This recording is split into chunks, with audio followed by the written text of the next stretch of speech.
Good morning, early birds. Hello. How are we?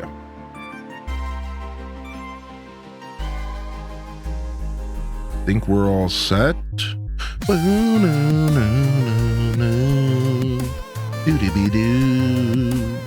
Be-doo.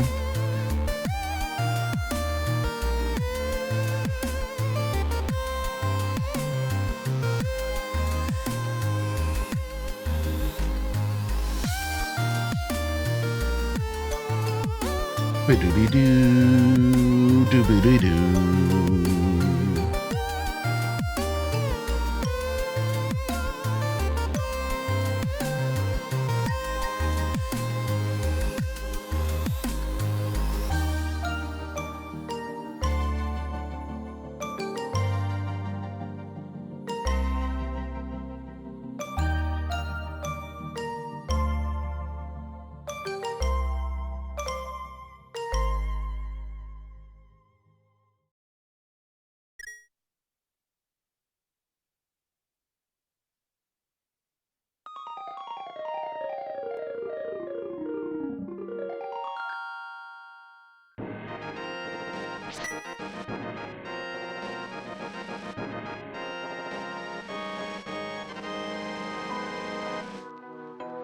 All right. We are locked in. Good morning, everybody, and welcome to the broadcast. It's freaking Tuesday, 8:20 a.m. I was on time, and then I somehow lost 15 minutes. Good morning. Welcome in. Good to see y'all here today. It doesn't matter because we're here now. Thank you, Irish, for 15-month primer.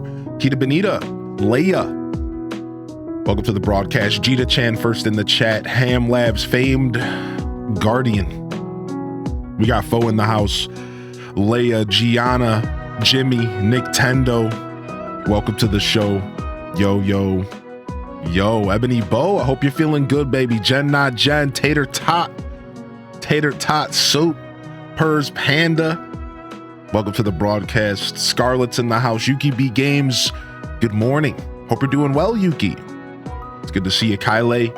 Chris is here. Oh no. Bookie Proud Mama. Hope you're feeling good. You're off today. What games are you gonna play, Bookie? What are you gonna get into? What are you gonna get into today on your day off? Yo, what's up, Luckness Monster? Welcome to the broadcast. Sith Angel in the house. Tara from Gaia in the building. KTMO. Yo.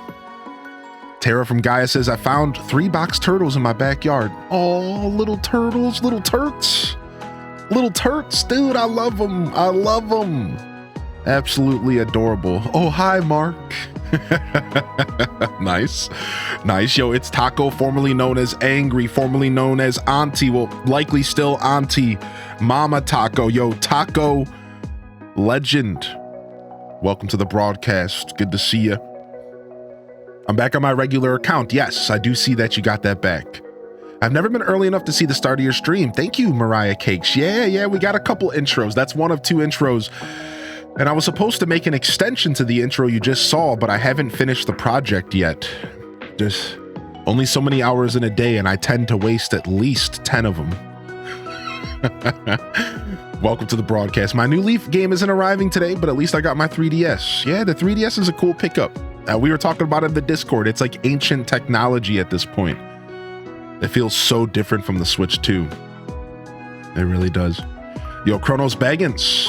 Welcome to the broadcast. From the Switch. I said the Switch 2. The Switch. I was thinking about the Switch 2 because of something we're going to cover on Friday. One of the more believable leaks that I've seen, the more believable conversations around the Switch 2 it came out, and we're going to talk about that this Friday. But regardless, I meant to say the Switch. I was just watching something on it this morning. What's up, Angel Wolf? Maddie Senju, welcome to the broadcast. Yo, get that lurk in, baby. Get that car lurk in, baby. Be safe, Ham Labs. No texting and driving, my dude. Welcome in here, Mariah Cakes. I hope you're doing well. Mama Jamma. Good to see you back in here, Mama Jamma. Yo, the Benny. Welcome to the broadcast. Good to have you in here, dude. I'm keen for another stream too, my dude. I hope you're feeling good. Ostrich Breath, welcome in. We'll be dealing with you ostriches today because you are tuned in to your local ostrich farmer. Welcome in, partners. Welcome in, partners. The 3DS is basically the Sheikah slate. Yeah. Yo, Purple Minty, welcome to the broadcast. Purple Minty, yo, Dragon Martinez, Eulithicus, welcome to the broadcast as well. Mads World, welcome on in. Welcome on in. Yo, good to see y'all here today. Good morning, everybody. Good morning, everybody. Welcome to the show. Welcome to the stream. And welcome to Tuesday. At least for me, I've only been up for about an hour and a half. 2 hours. Stardew and Palia. Want to get into them and get further along. Also going bowling later. Nice. I haven't gone bowling in a while. I used to bowl a lot. We got any bowlers in the house? Used to bowl a lot. I grew up bowling with the grandparents. I'm an all right bowler. I can get a strike or two. I got some good strategies. I'm no slouch. I ain't no professional though. That's for sure. Happy Taco Tuesday to the legends. Thank you all for making my days better every chance I can be here. Yo, cheers to that. Cheers. Bowling is my friends group go-to activity. Yo, what up, Titan? Is it? Yeah, a lot of people still bowl. I know there's a lot of people out there that bowl pretty regularly. I think we have a couple people in the chat that are in like leagues and stuff. I think so. What's up, Brittany? Hey, welcome back. Good to see you here today. Starling in the house. Good morning, Starling. So excited for ostriches. I don't think I've ever seen anyone actually have them. Yeah, I've never really paid attention to ostriches, but we're gonna have a whole barn full of them. We're gonna go in on them. I'm pretty excited. I hope they don't take too long to incubate, but we have all day. What's up, Orb? Been watching you VODs because I keep missing you live. So Orb, I actually took 4 days off last week. So that might have been a part of the problem. Good to see you here today. I've been back since Sunday though. But yeah, we took a couple days off. There and we're just kind of locking back in now. Today's our 3rd day back as we dive into some more content here.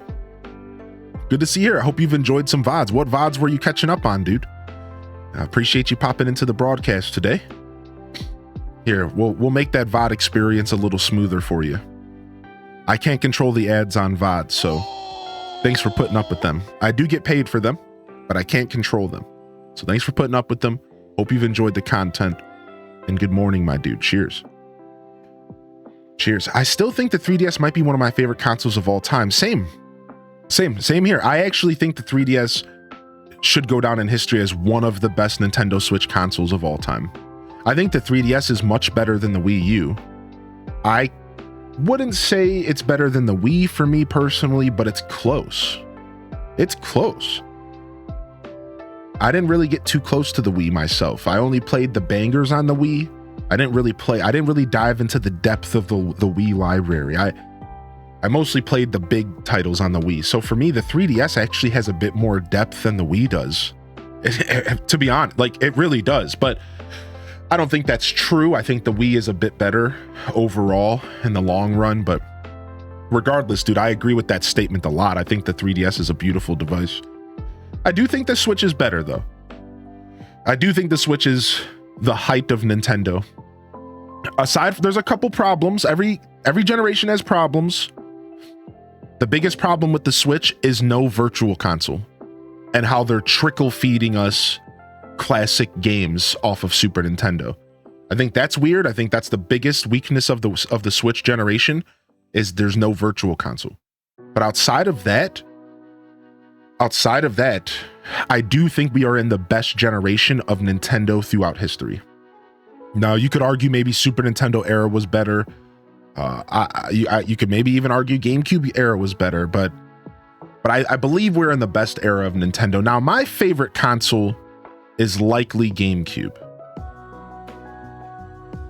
I'm still kind of stuck in the GameCube era.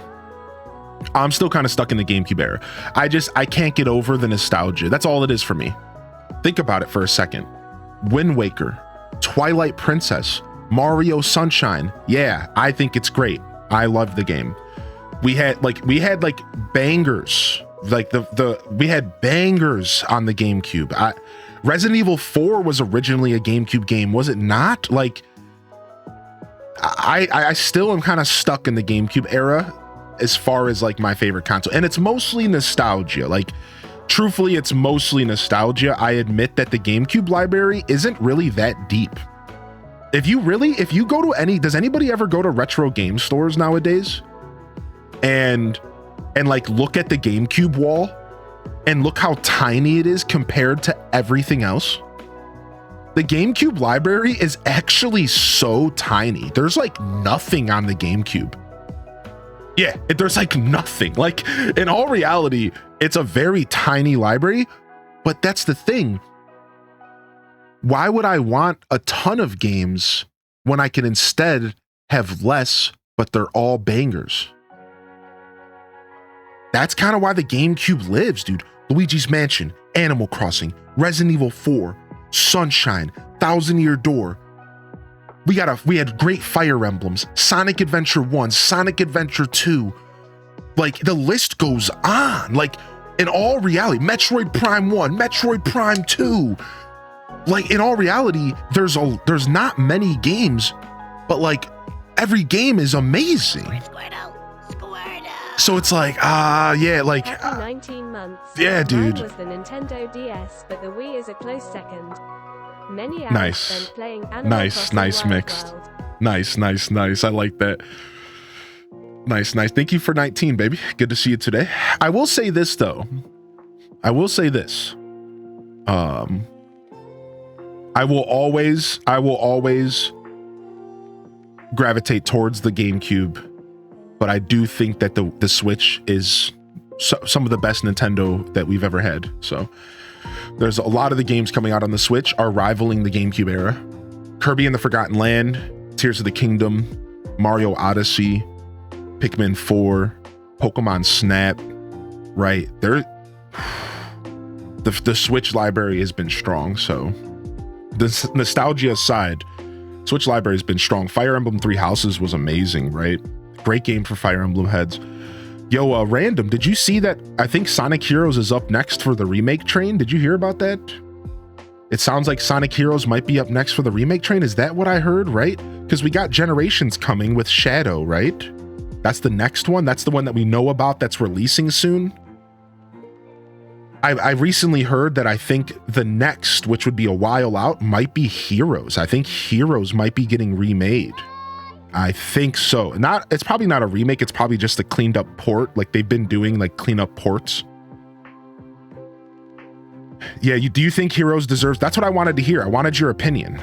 Your opinion on if Heroes deserve the modern port remaster, because I didn't play Heroes and I've always felt like I kind of missed out a little bit on Heroes.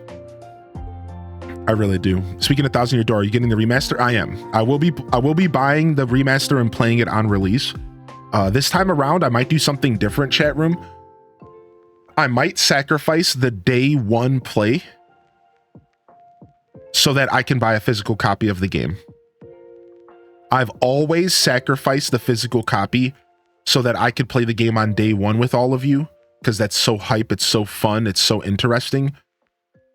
I feel like maybe this time around, because it's just a remake, it's not necessarily a brand new game, I want a physical copy of it. And we might not play it until like day 2 or 3 of its release. So keep that in mind. Well, I'm thinking about just ordering a physical copy and getting it shipped to me, or like ending the stream Friday and just going and buying one. I heard that in Europe is actually getting a cardboard sleeve for the physical copy that makes it look like the GameCube copy. And we're not sure if that's going to be coming to America. But in Europe, I think it's GameStops. GameStops in Europe are getting a sleeve to put on Thousand Year Door that makes it look like the GameCube game. And I'm so pissed. If we don't get that in America, I'm going to be so salty. I'm going to be so salty if that's a Europe exclusive thing. I'm going to be so salty. Oh, no, sorry, not Europe, Canada. Thank you. Sorry. Not Europe, Canada. Not Europe, Canada. I for some reason, my brain went that way. Yeah. Not Europe, Canada. It's a Canada thing. And that's pretty close to America, which is why I'd be salty, because like we're right under you, y'all. Like, we're the head to the hat. Please give us some love. Please. We're the head to the hat. Come on now. Come on. Hook us up, dude. They already sold out. Yeah, that sucks, man. I don't think America's gonna get it.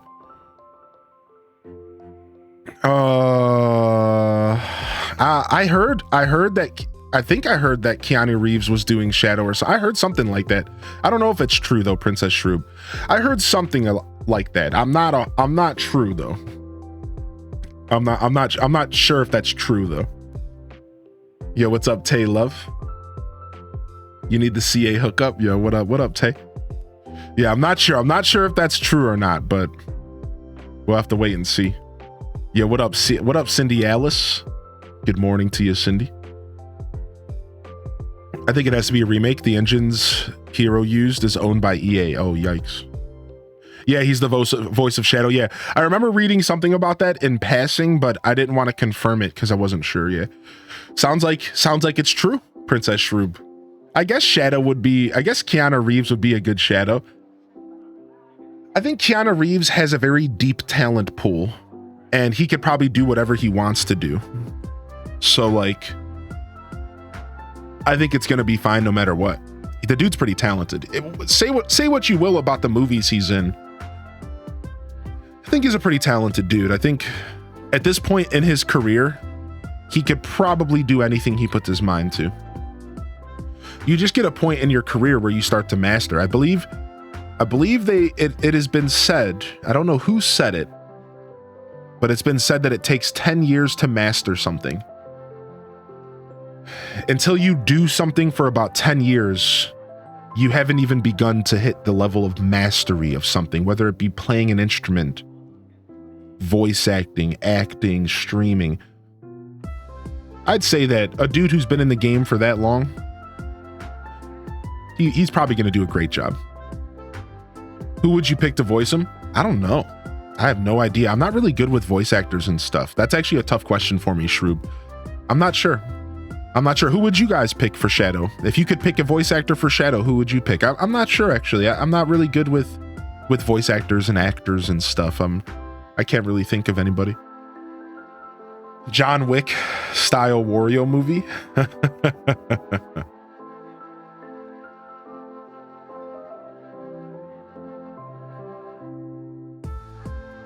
All right, quick little stretch. I think we're ready to play some games.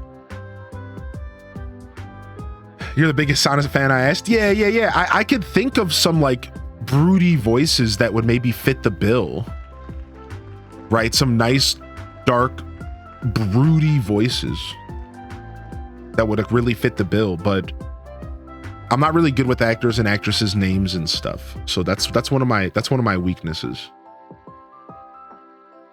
Yeah, I mean Matt Mercer could do anything. Matt Mercer could just voice act my life. Just me, and I think he would do a great. I don't think there's a challenge Matt Mercer couldn't take.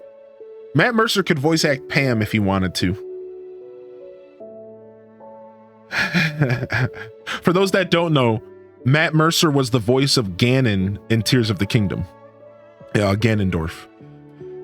So for those that don't know that, like, imagine the voice of Ganondorf, but Shadow. I think that would almost be a little too intense.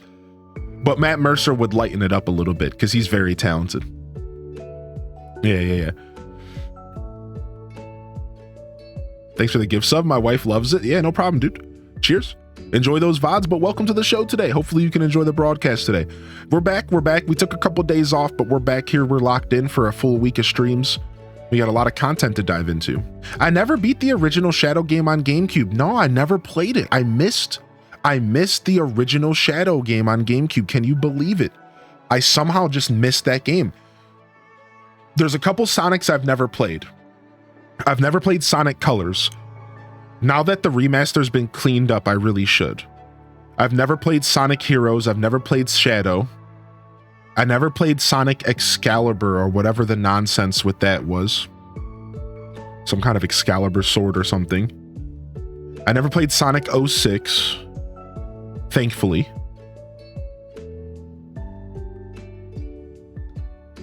I'm sure there's deep cuts I haven't played, but we're not really talking about the deep cuts. I'm just talking about most of the mainline games.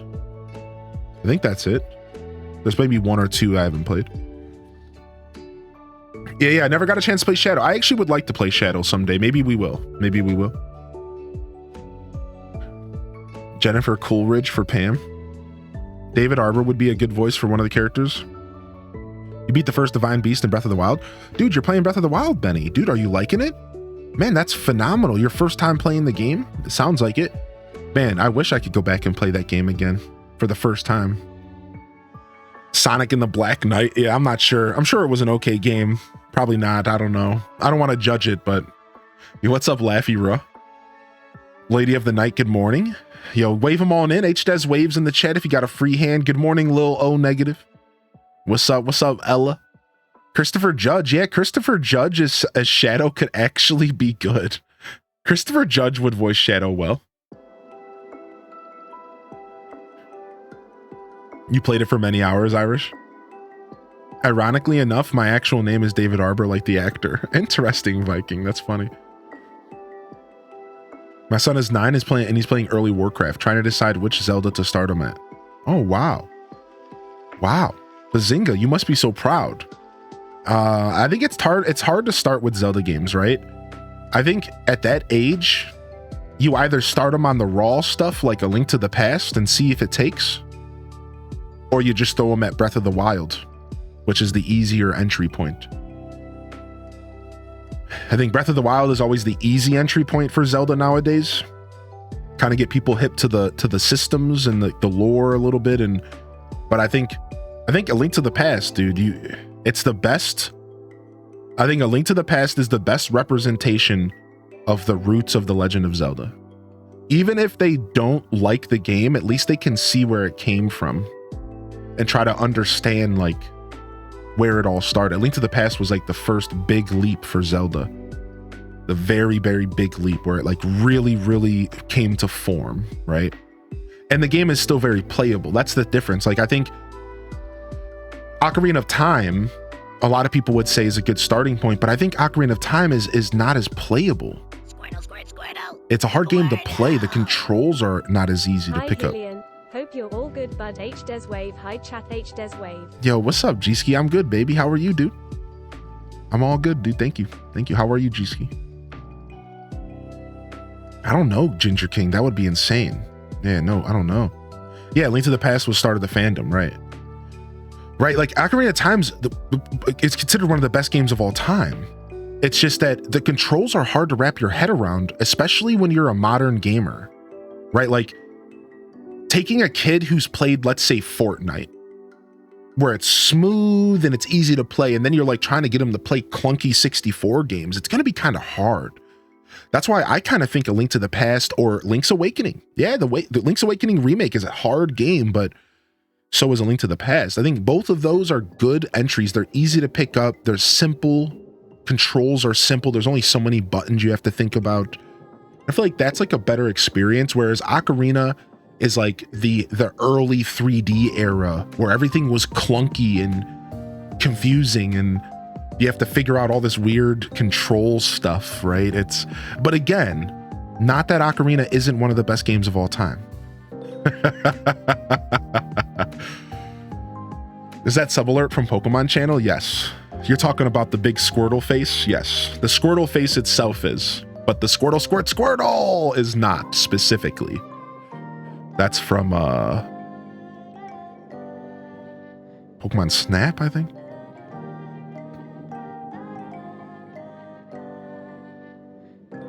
What's up, Lizzie J? Try to get my son into Link's Awakening, but he's all about Tears, which is fine. Yeah, I think Breath of the Wild and Tears are going to be super easy intros, And they're going to be a lot more fun because they're free and they're easy to move around in. They feel more alive and immersive. Yeah. I think older Zeldas are going to be tough. I think if I was a parent, I would never expect my kid to get into older games until they were a bit older. But I would try to introduce them to them. See if it takes. See if they somehow get that bug, right, that we got when we were kids. But I feel like the further we get into 3D, the harder it is for 2D to shine. It takes certain gamers to enjoy 2D games. Speaking of, welcome to Stardew Valley.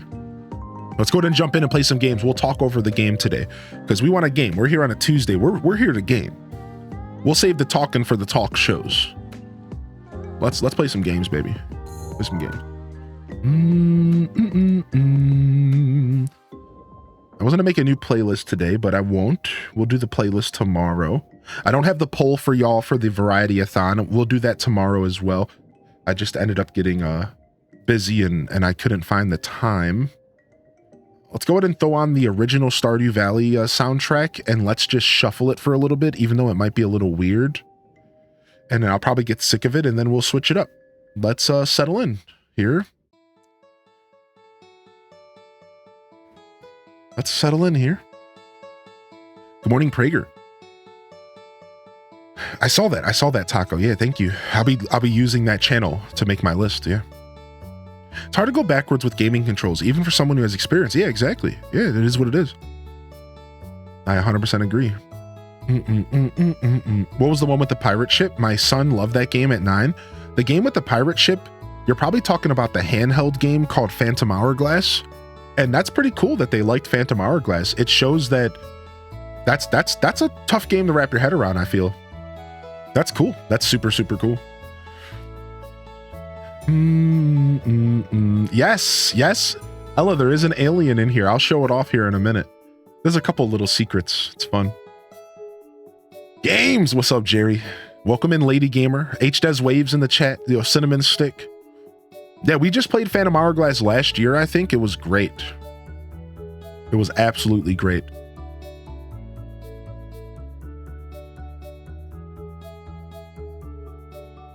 Boom, boom, boom. Did you say recently you'll be playing Twilight Princess in the future? Yeah, we're playing Twilight Princess HD for the Zelda Marathon. The Legend of Zelda Marathon is going to be probably July or August, I'm thinking. And we're probably going to do Twilight Princess Vanilla, just HD Vanilla. I was thinking about doing a Twilight Princess randomizer, but the only reason I don't want to do a Twilight Princess randomizer is I kind of want to play the HD version on my Wii U. And I can't randomize that. So we'll see. There's a chance that I will just play old school randomized Twilight Princess for fun, because I think randomizing Twilight Princess is still going to be pretty much playing the full game, just like out of order in some ways. Does that make sense? So like I would still kind of get the full experience, but it's been so long since we played Twilight Princess. I kind of just want to play the game. Does that make sense? Like, dude, we haven't played Twilight on the channel since 2019, I think. Maybe we went back to it in 2020, but I don't think we did. So for me, it's like, I kind of just want to play the game again. It's been almost 5 years. Like, we should just play the game again. Like, the last time we played it was the summer of 2019. And I think it would be very fitting to do it 5 years later in summertime. Just play the game, just enjoy the game. Yeah, I think I would really enjoy that. We might have watched the same video. Was it Internet Pit Stop? Because I like that guy. Yeah. So I think we're going to do Vanilla Twilight. We might do Vanilla Wind Waker. We could also randomize Wind Waker. We're going to do Oracles of Ages and Seasons. And that's as far as I've gotten. I can't promise anything else. But we're probably going to do an Ocarina of Time randomizer. We're probably going to do Link's Awakening.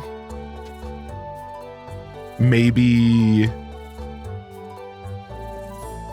some other stuff. We'll see. But it's going to be a pretty big marathon. But the games I know for sure I'm playing is Twilight Princess, probably Wind Waker. That one I'm not even all the way sure about, but I think I love Wind Waker, so probably.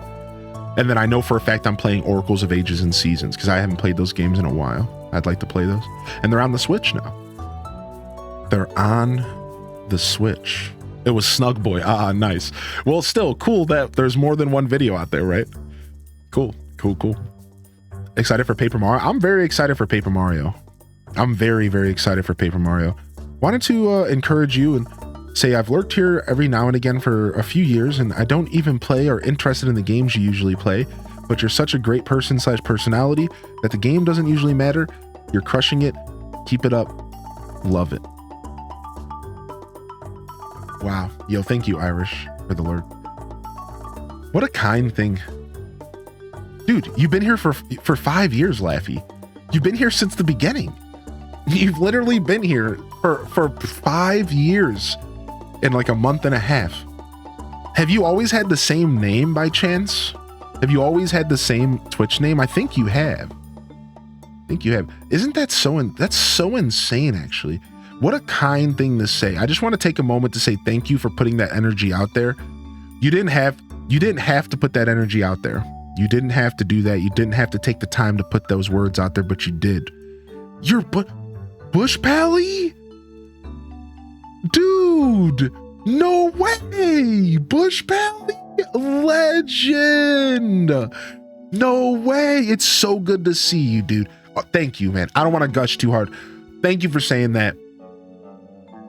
Thank you for saying that. Thank you for taking the time to put those words out there, dude.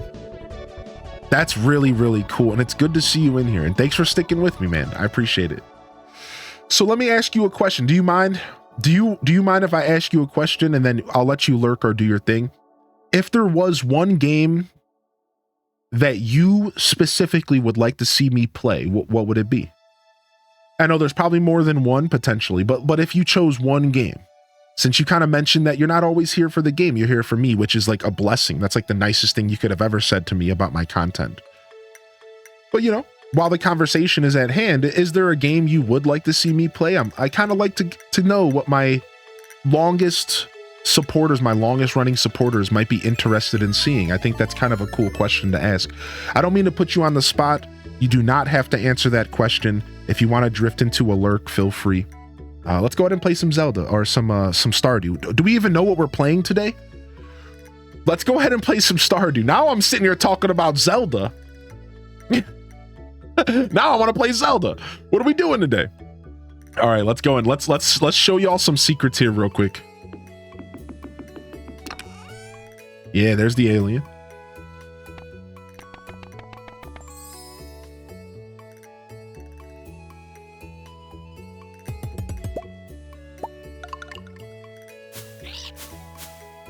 There's one more, right? There's one more, right?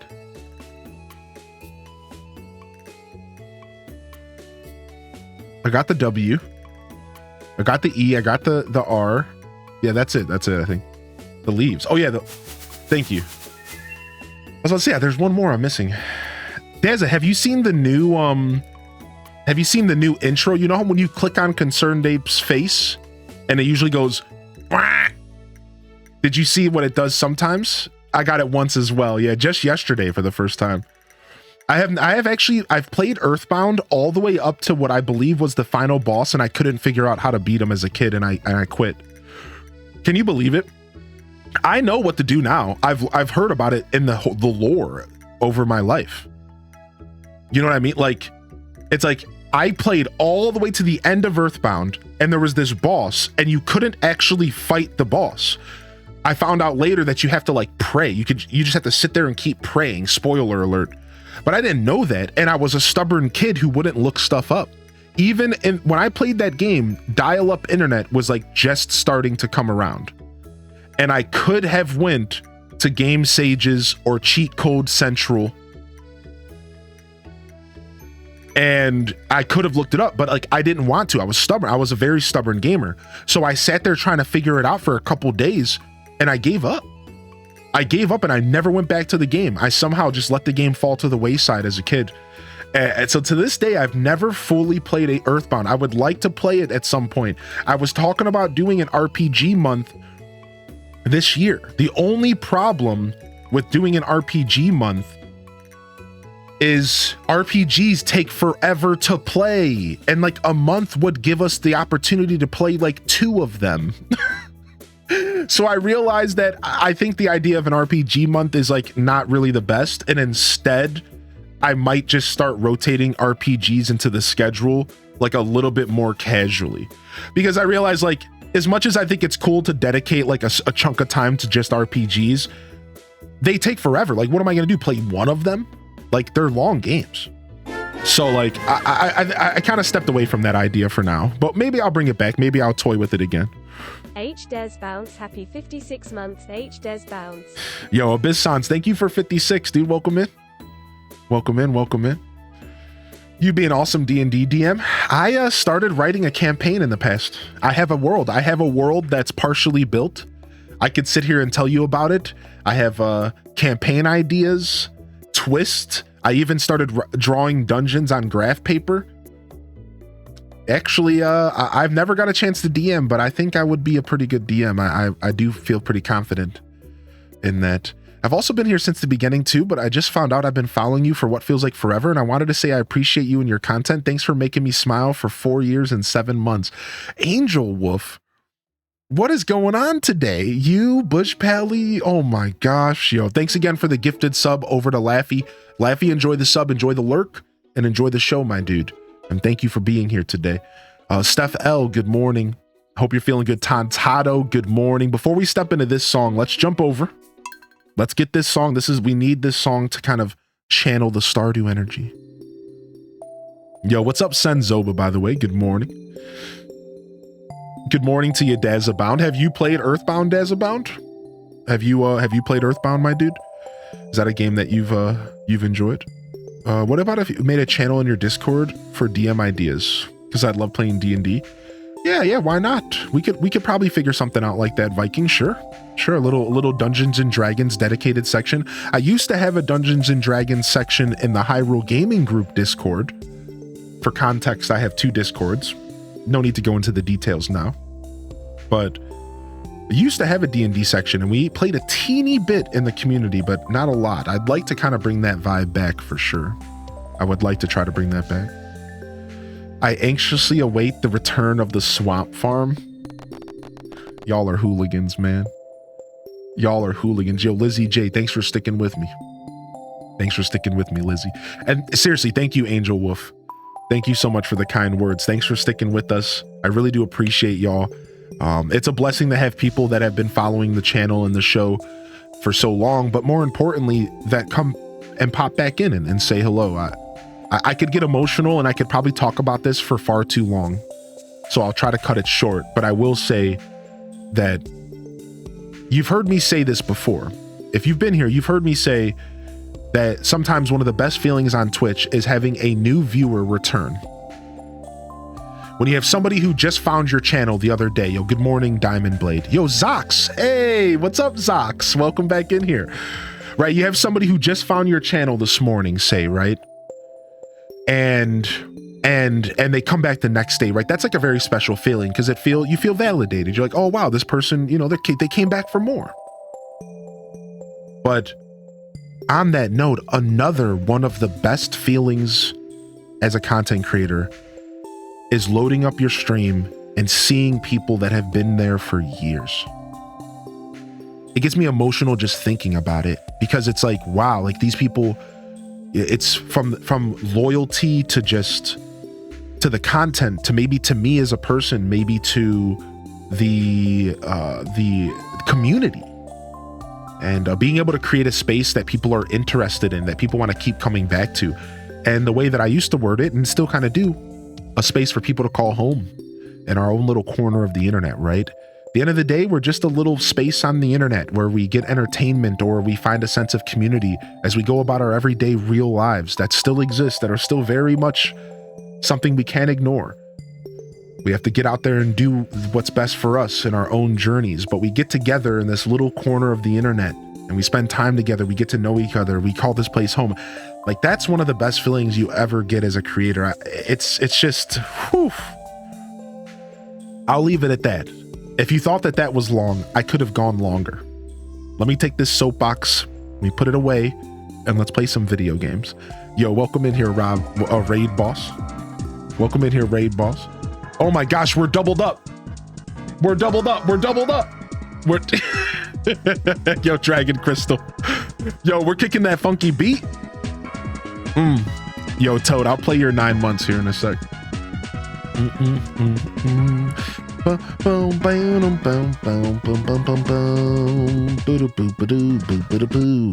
Did you see the update, the dev update for Coral Island? I did. I did actually see that dev update.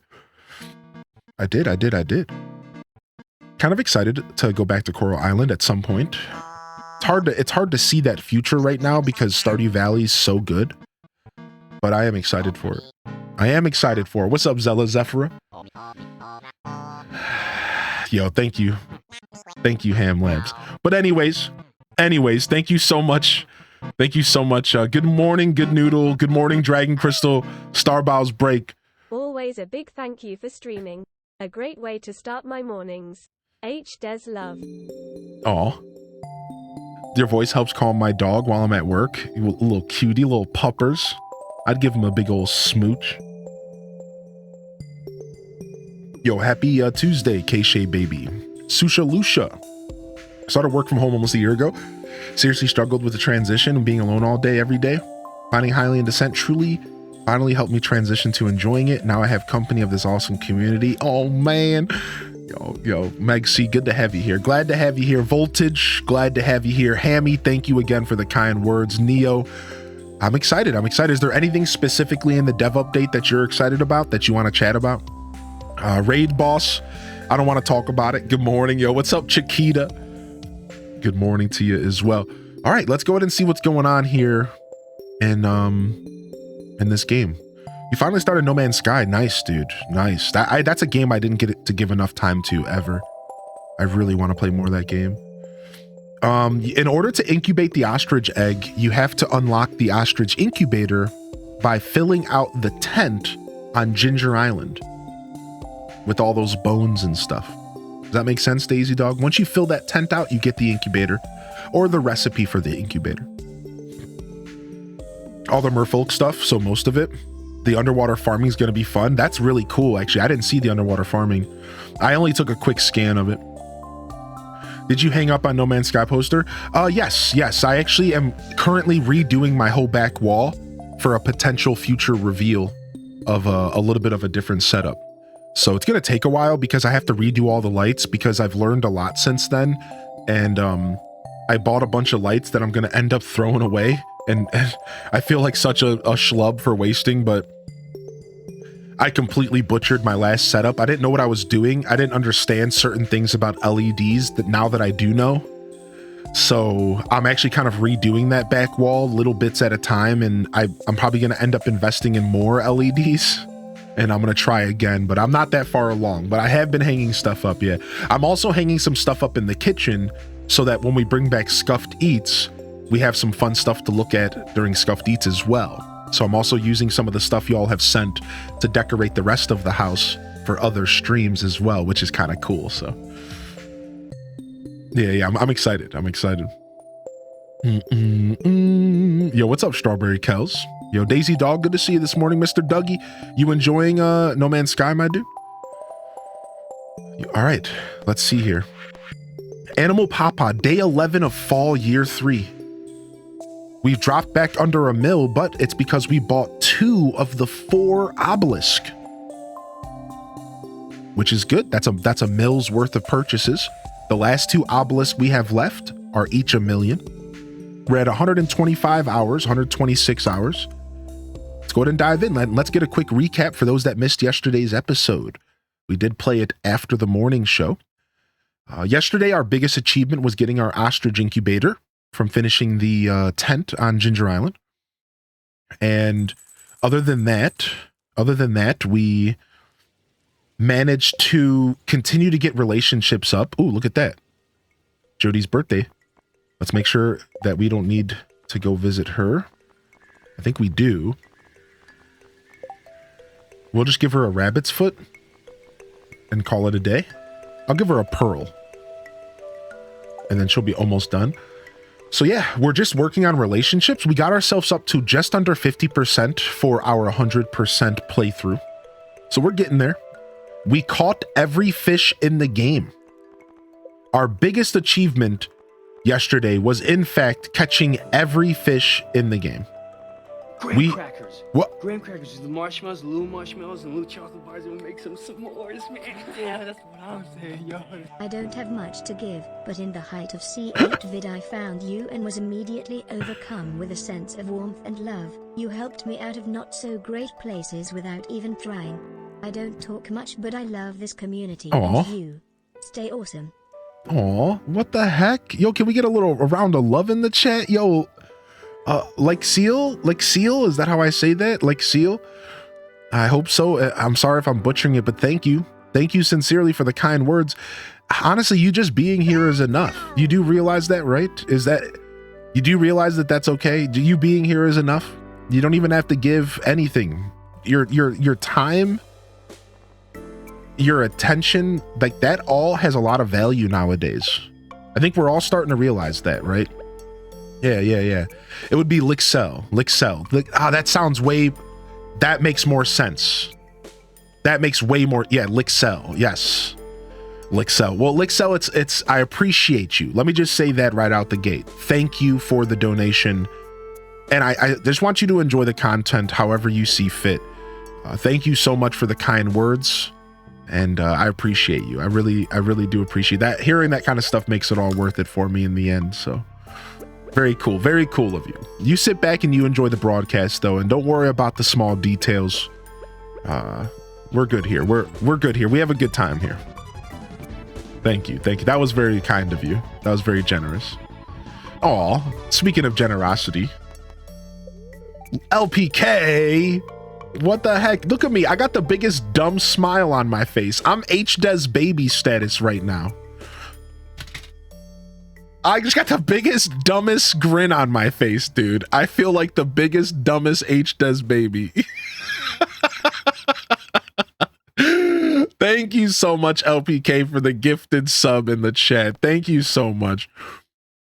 Oh my gosh, what's the difference in all the save datas? Oh, they're just different playthroughs, Bookie, from a past one. They're just different times that I played the game. That's all. A lot of them were playthroughs that I didn't stick with. Generally, that's usually what it is. Are you supposed to talk to everyone every day, or is there a way to go about that? I feel overwhelmed trying to run around and talk to everyone. Nah, you don't have to. Talking to everybody every day will increase their relationship levels over time, but you shouldn't feel pressured to do that necessarily. That's just something you do if you really want to get to know that person. So let me give you the game answer, Ella. The video game answer is every character has a relationship bar, and every relationship bar unlocks stuff. Once you get to like 3 hearts or 5 hearts with the character, whatever it is, they'll send you a recipe in the mail of their favorite food. Once you get to a certain level of hearts with the character, they'll randomly mail you stuff when they're thinking about you. Oh, hey, here's some cookies I baked. Once you get up to a certain level of hearts with the characters, you'll unlock random little bonuses, like the ability to purchase a telephone or the ability to get an extra mini fridge or something. So yes, there are gamified reasons to increase hearts with characters. For me, I'm doing a perfection run. So in order to perfect the game, 100% the game, I need to increase these relationships. But when you ask the question as a new player, I know you're new to Stardew Valley, so I can put this in context of a new player. No, don't do that to yourself. Don't try to talk to every character every day unless you really love the dialogue and you want to get to know the game's characters and their little stories, and you want to get to know their little dialogue and their personality. You don't got to do that. Screw that. Just interact with the characters that you want to get to know, right? I'm sure there's already a couple characters that you found some interest in that you're like, okay, that character seems interesting. Focus on them. Get to know them. Get their dialogue, get their story, right? Because there's heart events in this game. And for every couple hearts you get a special cutscene with that character where you'll get an insight on the person's personality. You'll get insight on their character. You'll get character development. So yeah, like if you're trying to get to know all the characters, if you're trying to, you know, dig into that side of the content, then you might want to talk to them regularly. Surprise H Des love to. But you don't have to talk to them every day. Right? You don't have to talk to them every day. Here's a good thing that you should know. There is no friendship decay in this game. The only way friendship is wait, let me rephrase that. Hold on. I'm lying. I just lied to you, boldface. There's no friendship decay once you max out their friendship.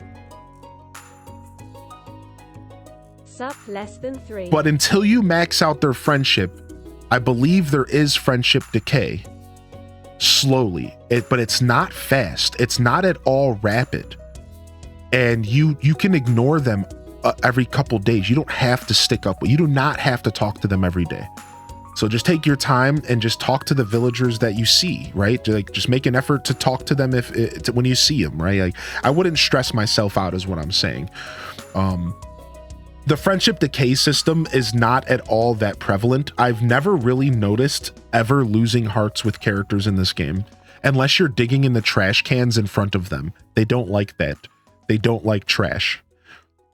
Yeah. No, there is no friendship decay once you max a friendship out. It locks in. Yeah, it locks in. Thank you again, Toad, for 9 months, by the way.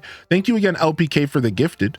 Thank you, Angel Wolf, for 3 months. And surprise, thank you, Angel Wolf. I appreciate the love and support coming in. And thank you, Island Jamie Lee, for 4 months. And thank you, Detective Rach, for the gifted subscription over to Glen Coco as well. Yo, what's up, Sam's Lost Shoe? To get 100%, do you have to marry? No, you do not have to marry, Che Bib, but you do have to max out friendship. But you do not have to marry. You have to marry at least one person, I believe, for perfection, I think. I don't even think you have to marry one. I don't actually know. That's a good question. But you don't have to marry everybody. Yeah. Yeah, because you need the star drop. Right. Thank you, Sam. But yeah, no, I'm fairly certain friendship locks in once you max it out. Hope you're having a fantastic day so far. Mary, everybody. What's up, Hortsack? Good to see you, dude. Yo, Kawabunga chat's popping off. Yo, thank you for the follows. Thank you, Alto Girl, for the 500 biddies. And good morning, Alto. Oh, nice. My wife took care of the animal bulls. I got up early to water some crops and they were already done. You really got this place under control. That's right, babe. Have some coffee. Yeah. If you don't want to marry, you can get Krobus, which is cool. That's actually, I didn't even know that. When I play, I just say hi to everyone when I run through town. It's not much, but it helps in the long run. It does. Rainbow Babe has got it right. Yeah. So do you feel better now? Ella, did we answer any questions? Do you feel more confident in what you're doing now, or did I just make things worse? Let me know and I'll try to answer again if I need to. I never know what to prioritize when I'm playing. I think that you should prioritize the things that... Oh wow, my turtle just gave me a rabbit's foot. I think when you play Stardew Valley, you should focus on prioritizing the stuff that you're mostly interested in. I think it isn't until you have a really good understanding of the game that you should be worried about doing the right or wrong thing. I think until you have a really good understanding of the game, you shouldn't be too worried about doing the right or wrong thing. Instead, you should be focused on just doing the stuff that seems fun to you. Because the truth is, Stardew Valley is the kind of game that your average person isn't meant to do everything. Does that make sense? I think this is the kind of game where the average gamer, like I'm not trying to call anybody out, so let's just say the average gamer, you're not meant to do everything. I think your average person is meant to find a couple things that they enjoy and just like kind of leave the rest on the table. Maybe on your second playthrough, you do different stuff. Maybe your third playthrough, you do different stuff. But I think when it comes to your average person, I don't think that you're meant to like do everything in this game. No, not at all. Not at all. It's just when you see streamers playing and when you see like other people playing the game and creators specifically, we get it in our heads that like we should be playing the game that way. The problem is that creators are playing the game in a way that's meant to be like entertaining, and like generally a lot of us, not all of us, but a lot of us on Twitch, we're playing the game in a way that's like not normal necessarily. It's not quite the normal experience, right? So I think if you do get overwhelmed, I would try to just remind yourself that like you're not necessarily meant to do everything. Oh, you know what? We're saving this animal cracker for our first ostrich is what we're doing. Yes. Let's save this animal cracker for our first ostrich. But that's my take on it. A Twitch Rivals thing for Stardew. You know, they've actually done one of those in the past. I don't remember when it was. This was maybe 3 to 5 years ago. And there was a Twitch Rivals event for like who could make the most money in like a certain amount of time or something like that. It was pretty cool, actually. I didn't see that they were bringing it back. I did not see that they were bringing that back, though. That's pretty cool. I think that's actually a pretty cool little event. I think it's kind of neat.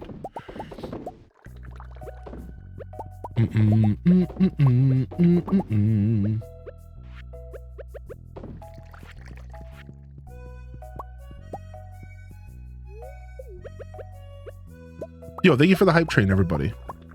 And we weren't invited. You know, that's you know. Where's my aged wild plum? There we go. Thank you so much for the hype train, fam. Thank you for the love in here today. Appreciate you. Thank you again, Detective Rach, Alto Grow, and good morning. Island Jamie Lee. Again, Angel Wolf and LPK and Toad. Toad, how are you, by the way? I really hope you're well. Yo, Grandma Carol. I didn't even attempt perfection until 1.6. This is my first time I've ever even finished the island quest. The island quests are tough. What's up, Jay Schaefer? Is it just a one-day event? Boom, boom, boom, boom, boom, boom, boom, boom. Nice. We got our second shed, and now we need to upgrade the second shed to maximum. So here this morning in game, we're just gonna go ahead and do our dailies. We have a couple things, like we have kind of a system down pat here that we're kind of locked into. So we're taking care of our animals every morning is how I tend to approach things. And then we have ourselves a new barn that we need to fill up with as many kegs as possible. A new shed, excuse me. However, in order for me to use that shed, I want to wait until I upgrade it to the bigger shed, because there is a level 2 shed I can get. So we're going to get that. We needed 550 wood, and we in fact have that wood right now. So I believe we've already handed out all the gifts that we want to hand out this week. And you know, Ella, the truth is that you've played Harvest Moon. So even though you're asking the question about talking to everybody in town, now that I think about it, you kind of already know that answer in a sense, because if you've played Harvest Moon, you know this game better than you think you do. I'm going to tell you right, if you've played Harvest Moon Story of Seasons, you know this game way better than you think you do. So try not to overthink it too much and try to remind yourself, like, you know what you're doing, right? But you're right. There is a lot more characters and it's a little bit more to keep up with. So I think you should just kind of focus in on the characters that matter to you for now and try to focus on other characters later or in your second playthrough. Because this is the big enough game that warrants a second playthrough for most people. Would you guys agree on that? I think the Stardew Valley is a big enough game that warrants a second playthrough for most people. I feel like Stardew Valley isn't quite the game that you play once and you never play again. It's very much a game that you end up playing more than once because there's just so much content, right? It's like, I think that's just what it is. Like some games are just made in a way where it just kind of warrants a second playthrough. Like you just need more time with the game. You're eventually going to get burnt out and you're not going to see all the content and you're going to come back and you're going to play it again. Like that's just how a game like this works, right? Right, exactly, Necro.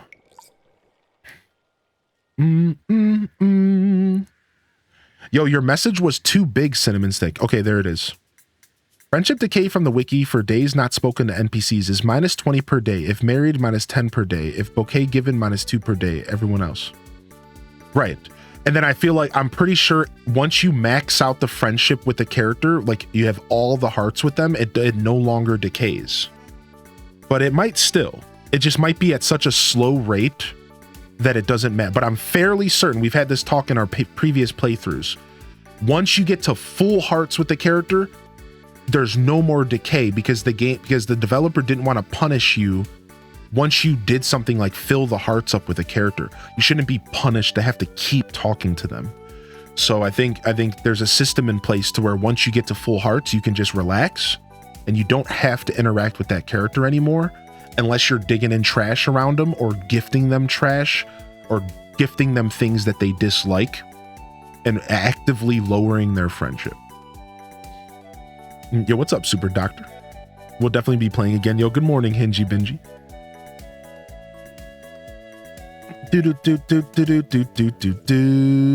A few days later, she started a new farm and Stardew sucked her in again. Yo, got her. Except with this, except with the spouse. The spouse you always have to keep up with because why would you not, you jerk? It's your wife. It's your husband. You better keep up with them. What are you gonna become an astronaut and go to the moon? You big jerk. What are you doing? All right, we're good on gifts. We have to go to Jody. We have to go to Jody for her birthday. And we're going to give her a pearl just because, why not? And then we have to go take care of, let's go get our milk and stuff. And then we need to go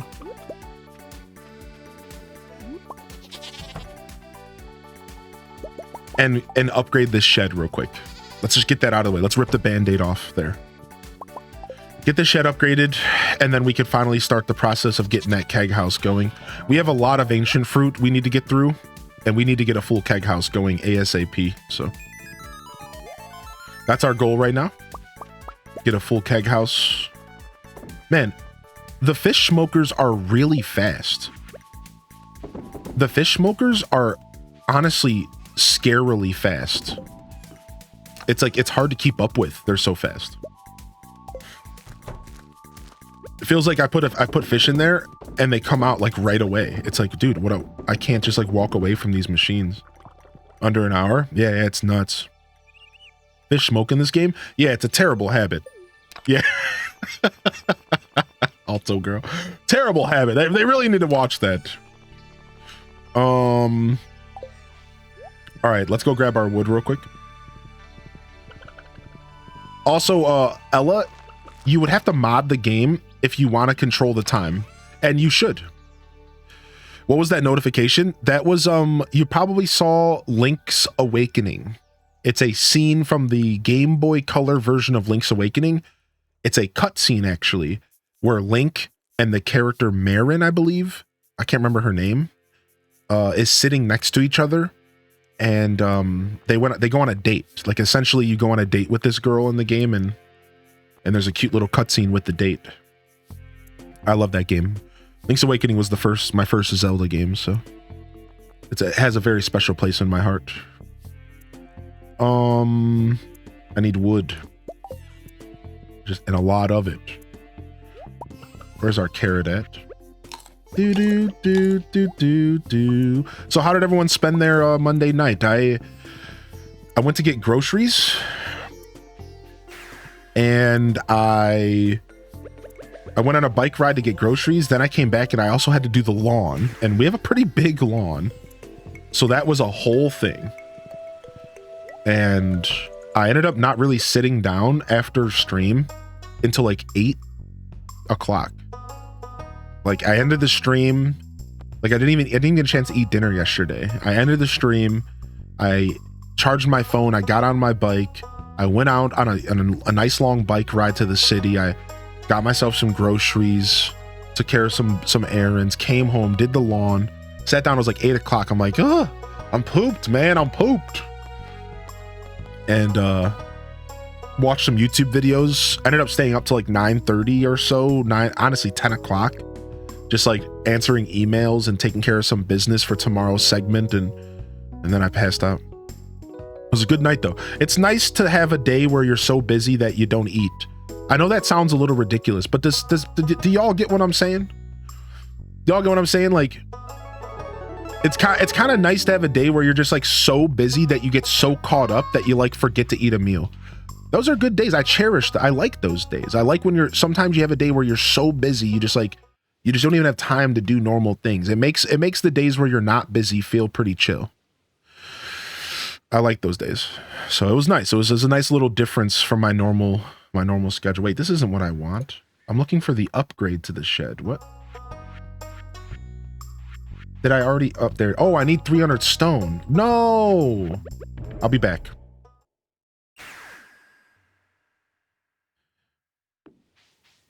Yo, what's up, Raiders? Welcome in. Welcome in, Raiders. How we doing up in this piece? Engine official? I had 4 people. It doesn't matter how many people. You could come in here alone. You still rated my channel.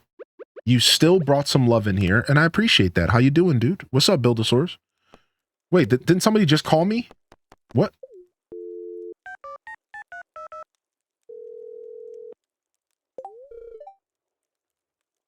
Fried calamari. You suck. It sounds terrible.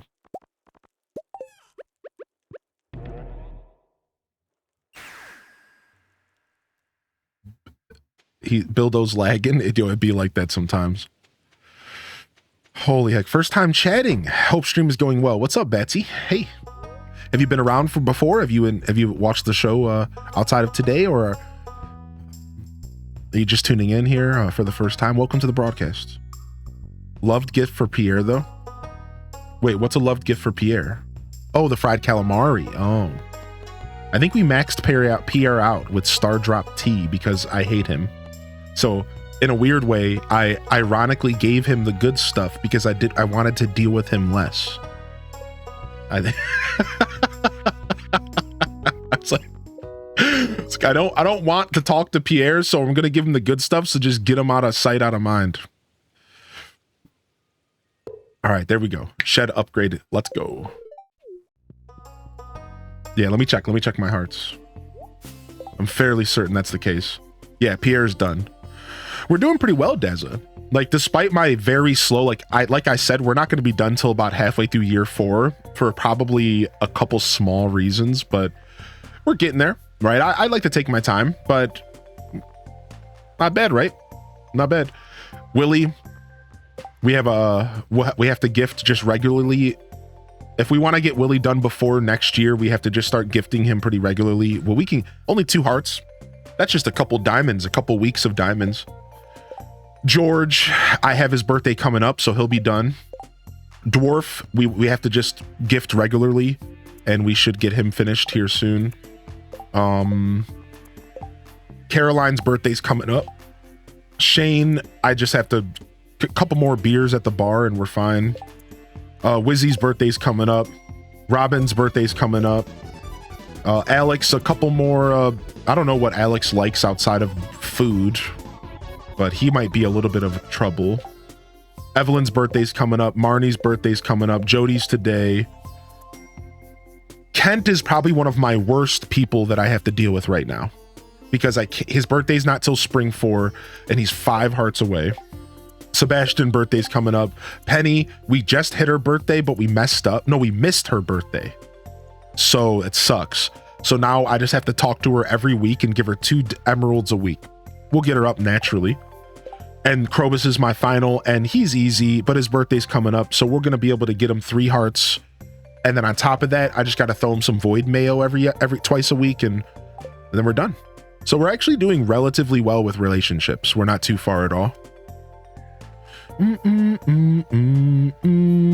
How to get hearts up with Marnie?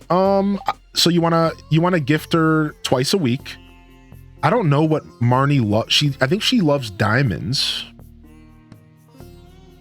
I believe she loves diamonds. I think that's one of her loves.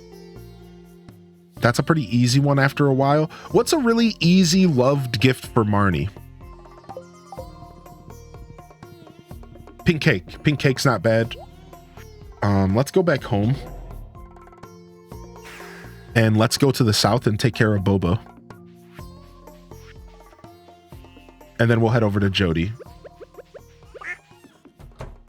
You gotta find her. I mean, yeah, that's the, yeah, let's not forget that part.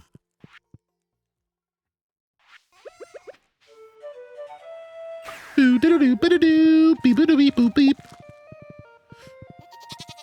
was explaining Krobus to my wife, and she said, you can marry Krobus? And I was like, I mean, kind of.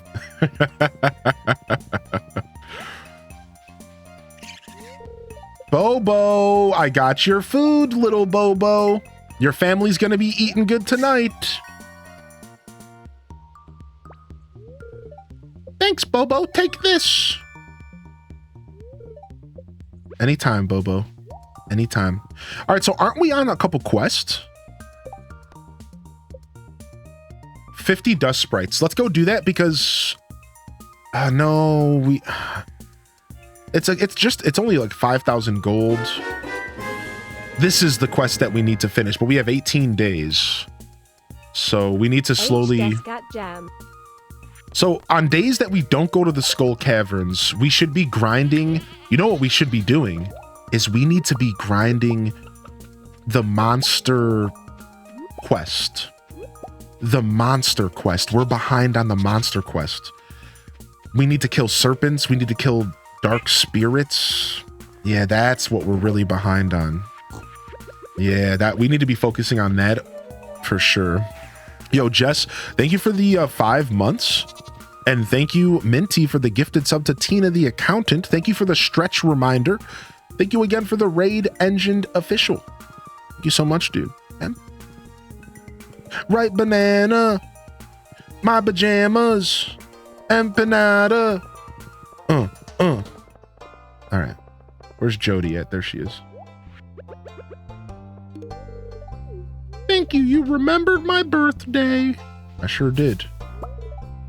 Just call me the birthday guy.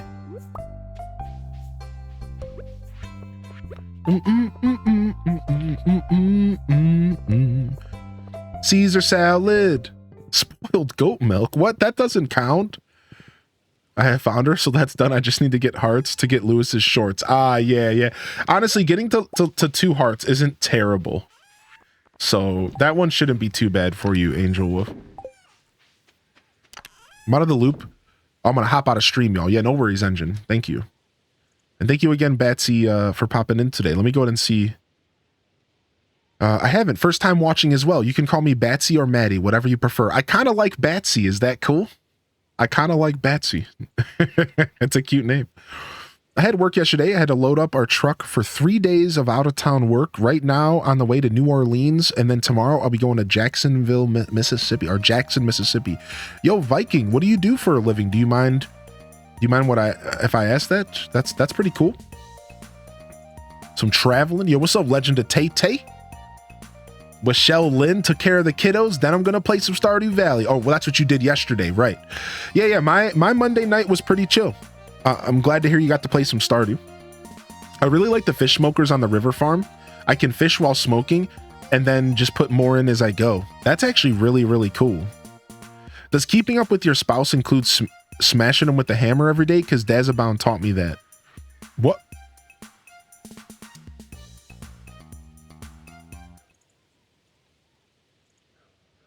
I'm not gonna ask. I'm just not gonna ask.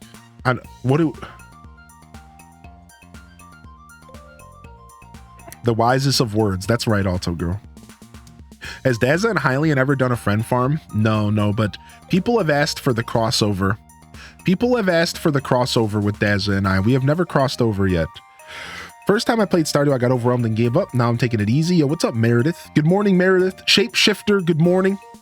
Appreciate you popping in. Enjoy the lurk. Meredith, thank you for tuning in. Jay Schaefer. Grandma Carol, or 7 playthroughs. Yo, good morning to you. I was behind on chat. I scrolled back up in chat real quick to just see some messages I know I missed. I know I missed a couple things. Yo, Crazy Cat Lady already playing for the 4th time. Yo, we love this game around here. Yo, Animal Crossing, welcome to the broadcast as well.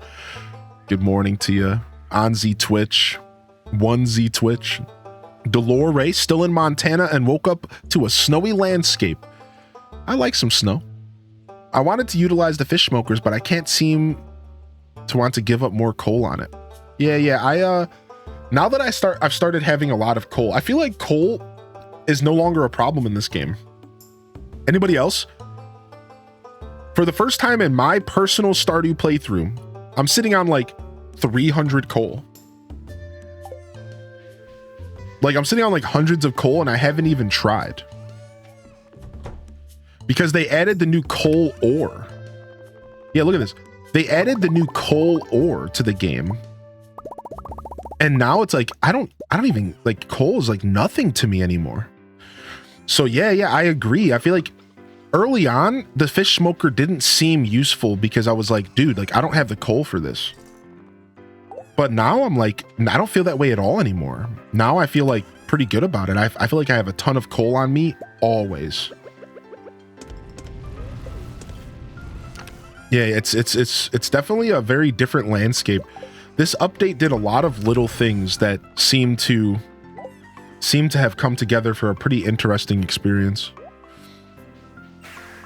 Yo, good to see you, Flip Toast, by the way. I assume this was a tactic. Oh my god. Well, you know. Yo, what's up, Tiramisu? How are you today? All right, what do we need to work on? We need to kill 7 skeletons, easy. We need to kill some void spirits. That's like what, floor 100 plus? The skeletons are like floor 60-ish. I need to kill mummies, which is Skull Caverns. I need to kill Pepper Rexes, which is Skull Caverns, for the most part. And I need to kill serpents and magma sprites, which that's the volcano, which I'm almost done with already, right? 5 more magma sprites. I think that's volcano, right? Or is that the little guys that walk around and blow up? Either way, I think that's volcano.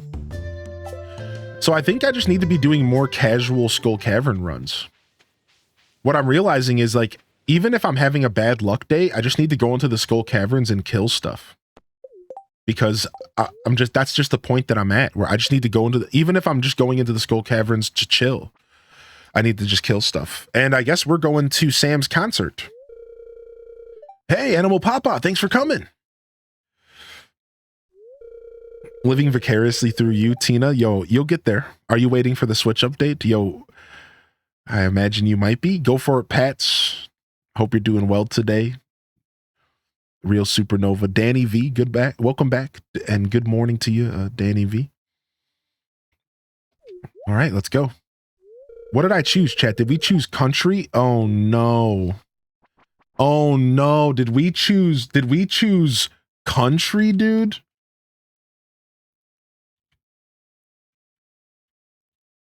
Oh no, I'm not excited for this. Out of context, that sounds bad. I'm starting to get really nervous. Okay. Okay, here we go. Wish me luck. Country roads.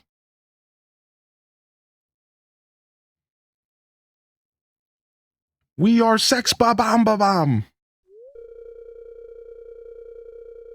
We're from Pelican Town, and we're called the Alfalfas.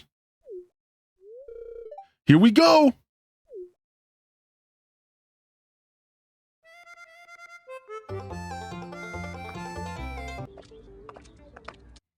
Brandon slapped him out his chair.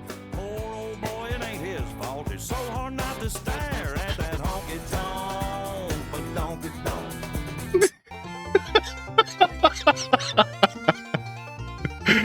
There it is. There it is.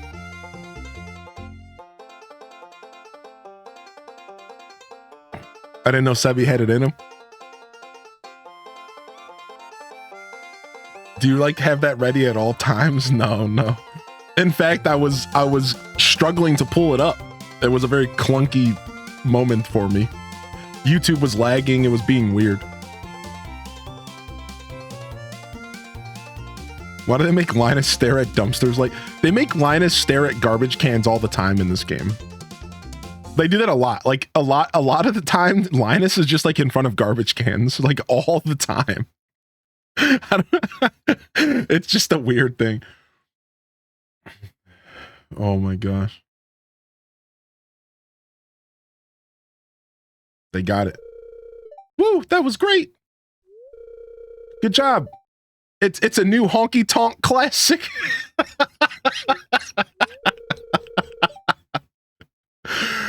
I really enjoyed the bass part. Nah, you enjoyed the badonkadonk, Shane. We all know what you enjoyed, homie. But you really should be clapping for Animal Papa. Without his help, we'd never have decided what kind of music to make in the first place. I can't take credit for the donk, dude. I'm sorry. So you're like an honorary member of the band. Our next hit single will be A Little Dirt on Our Boots. Got a little dirt on your boots. Down, down, banana, down, down. Or dirt on my boots. I don't know. I don't actually listen to country music. I do like Darius Rucker, though. I think he's chill. What's up, Allie Allen? Good morning to you, Allie. Welcome in. All right. Well, I came here to go to the desert, and I got a concert out of it. What's a cassette? You know, Yee, I think, was selling golden Stardew Valley cassette tapes there for as like a special fan service. You could get like a gold Stardew Valley cassette tape as like a piece of merchandise. Hootie. Boop, boop, boop, boop. I think we're maxed out with Sandy. We are. Dude, honestly, the AI music thing is pretty hilarious.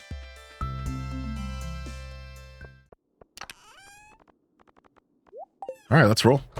We're just gonna do like some casual Skull Cavern runs because we need to kill like a lot of this stuff for the monster's rewards. So our goal isn't to go deep, but we're hoping to get some prismatic shards. Like that would be cool. Because we need 2 more. We'll wait for a really good luck date and we'll go for more prizzies. But for now, this is just about killing serpents and stuff. Ooh, I got an arcane shirt. I just got the shirt the wizard wears. I just got a shirt that the wizard wears. Look. You could feel a certain power from this garment.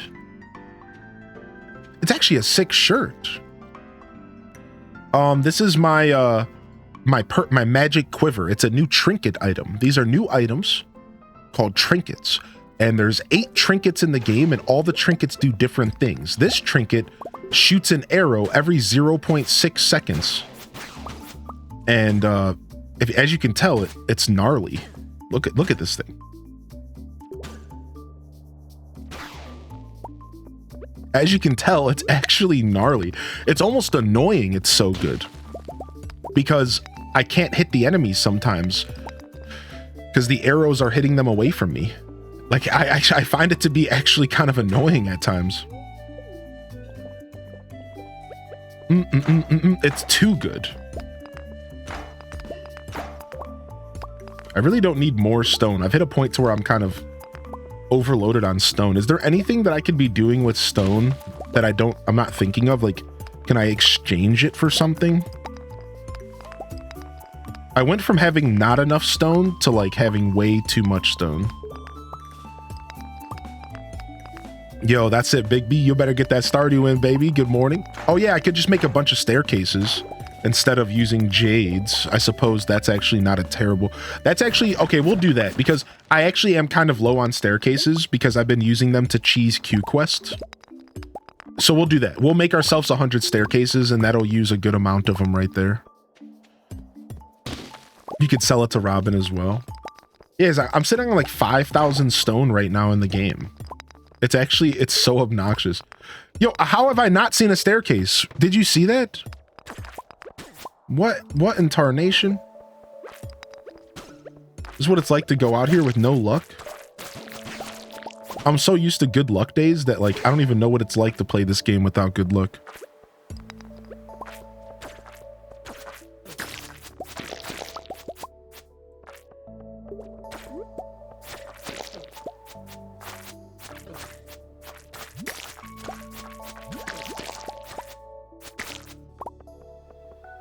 I am gonna take the hole, yeah. I'm not here for like a fast run or anything. No. I realized that I need to kill stuff. Yeah, so I'm here to kill mummies.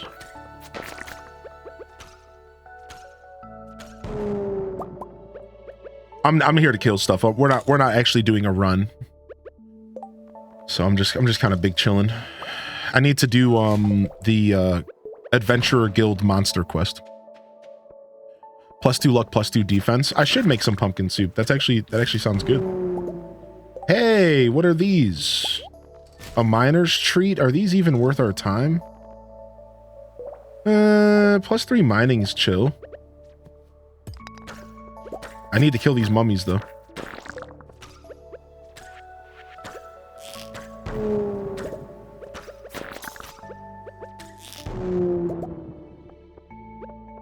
Go get this coal. I have used the monster musk. Yeah, we should. We'll pull some monster musk out for the next run. I always forget that monster musk exists, actually. I actually always can forget that it's even a thing in the game until somebody reminds me every single time. Yeah, we can pull some out the next time we come here to farm. That'll definitely help this process go by a lot faster. I always regret mining on bad luck days. Yeah, it's terrible to find staircases. We don't have any bombs on us or anything. We have 0 luck food on us right now. Just running around and looking for serpents to kill and mummies to kill right now. Dang it, I hate when the mine music ends when you get to the next floor. I really wish that wasn't like that. I really wish it wasn't. It's like the mine music starts and I'm like, ooh, yeah, we're about to get the mine song. I love this music. And then you go to the next floor and it just turns off. It's like, what? But I was about to jam. I was getting ready to jam. Why am I being punished for going to the next floor?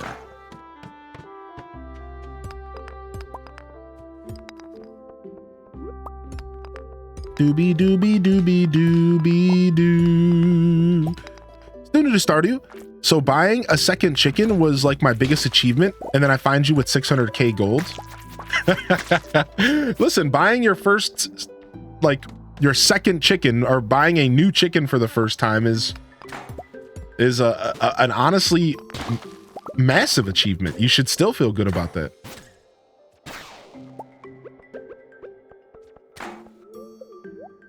I saw your panning pictures and I think you would love North Carolina. You think so? Or North California, excuse me. You think so? You think I would like North California? Ooh, nice. We need to kill this Pepper Rex. Pepper Rex. What is this, a bone? Do do do do do do do.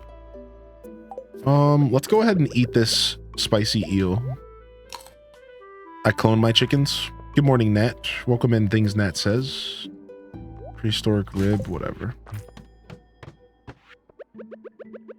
Yeah, thank you again, Minty. I think I caught that one. Thank you again, Minty. How are you, by the way, Minty? If you're still out there, appreciate you. Thank you again, Jess. Jess for 5 months. Thank you as well. I think I'm caught up on alerts. Thank you, fam.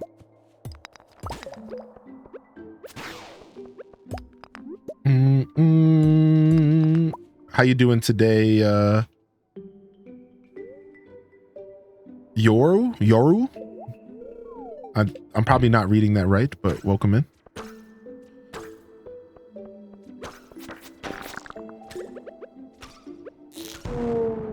My arrow just keeps attacking the mummy even when it's on the ground dead. That's actually funny. Here, watch. My arrow still keeps attacking it. I'll be back for the night crew. Yo, we'll see ya, Alto Girl. Yo, pieces in the chat. We'll see ya, Alto Girl. Have a great day today, homie.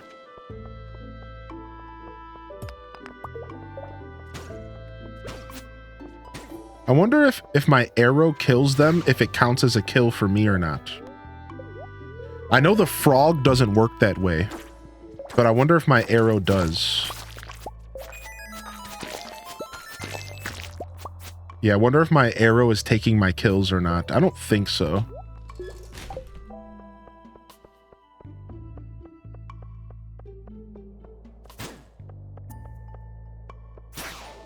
Boom, nailed it. You can call me Spy. Okay, okay. I was actually going to call you Spy. I wasn't sure.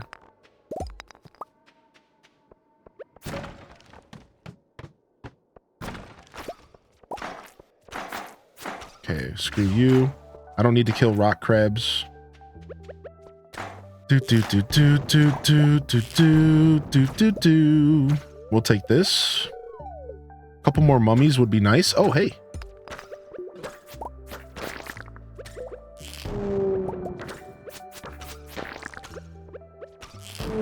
I didn't realize that you could target the bodies of the mummies on the ground with your explosive ammo, which is really nice. That's actually really cool. All right, let's get out of here. The ectoplasm quest is still obnoxious. I see it's very obnoxious. Do do do do do beep boop beep boom boom. Drop that stuff off. Drop that stuff off. Grab some stuff for the house. Just make a bunch of staircases. I think I can only make one right now. Drop that off as well. Yeah, we're gonna just make a bunch of staircases. I think chat was right. That's the play with our stone. I still have yet to find a trinket with the update. Do you have the so trinkets are locked behind combat mastery. You do need to have combat mastery, but I will tell you that once I unlocked combat mastery, it still took me a couple episodes on Twitch before I found my first trinket. It was actually like, it took a while. It felt definitely like it was like forever. All right, there we go. 18 more staircases. Yeah. So you do need to unlock combat mastery. Once you unlock that, trinkets can be found. And even then it took me a while, so. And Spy, welcome back in here. Thank you for clarifying. I wasn't sure. I was like, is this Spy? Is this Crispy? Your name could have been like Crispy without the R in the I or something. I don't know why I was thinking Crispy, but you know, Ghibli gal. Nikki's in the house. Good morning, by the way, Nikki. Where's my coffee drinkers at? HDes Sip. Watching the VOD this morning and now ironing clothes with the stream. Nice. Hope you enjoyed the VOD. Were you catching up on the Stardew Valley VODs, I imagine? Northern California is OJ. I live there. The weather is a lot of rain. I like a lot of rain. Like I think I would thrive in a rainy environment. My husband and I played some New Leaf last night. I went into Club LOL and was just vibing with KK for 15 minutes. Such a special game. I'm here to kill mummies and chew bubblegum, and I'm all out of mummies. I mean bubblegum.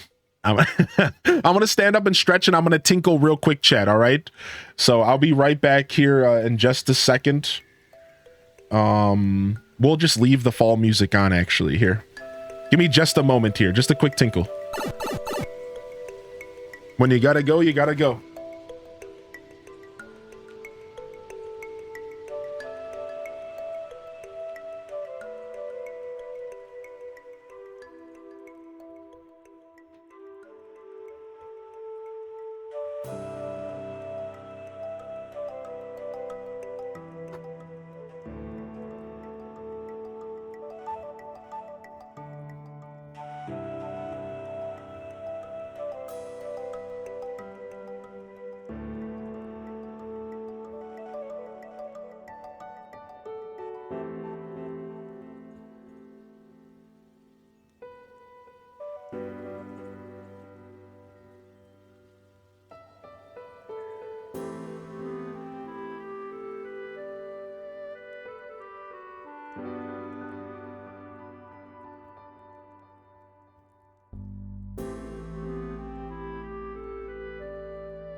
All right.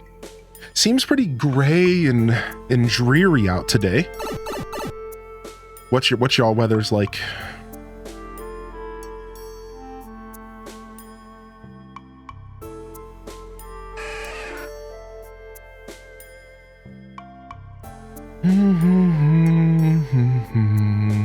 What's up, Tracy Minaj? Welcome back. Hope you're doing well, Delore. Despite the snow, I like the snow. But after a while, you can get sick of it. Random Reject, hope you're well. Flo Dunny, good morning. Bitsem, good morning. Happy Snow Joe, good morning. Ah! My electricity flickered. Did you all see that? Hopefully everything is okay. Ah! Everything seems good. We don't like that. Raining down here in KY. Weather in Belgium is sunny. Yeah, yesterday for me was like 75 degrees and warm, mostly sunny. I played the Song of Storms. You jerk.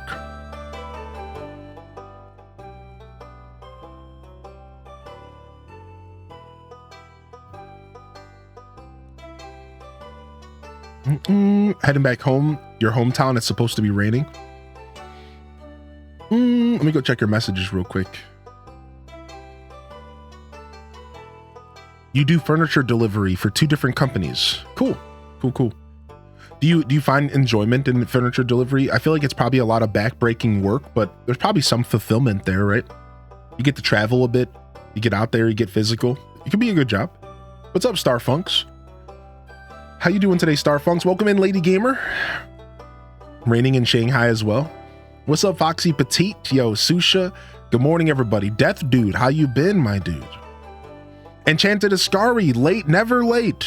Arriving right when you're meant to. Good to see you. My 2-year-old decided to stay awake today. Ah, I see. Gremlin and I got to meet the husband at the park on his way home. Aw, that's cute, Taco. Their first slide. You might need a nap today. What up, Sith Angel? All right, we're just settling into the stream today. If you are just tuning in, welcome to the broadcast. I know I'm just kind of settling in today. I'm like a little bit out there today, but that's all right. A goofy night of sleep, but I'm feeling good. I'm happy to be here. I feel like I'm not keeping up with chat, but sometimes you just feel that way even though you are. But if I did miss something, don't be shy to jump in the chat. Let me know you're out there. Don't be shy to do an @highly in dissent. Highlight your message. You can repost if I miss something. Don't be shy at all. But thank you for tuning in today, everybody, and good morning to you. Yeah, exactly, Viking. Like, yeah, I can imagine that's a nightmare, especially if you're at all concerned with not like damaging stuff, which I imagine you are. That whole idea of damaging stuff is probably pretty scary as well. I'd argue that that's probably a pretty scary thing. Got you up for Alto Boy while I'm gone. He updates me on what I missed. That's cute. That's super, super cute. Yo,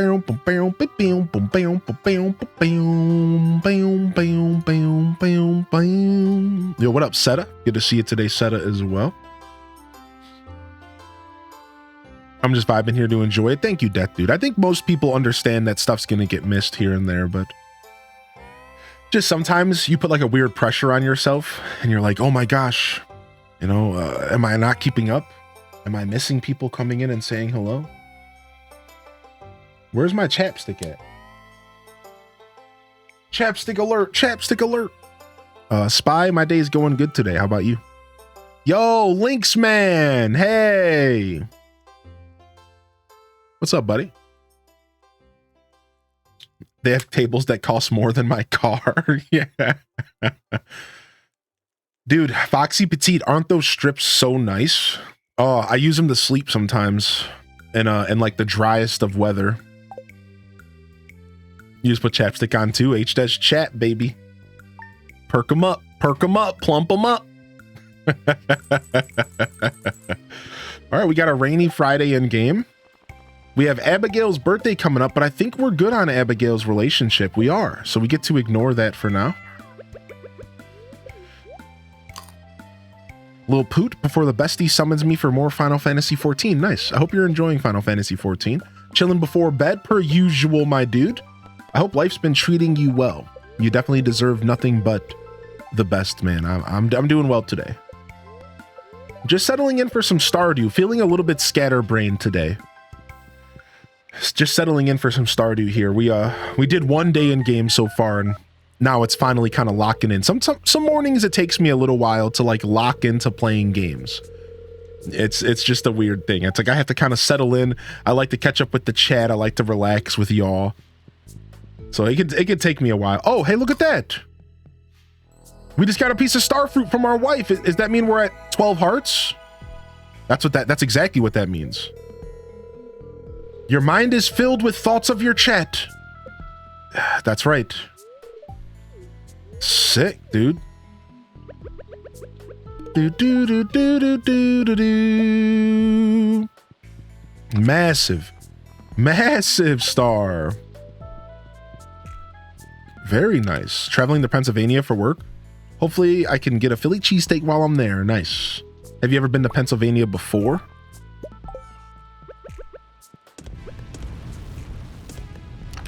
Pennsylvania is a very pretty state. All of the hills, all of the mountains and hills around Pennsylvania is very, very gorgeous. Probably gonna hang with the family because it's my birthday. Oh, we got a birthday in the chat. We got a birthday in the chat. Hey. Well, good morning and happy birthday to you, dude. Birthday love in the chat. Feels birthday man. Everyone deserves a little extra love on their birthday. Do you like musicals? I'll say that I like musicals. I enjoy musicals, but I don't pursue musicals. Nice. We just got the recipe for ice cream. The show was a rockin' success. No worries, Sam. Got a pizza for Shane. Yeah, I will say that the musicals I've seen, I've enjoyed. I have nothing against musicals. I will say I don't pursue them often. It's not quite my thing. Many more months of happy lurking. Hello, Hillian and Chat H Desway. Red Museum. Hey, how are you, Red? How have you been?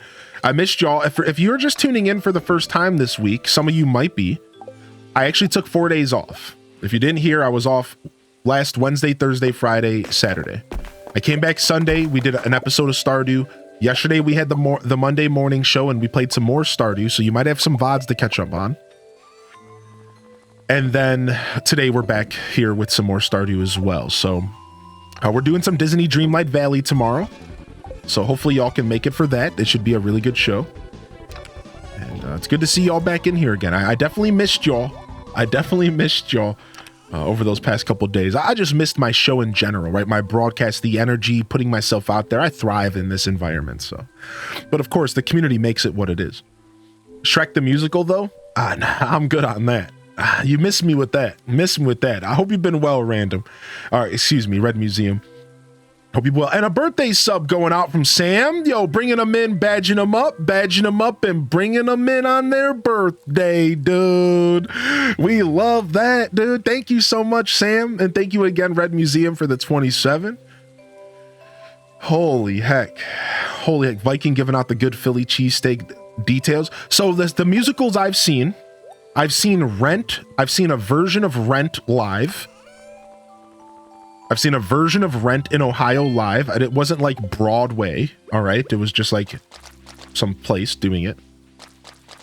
I've seen Repo the Genetic Opera on like a DVD, like in my living room. I thought Repo the Genetic Opera was amazing. That was actually probably the coolest musical I've ever seen. Super, super cool. Of course, I've seen Sweeney Todd. Sweeney Todd was fire. I'm kind of a sucker for Depp, though, especially Depp's old stuff. Pretty sure that was Depp, right? I think so. I don't know. Whatever. Regardless, Sweeney Todd was cool. Repo the Genetic Opera was cool. Loved both of those. Trying to think. I saw Les Mis live. When Les Mis came to theaters not too long ago, y'all remember Les Mis came out in theaters like 10 years ago? Like it was an actual movie. I saw the movie version of Les Mis. I never saw like Broadway Les Mis. I only saw the movie version of Les Mis. I thought Les Mis was cool. The one that's about the French Revolution and stuff. Pretty sure that's what it's based on, French Revolution. I liked Les Mis a lot. Les Mis was cool. What's the one that's about all the presidents? I've seen part of the one that's about all the presidents. I've seen part of that. That's Hamilton. I've seen part of that. I never finished it. I don't know. I don't have an opinion on it because I really don't remember much about it. I've seen like 15 minutes of it. When I say a part of it, I mean like 15 minutes. Like I haven't seen much at all. So I don't, but that's it. I think that's about as deep as my musical journey goes. Yeah, not too, pretty shallow. Oh, I mean, I guess Tenacious D counts as a musical. I mean, well, if you're going to throw Tenacious D, of course, yes, I love Tenacious D. I didn't really think about Tenacious D as a musical, but I guess you're 100% right. It is a musical. I didn't even, yeah, I guess it is. Yeah, dude, I love Tenacious D, man. So if we're gonna call out movies like that, then, fam, Rocky Horror Picture Show. Rocky Horror Picture Show, baby. Yeah, dude, I love Rocky Horror Picture Show. I've seen it live. I grew up. It's a huge thing in Ohio. It's like a rite of passage in some places in Ohio. It's a very big deal. They every month they do live shows. They still do live shows like every month of it. They pull people on stage and make them dress in drag, and it's like a whole thing. So I grew up in with a lot of Rocky Horror Picture Show influence. Love Rocky Horror. I've seen Phantom of the Opera. Now that you mention it, I didn't even think of that. I've seen Phantom of the Opera, but the movie version, I don't think I've ever seen anything. So here's the thing. I guess in my brain, I was thinking most musicals are things on Broadway, but I guess in all reality, I've actually seen a good amount of musicals. But most of them were like in movie form. I haven't gone to many live musicals. I haven't gone to many like stage Broadway musicals. That's something that I'm not really that into. I haven't done a lot of that. Yeah, Sweeney Todd for sure. Did my bits go through? Oh, they did. Yeah. Thank you for the 95 bits, dude. Yeah. Did the alert come up? Let me make sure the alert came up. Oh, that's why I don't think your alert went through. I think Stream Elements is bugging out. Yeah, Stream Elements is bugging out. Hopefully your alert comes through soon. Okay, here it is.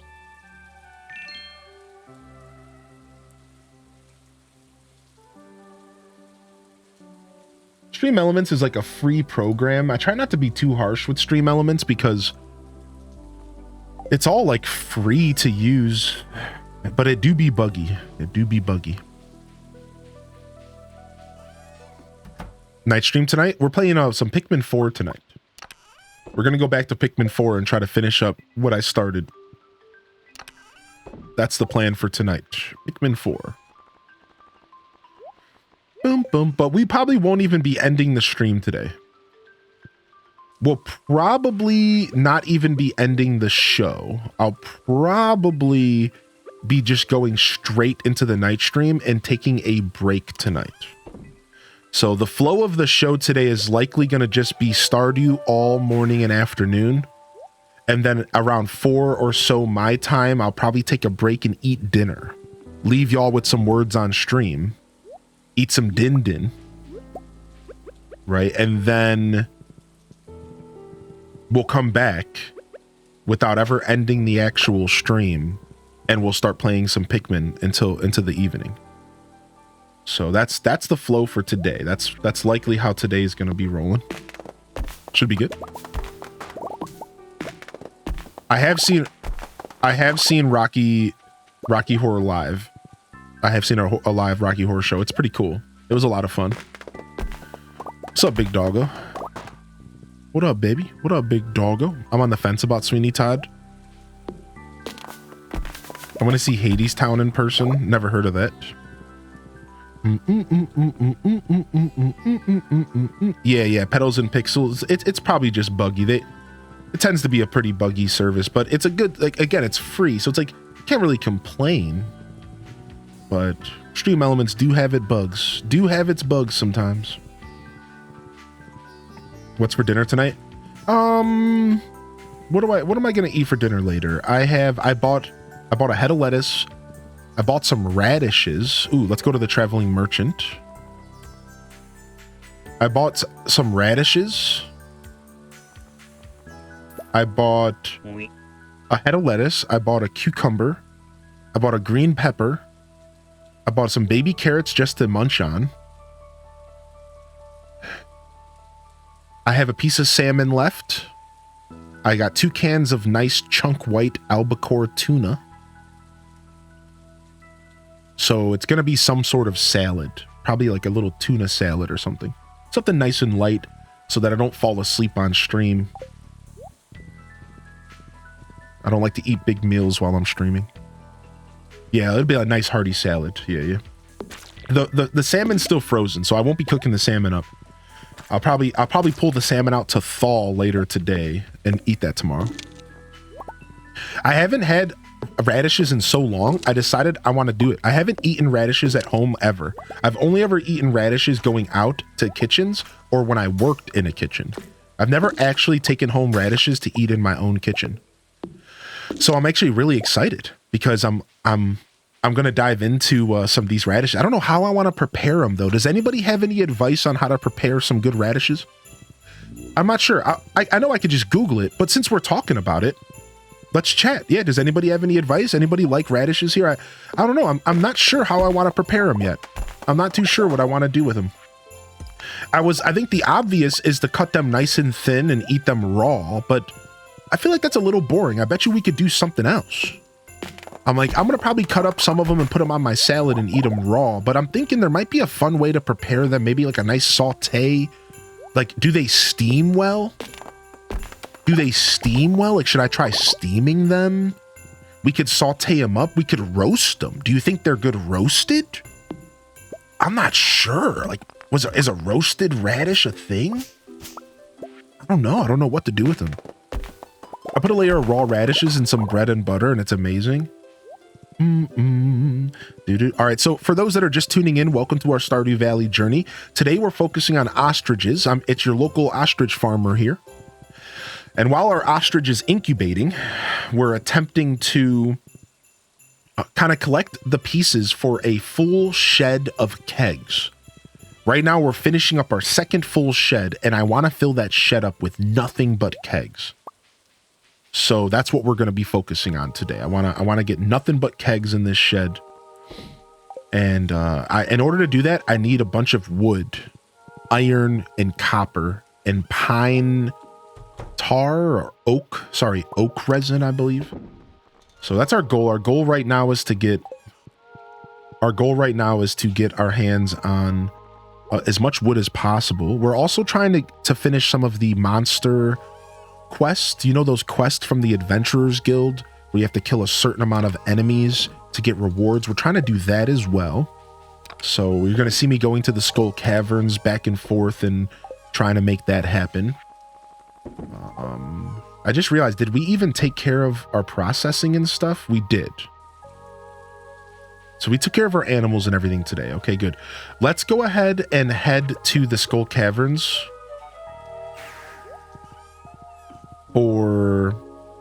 Let's head to the Skull Caverns real quick for some more battle in here.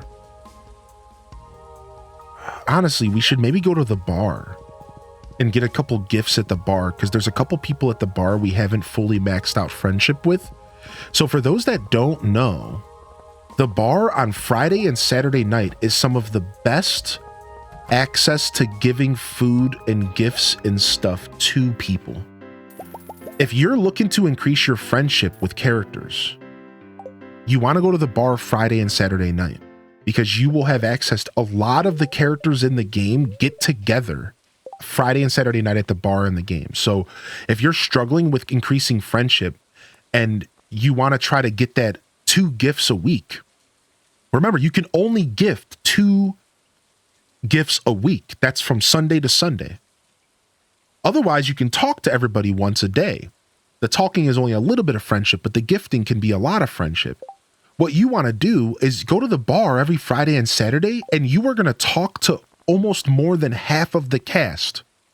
Almost more than half of the cast shows up at the bar from about 3 p.m.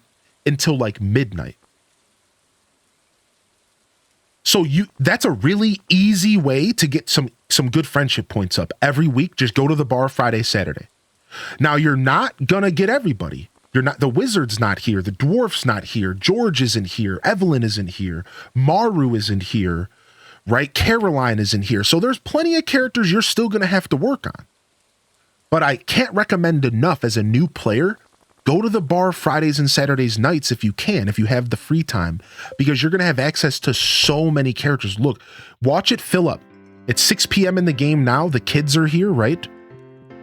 Watch it fill up. The kids are here. We'll get a Joja Cola for Sam, and it's going to start filling up rapidly. So we can give a coffee to Sebastian. Boom. Get our friendship points with Sabby. So this is a really good way to get friendship points up. You'll see me. This is like what I'll do throughout the early stages of my playthrough. You'll see me doing this a lot Fridays and Saturdays because it's just a really convenient way to get friendship points up. Like, nice, we just got some points with Willie. I believe we're good with Lewis. No, we're not. So let's go ahead and talk to Lewis. Give him some beer. I believe we're maxed out with Leia. Let's check. Yeah, Leia, we're good. So we'll just hang out here for a second. And we're also going to find Clint.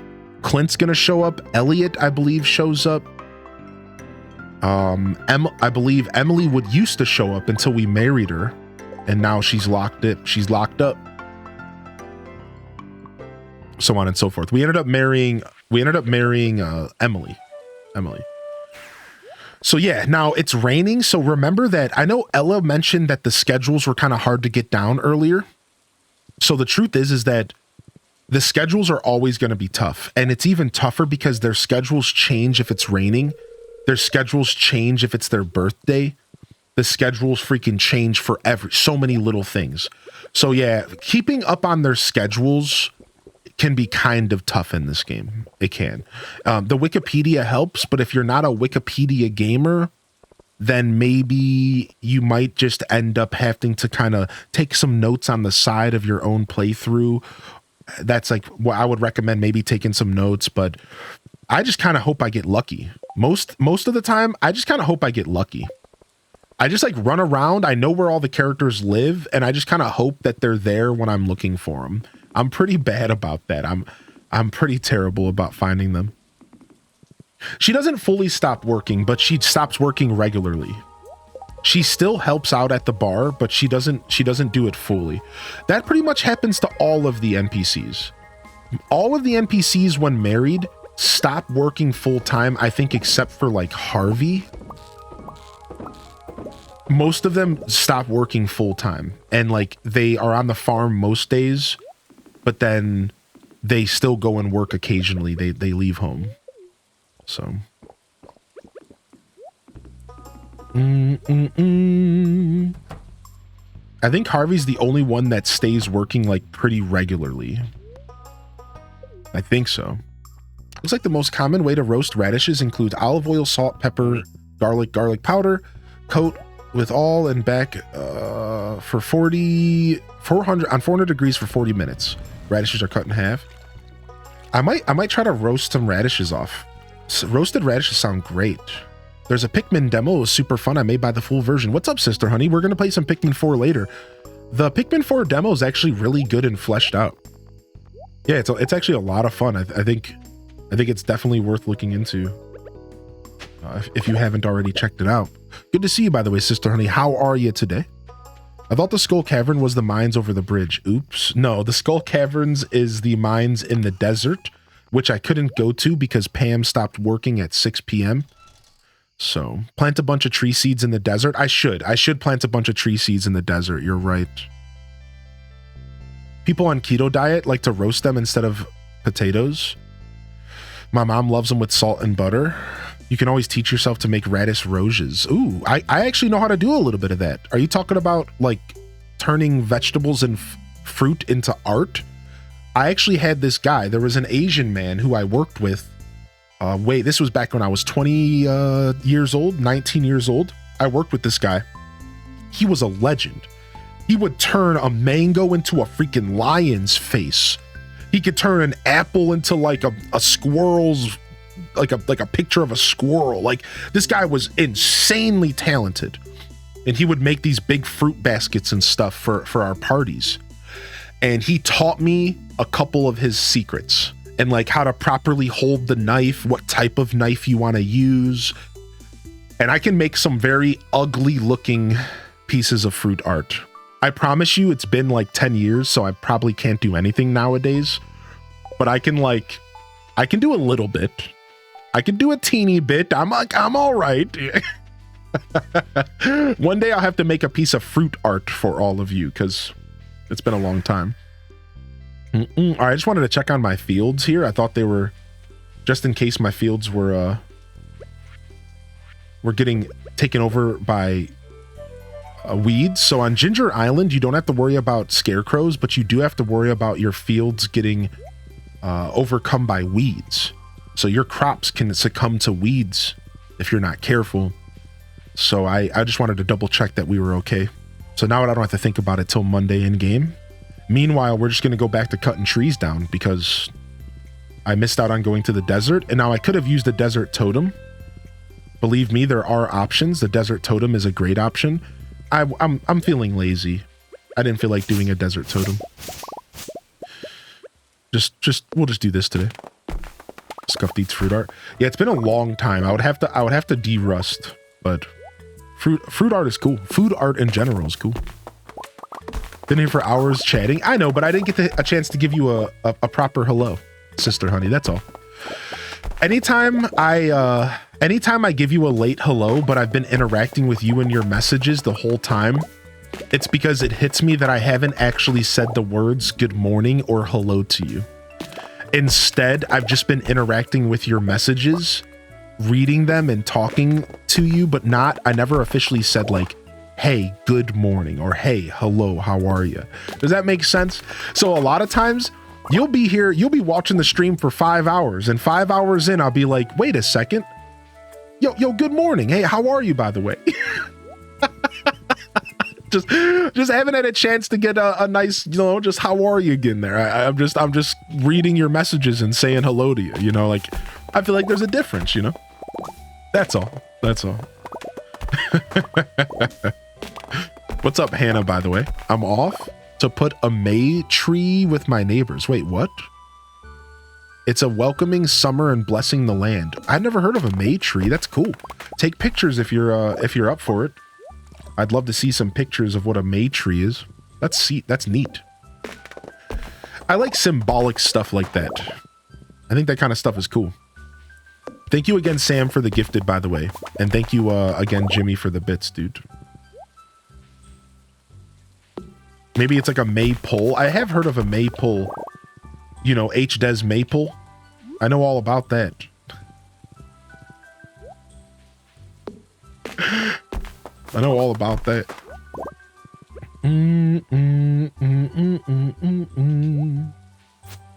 Not Maypal. I'll take pictures. Yeah, that's cool. It's a German tradition. Oh, that's interesting. Have a good day today, Hannah. Enjoy the lurk if you can lurk. If not, no worries. Appreciate you. Yo, Stevie173, good morning. Good morning, Carrie Ann, iced coffee. Welcome to the broadcast. Xbox just announced their big showcase for June 9th.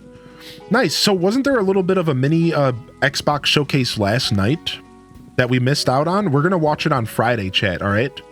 So if you have not watched the Xbox showcase that was live yesterday, we're going to watch it together Friday on stream. I know that's a little bit far away from now, so feel free to not wait for me. But I think we'll watch it together Friday for the Friday show. we'll see what the new whatever that was. I think it was some kind of like indie dev kind of update. I don't really know what they announced, what they did yesterday. Oh, I didn't mean to pull this in here. Oops. Yeah, Stardew Valley is on Game Pass, yeah. What's up, Dad baby?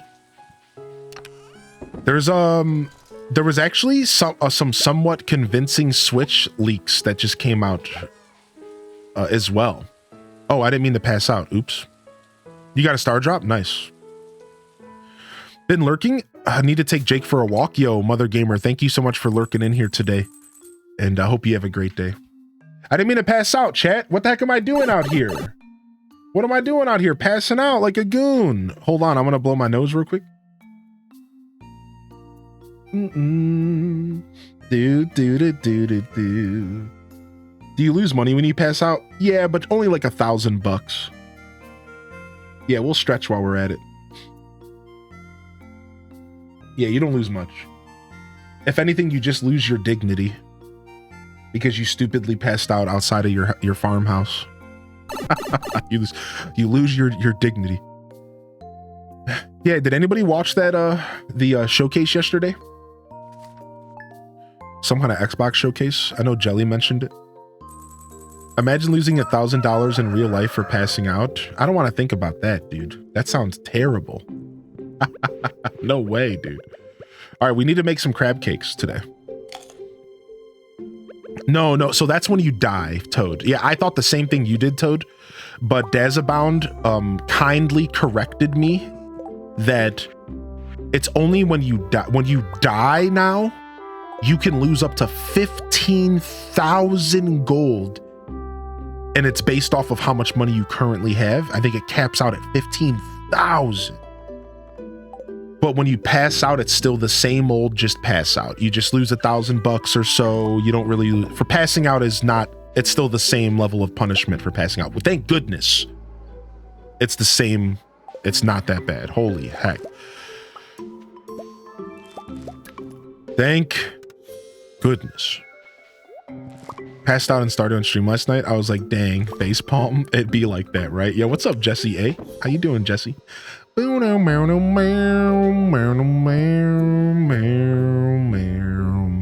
Shooby dooby dooby doo, it's Saturday in Stardew Valley. What am I going to do today? I could go to the Skull Caverns, or I could instead run around and cut down trees. I could even go to the beach. Yeah. I wish it were Saturday in real life. Me too. Yo, thanks for the lurk.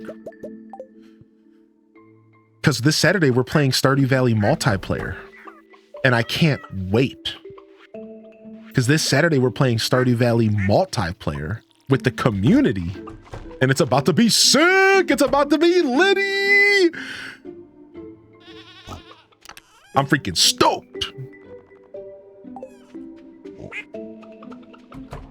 I think we gotta harvest pumpkins today in game. Yeah, it is Star Wars Day as well. I thought about celebrating. As I was setting up the schedule for Stardew this Saturday, I thought to myself, am I making a mistake not celebrating Star Wars? I decided that I was not making a mistake. As much as I do kind of like Star Wars, I'd consider myself a pretty big Star Wars fan. No mistake was being made. Stardew Valley is love. Stardew Valley is life.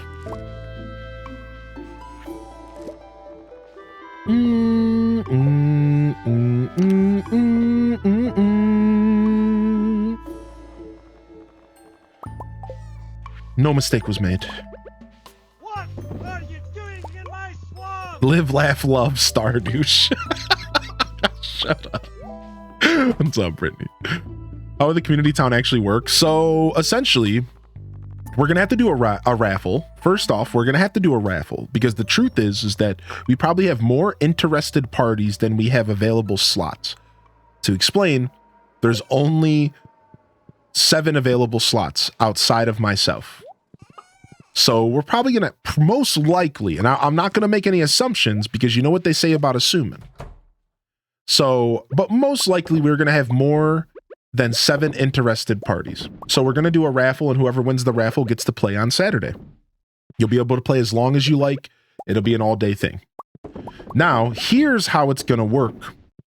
If you don't know how Stardew Valley multiplayer works regularly, all right, so like let's just talk a little bit about it. You can have a new player join your farm by deleting an old player's house. So what happens is if you can go to Robin and you can actually destroy a player house. And if you destroy a player's house, you destroy the player's existence. They're gone from your game. And then you can rebuild that house. And this is all pretty much zero cost. Making multiplayer cabins in the game is, it's like a no cost thing.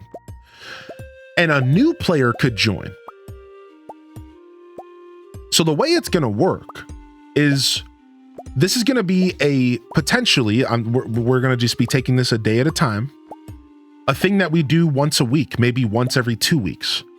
And every time we play, we're going to invite some returning players to come back, but we're also likely going to be needing new players. And the reason I say this is because there's a really good chance that not everyone's going to be able to make it to the next segment, right? Like, for example, I'm doing it this Saturday, but maybe next time I'll be doing it on a Wednesday or a Friday. So not everyone's going to be able to always rejoin. So we're going to make up for the fact that not everyone's going to be able to rejoin by just deleting their houses and adding new players, right? So it's going to be kind of a rotating farm. It's going to be kind of a rotating farm that we progress as a community. We're going to be progressing this farm as a community, but not every player is going to be a permanent part of the playthrough. Some players are going to be cycled in and out because they're not going to be able to make it to every stream. Players who can make it to the stream that come back, maybe they'll keep playing. But if you really think about how Stardew Valley works, you don't really lose anything if you get kicked out besides for like your actual character's progression, which, can suck. Like you're going to go back to a level 1 farmer, but at the end of the day, the farm itself will still be progressed. We'll still have all the money that we've earned. We'll still have all of the crops and the animals and everything that we've earned over time. So let's say that you come and play with us Saturday. And then thank you, Sister Honey, for gifting 3 months of tier 1 to Dat Baby. Can we get some love in the chat on that? Thank you so much for the gifted sub to Dat Baby. So let's say Animal Crossing, you join on Saturday, and then the next time we play, you're not there. So we replace you with another player. But then you come back on the 3rd. Let's say you come back on the third day or the 3rd episode. We're going to be able to hand you your tools. We're going to be able to give you a set of tools. We're going to be able to immerse you right back into the farm. Because again, the farm progress is never going to reset. Only the individual character progress will reset. So in a lot of ways, I think I've never done this before. I think it's actually going to be pretty cool. I think it's going to be a pretty interesting way to play Stardew Valley, where we're going to be able to build a farm up together, make decisions together as a community, even if you as an individual end up missing an episode or two. You could still come right back. You might lose your character progression if you can't keep up, when that's fine, but you'll still be able to partake in the growth of the farm in general, right? And that's what we're going to be accomplishing. Our goal is going to be the farm as a whole. That's really going to be our goal as a community. How far along can we get as in the farm as a whole, right? Like that's really what our goal is going to be. So we're going to talk more about this on Saturday, though. We're going to talk more about this on Saturday. Y'all are just going to have to come over on Saturday and find out. Because we're not going to play right at the start of Saturday morning. We're going to give people a chance to get here. So Saturday morning, I will start the stream at 8 and I will play my regular farm until about 11 a.m. And then we will switch over to the community farm. So you have to show up to the stream at around 10, 11 a.m. on Saturday if you want a chance to join us for multiplayer. And no, the community farm will not mainly be on the weekend. No, I'm going to be rotating it to whatever day I see fit. This way, different types of people can join in. So for the first episode, we're going to do it on a Saturday, but next week I might do it on a Tuesday afternoon. Maybe the week after that, I might do it on a Friday night. Because this way, different types of people will have the opportunity to join. Different types of people will have the opportunity to play, and it's not going to be only the same people in the same time slot. So that's my goal. My goal is to actually purposefully rotate the day around, because I don't want it to only be the same 7 people. I want to give people from different time zones and people from different walks of life the opportunity to come play Stardew Valley with myself and the community and I, right? So that's going to be how it's all going to work. Again, we will iron out all of these details. We will talk about this all day on Saturday. So any questions you have could be saved until Saturday. Now, you're welcome to ask them now, but Saturday will be the day where we really get down to exactly how it's all going to work, and we'll slowly figure out all the details, and we'll try to make it really cool. The goal is going to make it a really cool experience. We're setting out to make a really cool experience, and that's what we're going to focus on. How cool would it be to have a community farm that you can join in? You could be a part of the progress of the farm, of the journey. I think it sounds like a good time to me. I think it sounds like a blast. So I'm really excited about it. All right, it's Saturday. We don't have to worry about the birthday. We got our shed done. Let me go take care of my animals. Let's get all that going, and then we can go make a bunch of kegs. That's what we need to do. Boo doo doo doo doo doo doo boo boo boo shooby dooby dooby doo. Yo, what's up, Effie Apples, by the way? Yeah, you joined in right at the end of the explanation, so hopefully you caught enough of that explanation to get an idea of what's going on.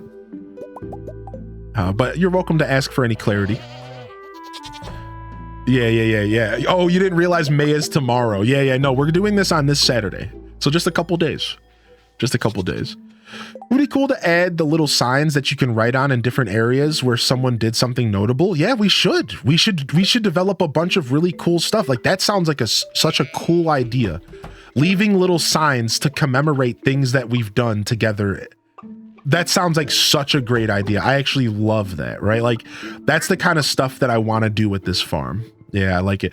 I think we're going to do 4 corners, because I think 4 corners is going to be the biggest farm to accommodate 8 people. So I think we're going to do the 4 corners farm. I thought about letting the community vote on which farm we do, but the more I think about it, the more I realize 4 corners is just the best option.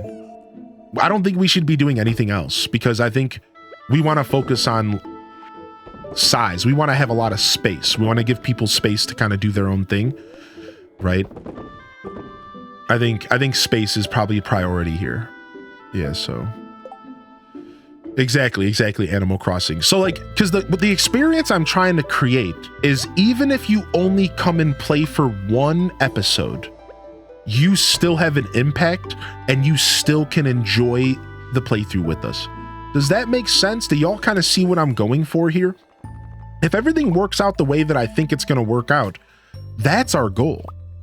Our goal is to make it to where, even if you only make it for 1 episode and you just can't be here for any other episode, that you still feel like you have joined in and you played multiplayer Stardew. Every episode we'll try to go for a good solid 8-9 hours so that you can really have an impact and really get a nice playthrough going. I'll try to announce ahead of time when we do it, right? Every episode I'll try to announce ahead of time so that you can try to be there if you want to be there. It's going to be tough. It's going to be weird, right? It's going to be a little bit weird. The idea of people losing their player progression is going to be like a little bit weird. There's going to be some kinks that we have to iron out.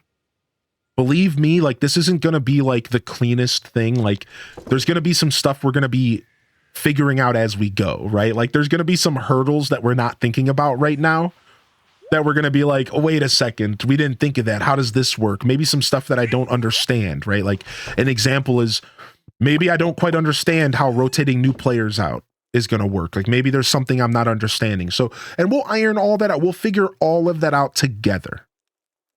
Right? Exactly. Effie Apples, Ginger King just mentioned that. Yeah, you should empty your inventory out at the end of every play session.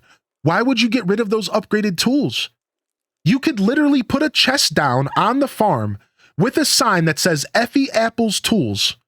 And then the next time you come back, even if you have to make a new character, you still have all of your tools, all of your items, and everything you earned. The only thing that is going to be reset, if this works out the way I think it's gonna, is your actual farmer levels. This is the only thing we're not going to be able to preserve for players who don't make it through every episode. This will be what you'll lose, which is kind of a big deal. Like, let's be real. It kind of sucks not to get these powers, but like, well, let's say that you join, let's say that the first time you play is episode 5. Let's just paint a scenario, right? And you join in, and we're sitting on 10 prismatic shards. Day 1, you join in, you go to the desert, you get your galaxy sword, and you're running around as a level 1 combat with a galaxy sword, slaying stuff, just like having a good time. Level 1. Yo, here's an iridium fishing rod, dude. Go get him. Oh, yo, here's an iridium pickaxe. Go have some fun. See, because we're all playing the farm together, we're going to be able to progress the farm over time.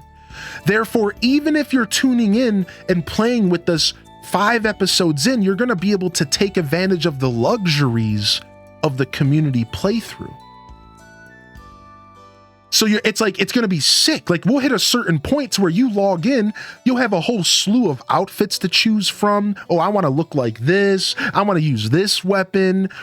It's going to be a really interesting thing. I really, again, don't all the way know what I'm getting into, but I promise you there's one thing I'm sure of. It's going to be cool. It's going to be fun. And it's something we're going to potentially stick with for, you know, maybe a couple months. Like, I would like this to become a thing we do maybe once a week, maybe once every 2 weeks. It could be really, really cool. So, yo, what's up? Sleep the day away. I hope you're having a good day. Yeah, it'll be vanilla, no mods. Right. Yeah. So yeah, this is just, it's all conceptual right now. I've done a little bit of research and I have like a decent idea of what I'm doing.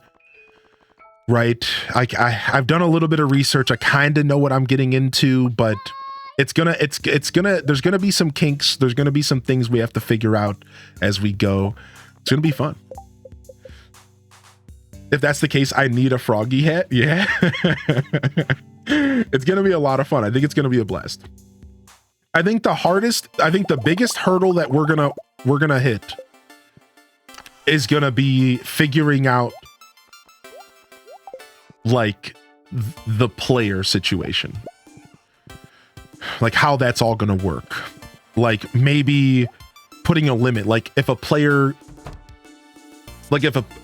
gets to like 5 episodes, like should we let them be a permanent member? Should a player have a cap on how many times they can play with us to make sure that other new players can get a chance to play? This is assuming that there's a bunch of people who are going to want to play in the first place. And again, I really don't even know how many people are going to be interested. Right? So there's going to be some stuff we're going to have to figure out to try to make it as fair but as inclusive as possible. Y'all know that I'm pretty serious about inclusivity and making sure that people feel welcome here. So like there's going to be some stuff we're going to have to figure out, kind of have to iron out, but we'll cross all that stuff when it comes. Like we'll figure that stuff out as we need. There's no reason to stress about it now. So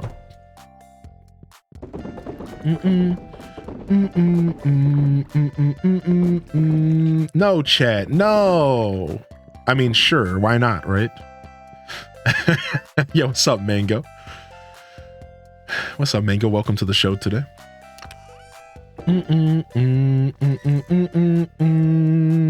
Exactly, Effie apples, right? We'll figure it out. We'll have a good time. I think the main thing that I'm trying to accomplish is a community farm that we don't reset every episode, and that we don't have players feeling obligated to show up. I'm trying to create an experience where somebody can join, but it's not detrimental if they don't come back. Because I think that's the hardest part of playing multiplayer Stardew, is a lot of times you start a Stardew Valley save, you have 7 people join, everyone's excited to play, right? Everyone's, oh yeah, let's go, baby. And then you come back next Saturday, and only 3 of those people come back. Because everyone else is busy with life, right? And it's like, okay, well, now we're down to 4. And then maybe next week, 2 of those people don't come back, but 2 of the other ones do. And then, you know, and it's like, so I'm trying to wrap my head around the idea of creating an experience where it doesn't matter if you come back or not. Sure, there's a couple sacrifices that need to be made, but at the end of the day, it's like, it's all pretty organic. I think that's kind of what we're going for. Let's go see. I think I need to harvest pumpkins today. What's up? A new Hylian fan? Aw, yo, Muskie. Well, sometimes life does get in the way now, doesn't it? Congratulations, by the way, dude. Congratulations, Lindsay. Like I said, it'll be episode 1 will be Saturday, but we'll be doing plenty of episodes in the future. If things go the way that I want, we'll be doing this for quite some time. So, uh-oh, Sam's banned. This is what we would have heard if we chose the metal option. All right, I think we might have to take the bus here, or take a totem. No. Yeah. Let's go ahead and take a totem to the desert. Sure. I don't remember. What does it take to buy a totem? Is it Omni Geodes? Let's go ahead and buy a couple desert totems real quick. We have 2. Yeah, it's fine. Omni Geodes, okay. I don't have a sign-up sheet. I thought about doing that, but we'll probably just do a raffle for day 1. We'll see interest, and we'll go from there.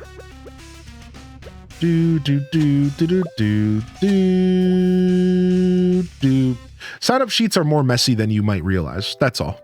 But a good suggestion regardless. But yeah, I'm good on that. We'll just do raffles and go from there.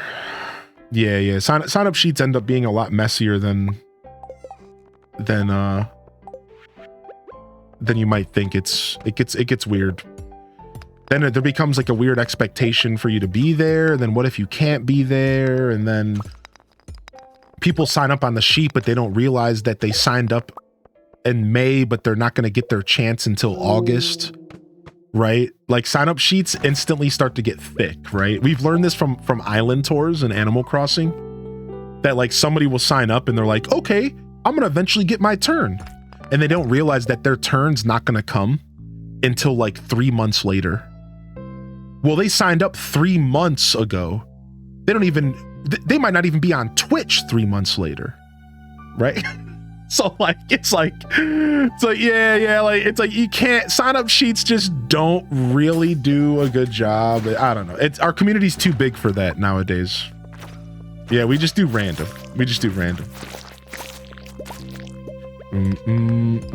But again, good suggestion. I think I'll stay away from that for now, though.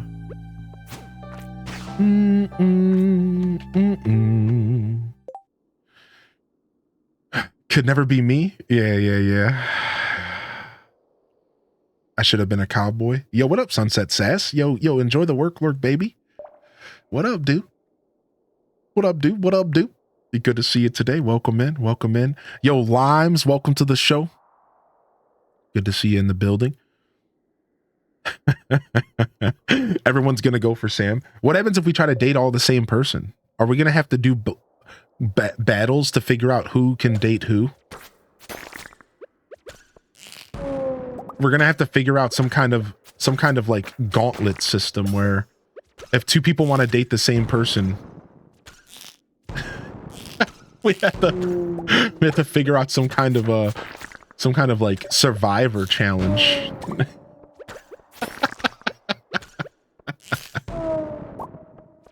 Duel for the maiden's hand. Yes, exactly, dude. That's right. My butt, dude. My butt. Gil Wen, good to see you. Sunset, good to see you. Susha Lucia, I hope you're enjoying the show. I know you've been here for a bit today. Loser gets their house bulldozed by the winner. It would gauge interest. Yeah. Sign up sheet would gauge interest. I actually started an event in the Discord, and I'm hoping that gauges interest as well. Yeah. For sure. Definitely a good thought. Yeah, it won't just be Saturdays. So I'll be rotating the day around, hopefully getting more people involved over weeks, right? Again, for right now, let's just try to keep it grounded, and we'll just say, I imagine it's going to be something that's cool enough for us to keep doing over time, and we'll rotate the days to get more time zones and stuff in, for sure. Like we'll do a couple episodes in the middle of the week. We'll do a couple in the afternoon. We'll even do a couple night episodes. We'll get some of you PS tiers up in there. I'm thinking about you PS tiers. All stuck at work while it's 5 p.m. in my world. It's only 2 p.m. for you. I know what's up. I'm going to try to consider all of you to make this as fun as possible.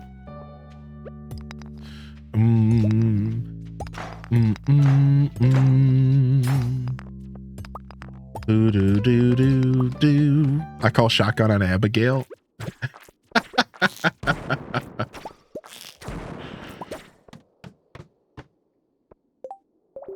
Oh my gosh. Dude, y'all remember calling shotgun? I'm sure people still do that nowadays, huh? So like, we made up a rule where calling shotgun started becoming a problem. So instead of being shotgun, it was the first person to touch the car door handle.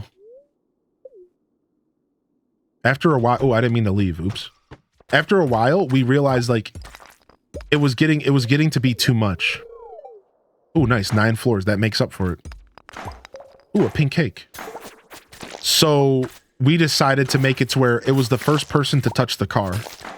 The first person to touch the car was the one who could call shotgun.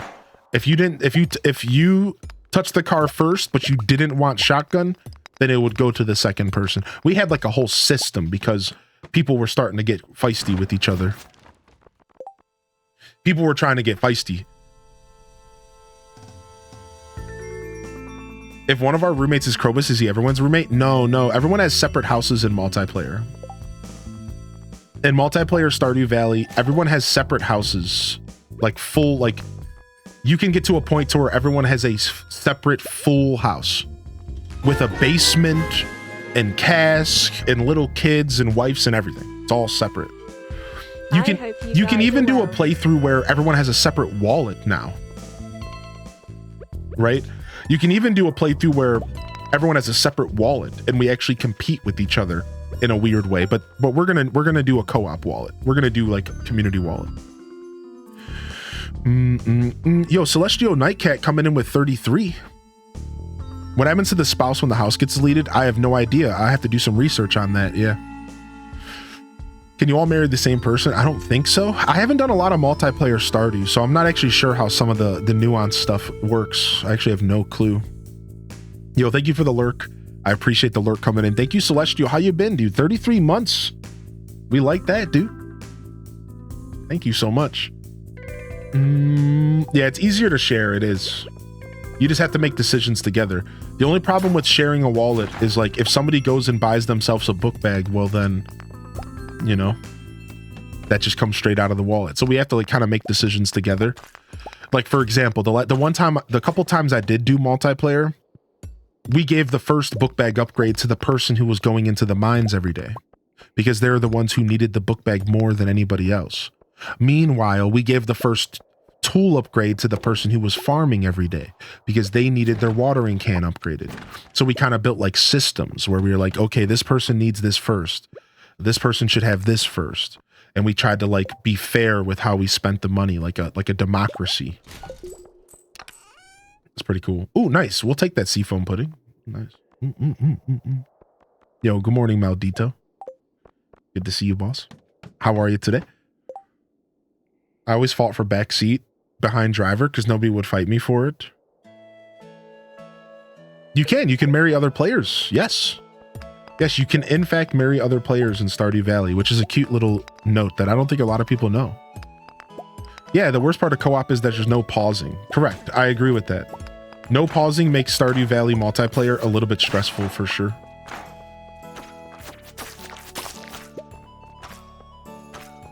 I will tell you this though, there's a benefit to multiplayer Stardew. You can actually take a nap. In multiplayer Stardew, you can take a nap. You can lay in your bed and you refill your energy. But you don't sleep for the day.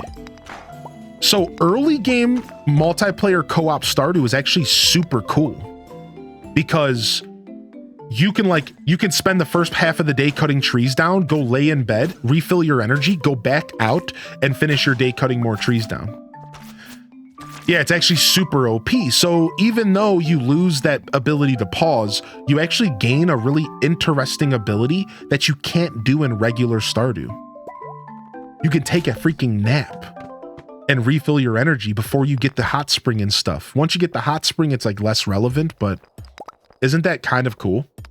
I think that's actually something I wish that you could do in regular Stardew Valley. I've always wanted to be able to do that in regular Stardew. Like, why can't I nap? Like, I feel like that's a feature that we should have access to. I don't want these fall seeds. Get this out of here. All right, let's get out of here. I don't think you share star drops, but that's a good question. Yeah, I don't know. I wonder if you do. I feel like the answer to that is no, but maybe? When this comes to Switch, this will be my husband and I's Friday night chill. That sounds beautiful. That sounds like such a good time, actually. I actually like that a lot. I love napping in A Wonderful Life. You don't, Gilwin and I haven't. Okay, you don't share those. Yeah, I didn't think so. I feel like most things in multiplayer Stardew are separate. Outside of the wallet, and even now you can make the wallet co-op. Are separate if you want, but that's only if you want. We've gotten double of all rewards because it doesn't share.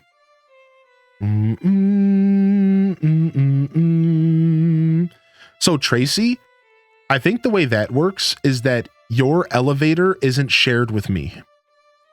I think that's how I think the way that, I don't know for sure, but I think any progress you make in the mines is separate from me. So like if you get to floor 20, I think I still have to do that myself. I think so.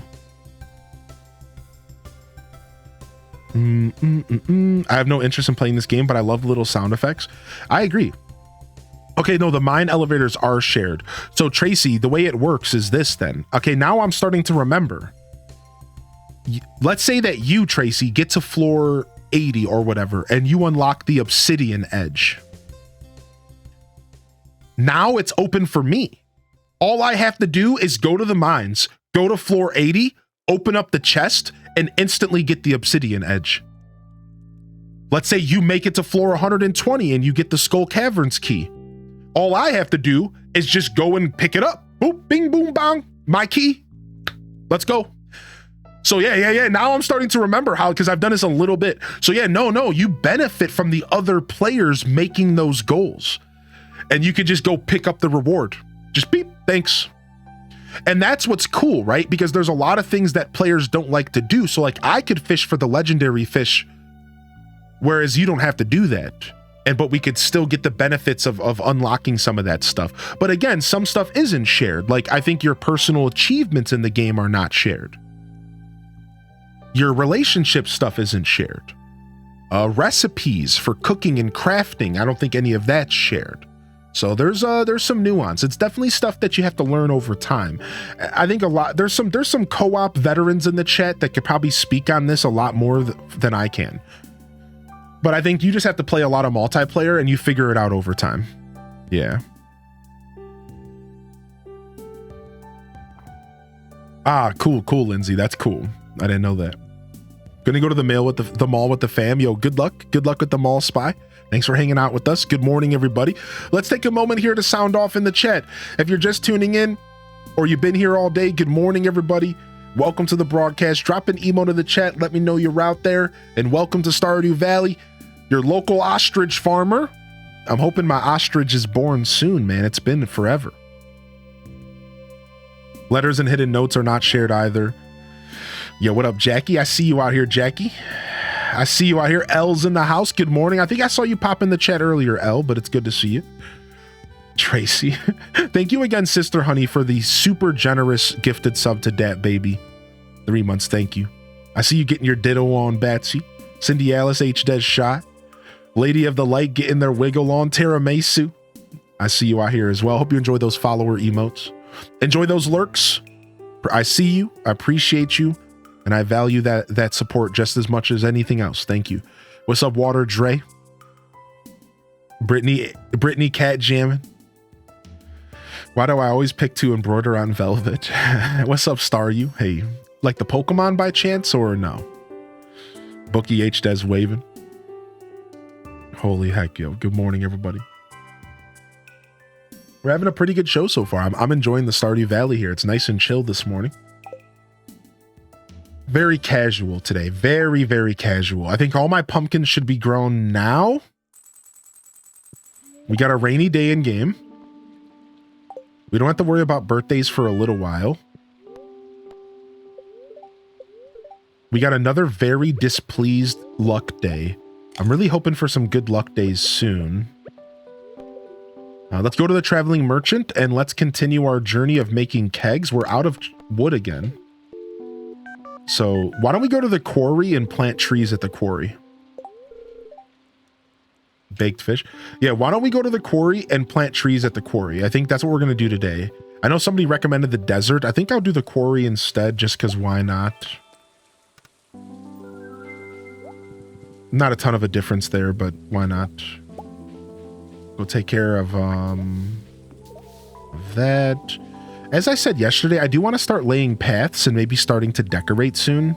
I feel like I'm still a little bit too early because I'm not all the way done buying buildings for my farm yet. Right? Like I still need to get 2 more obelisks, so we have to consider that. I need another silo. I think that's it. I think we have every building we need besides for a silo and 2 more obelisks. So we could probably start decorating and just keep them in mind maybe. But I'd like to start laying paths down and stuff like that. That would be a nice thing to start doing. Maybe we'll wait till winter.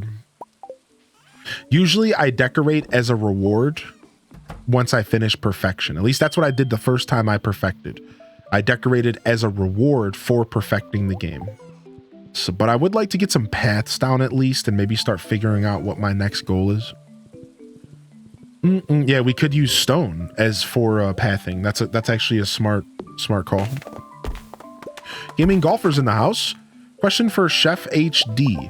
It's grilling season. I'm currently using an egg as a binder in my homemade burgers. Okay, that's pretty standard. I like that. Where's my blueberries at?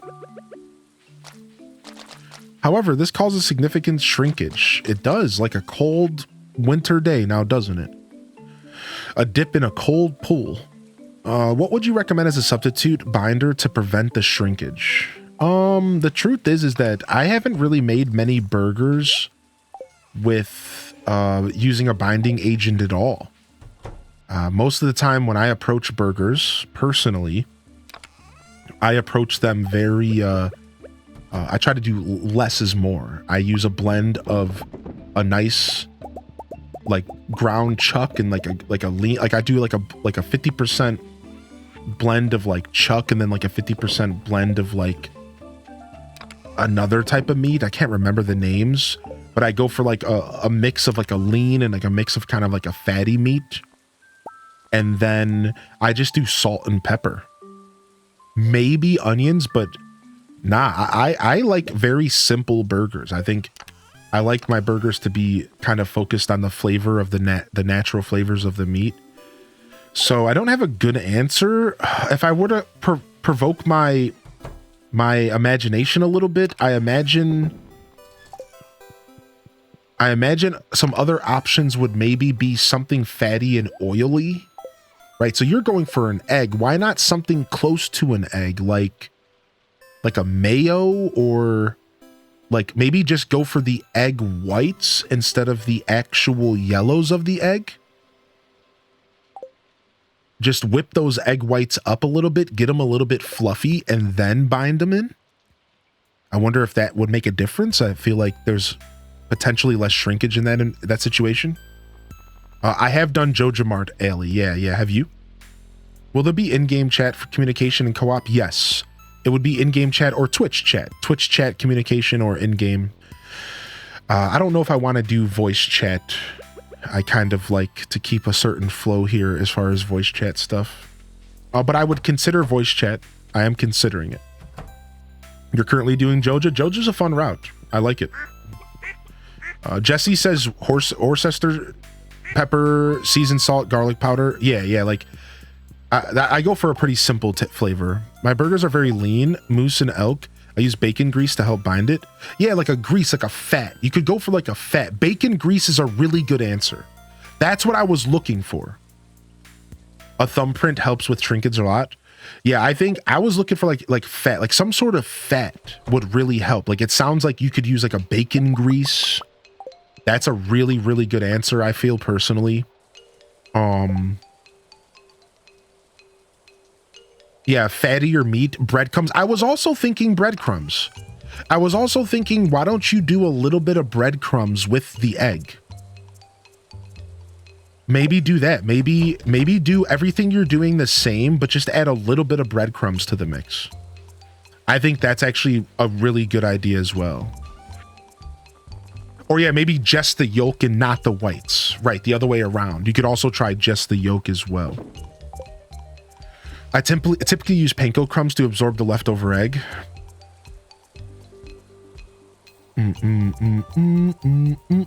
Yeah, also you could check the meat that you're using. Are you using a fatty enough meat? That's also a good question. What type of meat are you using? Because you should probably, you want to do like you likely want to do a blend of fat and thin, I think. Like a thinner meat with mixed in with like a nice fatty meat. And I feel like that makes some of the best burgers because you still get the fat to prevent some of the shrinkage, but then you still get that like half lean, half fat. I'm using medium ground beef. Can't get ground chuck here, sadly. Yeah, see, I usually go for 2 different types of meat combined. My burger recipe is actually an Alton Brown recipe. Yo, what's up, Purple Hazed? Weirdly comforting conversation though. I can understand that. You know, we're talking about food, you know. It's grilling season. Got to get your Tim Allen grunts out there. Yeah, we're grilling, baby.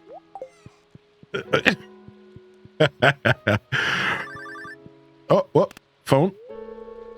You hear a robotic voice at the other end. Oh my God. They're here to tell me about my extended warranty plan. Frick.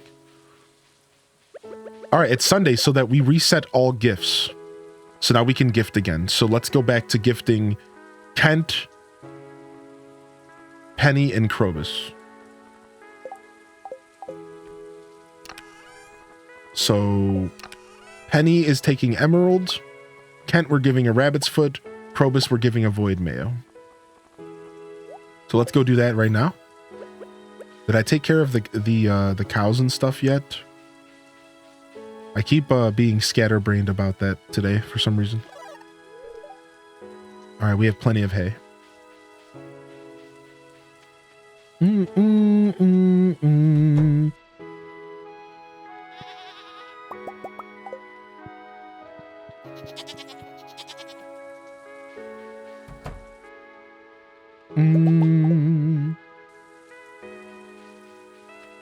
Yeah, normally I would do a mix of ground chuck and ground beef, I believe.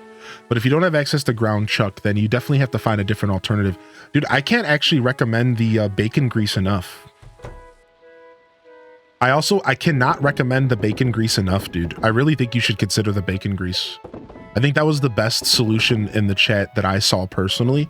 Not that y'all haven't put out some great solutions, but I think that was actually the most intuitive that I heard. Just add some bacon grease to that bad boy. Plus you get a bunch of flavor out of it. You get a ton of fat infused into it. A lot of the bacon grease fat will cook out, and it'll alongside, like, it'll kind of help preserve the fat from the beef itself as well, because the bacon grease fat will cook out first, if I understand things properly, the science of it. So like I think that was my favorite solution. We have pumpkins to harvest today. Yeah, a little bit of mayo. Somebody recommended mayo in the chat. I think mayo is actually a better answer too. Yeah, whoever was the mayo recommendation, I think, was also killer as well. I saw that. I think the mayo recommendation was killer because you get the fat, you get oil, right? What is mayo? Mayo's fat, eggs, and oil. I think the mayo is not a bad call. I've never put mayo in a burger as a binder, but it makes sense to me. It actually makes a ton of sense. We'll buy that. Yeah, it actually makes a ton of sense. That was me at first. Yeah, I thought it was you. I just wanted to make sure. I didn't want to assume. We also want to maybe drop off some void essences at the wizard more frequently here. Yo, what up, Ryan Perp, the perpetrator, baby? What up, TT Tro? Violet Purple, now I want a burger. Yeah, now we all want burgers. I know. Now we're all hungry for burgers. Let's go do our pumpkins. I should probably grab the seeds first, right? We should be able to plant seeds again. So let's do... We got pumpkins. What else do we want to put in the ground here? Beets. Those are radishes. Do we not have beets? I have to buy beets from the desert, don't I? Beets by Dre? I do not have beets in here. Let's go to the desert and buy some beets real quick.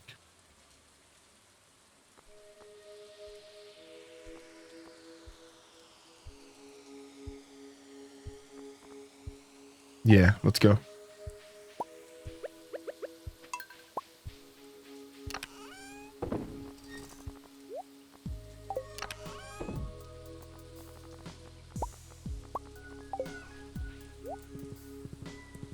Unripe bananas, enchiladas, and burgers. Sorry, not sorry. Yeah, I agree with you, Toad. It's like, there's like, mayo gets a bad rap, but in all reality, it's really good for cooking. I've seen people make grilled cheese with just mayo. No butter. They just slather mayo on both sides of the bread, like on the outside pieces of the bread. They put the cheese in the middle. They make a grilled cheese. It works. Honestly, some people say it's better than butter. I don't know about all that now. But yeah.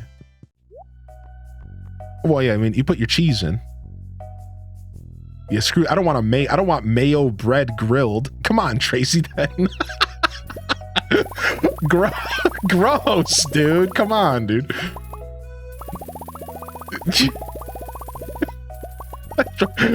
just grill some mayo and bread and just call it a day. No, dude. You could use lard when cooking eggs. Would it taste the same? Sure. It wouldn't taste the same, but you could do it. Lard has a significant different taste than butter, in my opinion. It also depends on where the lard's derived from, doesn't it? Isn't there different places to get lard from? Different ways? But to answer your question, it would totally affect the flavor, but it would be the same cooking process. Sure. Yeah, why not? Right?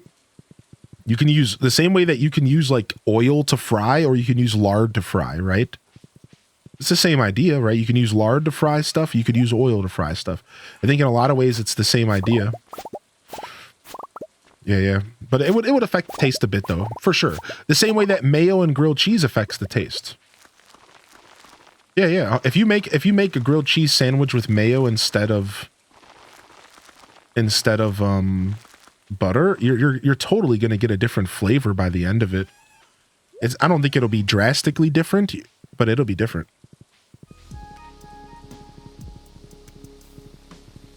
The Iridium Scythe comes from the Mastery system.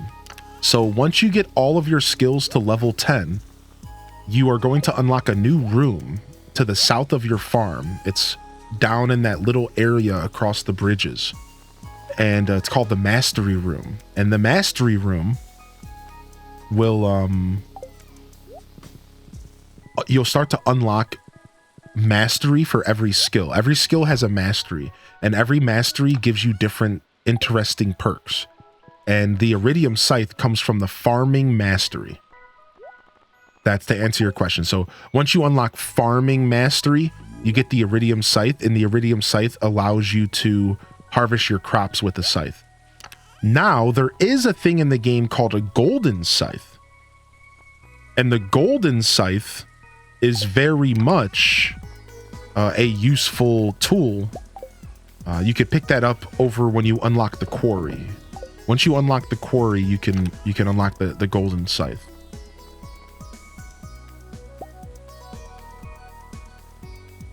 Bam, bam, bam, bam. All right, let's go do some gifts around town. Thanks, man. Yeah, no problem. What's up, Kenny Phoenix? Good to see you today, Kimmy. How are you? Beef tallow would be good. That's like an advanced option. I would have never considered tallow.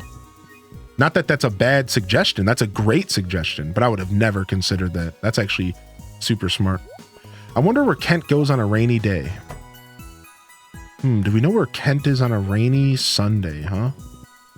I don't think he's a bar goer. I think he occasionally goes down. Up here he is. I was about to say, if he's not up here, doesn't he occasionally go to the Cindersap Forest, I think? Kent's a pretty easy guy to find in this game, thank goodness. Pomegranate and the dehydrator is good money. We don't have Penny. Where's Penny Sunday night in the rain? I don't know where you are. Oh, there you are. She's at the library, I think. I was just wondering what you thought. Both. I don't know what you were asking me, but both is always a good answer. Could you explain your strategy in the Skull Cavern? So my Skull Cavern strategy is there's a couple things you need to take in. So this is going to be a lot of information. I'll try to make this as palatable as possible. First off, I can't stress food enough. I think food is the most important part of the Skull Caverns next to bombs.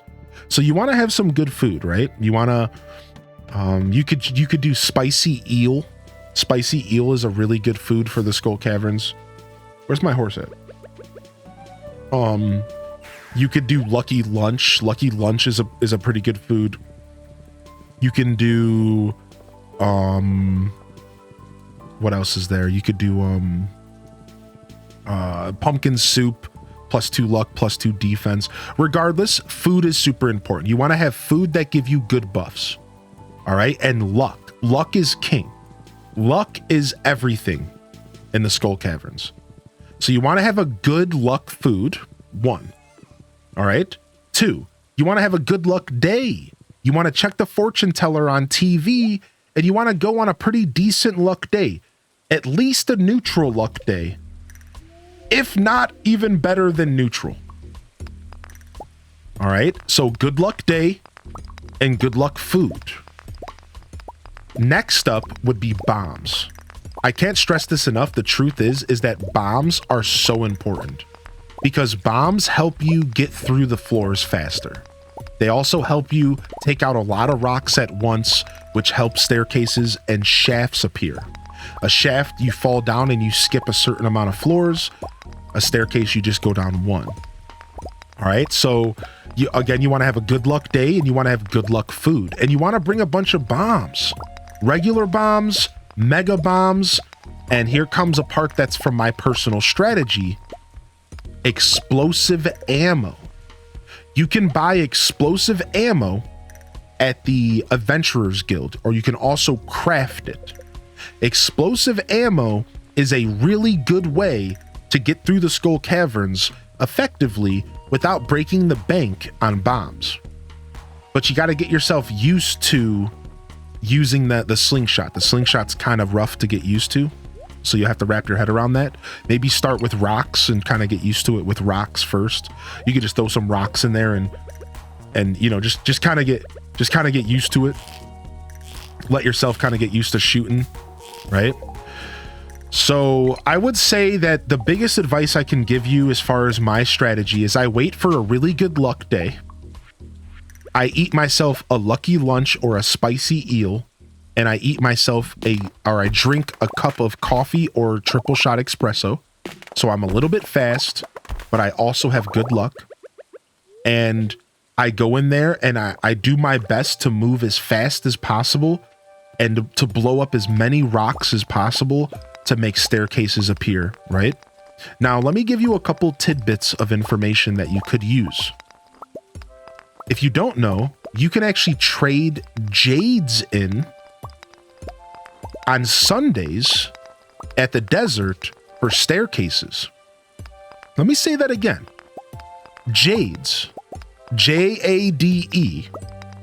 that it's a mineral, it's a stone in the game. And there's a salesman in the desert that will trade a jade for a single staircase. So what you can do is you can put the jade in a crystallarium. You likely have this already unlocked, but if you don't, you want to get one. It's called a crystallarium. You can put a jade in there, and every like 3 days, you get a jade out of it. Every 3 days, just you keep getting jades. You trade those jades in at the desert on Sunday for staircases. You show up at the Skull Caverns, and you just put down 100 staircases, and you instantly just finish the whole quest, and you just never go back. You're gonna want to go back eventually. But yeah, jades. Jades are your best friend. This way, you could potentially have 100 staircases in no time. And you can kind of just cheese the Skull Caverns if you're struggling. Now, you don't have to cheese the whole thing, but you might end up cheesing, let's say, half of it. You might end up cheesing it like, okay, I got to floor 50, I'm about to die, let me just cheese my way to floor 100. So again, I can't stress the jades enough. It's a really useful way to get staircases. You can also trade rubies in for spicy eel soup or spicy eel food. So every day, if you have a ruby, you can trade it in for spicy eel, which gives you +1 luck and +1 movement speed. This is massive. Again, luck is king. The more luck you have, the better the Skull Caverns will be. You don't really want to be messing around in the Skull Caverns on a bad luck day. Just don't do it. It's just not really a good decision, especially if you're a novice player, which is okay. It's okay to be new to a video game. Until you get at the swing of things, you probably don't want to be messing around in the Skull Caverns on a bad luck day. You want to go in there with the best chances possible. Best luck day. The spirits are very pleased with you. You want to go in there with luck food, maybe, hopefully even a good luck ring if you manage to get your hands on one. And you just got to go for it. Again, bombs, food, these are the keys. These are the keys. Now let me explain one thing though. There's one thing I didn't cover here. You don't just need food to give you buffs. You need food to eat. Really good food to eat, or you're gonna die. So you want to bring a really hearty food to eat that heals a good amount of HP up in one single bite. And what a lot of people recommend is cheese, grommet. Cheese. You could go in there with goat cheese or regular cheese, and it heals almost maybe a 2/3 of your HP bar in one bite. I can't stress this enough. You need good food, because you have to understand, if you are eating food that's not healing you at least half of your HP bar, you're going to get overwhelmed. All of a sudden, you're going to get low on HP. You're going to be sitting there trying to eat food. You're going to be panicking. You're going to die. So you want to bring a really solid food that's going to heal you for a good, healthy amount per bite. And that will help you in those panicky situations. I recommend life elixirs. Life elixirs are actually a really good early game food. It restores health to full. Wait, they changed life elixirs. Wait, they buffed, hold on, they buffed life elixirs. Dude, life elixirs used to be, what? Dude, I used to think life elixirs were the best food. And then I found out that they only healed like 50 HP. And that actually life elixirs weren't even as good as salads. I was like, why would I make life elixirs when I could just go buy salads that give me 50 HP per bite? Apparently, life elixirs now fully heal your HP bar. Look, it says restores HP to full 100%. Yo, that's actually huge. I didn't know they buffed life elixirs. So this is what I'm talking about. You want really good food. You want really good food. You want to have really good food. Salads are a good alternative. You can buy salads from the bar. Life elixirs are a good opportunity. Goat cheese and regular cheese are good foods as well. So that's my take on food. You need a good food to eat as well. Right? Yeah, they don't heal energy, but I don't find myself running out of energy in this game ever. Do you guys find yourself running out of energy? I feel like you hit a certain point where you just never run out of energy. Now, it takes a while to get there. But like, I don't run out of energy anymore. I'll be 100%. I can't remember the last time I ran out of energy. Pretty much since like year 2. I literally cannot remember the last time I ran out of energy since like year 2. So I feel like at a certain point, the energy is moot. It's like, yeah, who cares? I don't know. I don't have a problem with that at all. I know if Cindy Alice is hanging out, I know Cindy just recently started taking on the Skull Caverns more seriously, and they followed some of the tips here brought to you by the community, and they might be able to help out as well. Just from like a new player's perspective, maybe they have some advice as well. No pressure though, Cindy. I was just curious if you have anything to add, because like I know you kind of took on the Skull Caverns like as a pretty fresh player recently. Maybe you maybe there's something that you did that really helped. Yo, what's up, Molded Sandwich? You know, there's one thing that we didn't say in all of that though, is you got to realize, Kimmy, that the Skull Caverns are just hard, homie. Just for the record, the Skull Caverns are just going to be really hard. And even with all of the tips that we're telling you, it's just tough, and they're going to kick your butt, and you're going to struggle, and you're going to fail a couple times. But with all of the stuff that we just told you, it should really help you get a better understanding of what you're doing. And hopefully with time, you can conquer the Skull Caverns. Yeah, early game energy is really bad early game. Right. I only survived floor 1 by grinding the regular mines for a prismatic shard and using the galaxy sword. Right. The galaxy sword is a big deal. I can't recommend a weapon enough. Yeah. Whatever your weapon is a big deal. I usually mention the galaxy sword when I give people advice. If you're going into the Skull Caverns without your galaxy sword, you're asking for some trouble. You're asking for some trouble. At least you got to have the lava sword. Yeah. The Dragon Tooth Club is good. Yeah, there's some good weapons. The Dragon Tooth Club is pretty decent until you get the Galaxy Sword.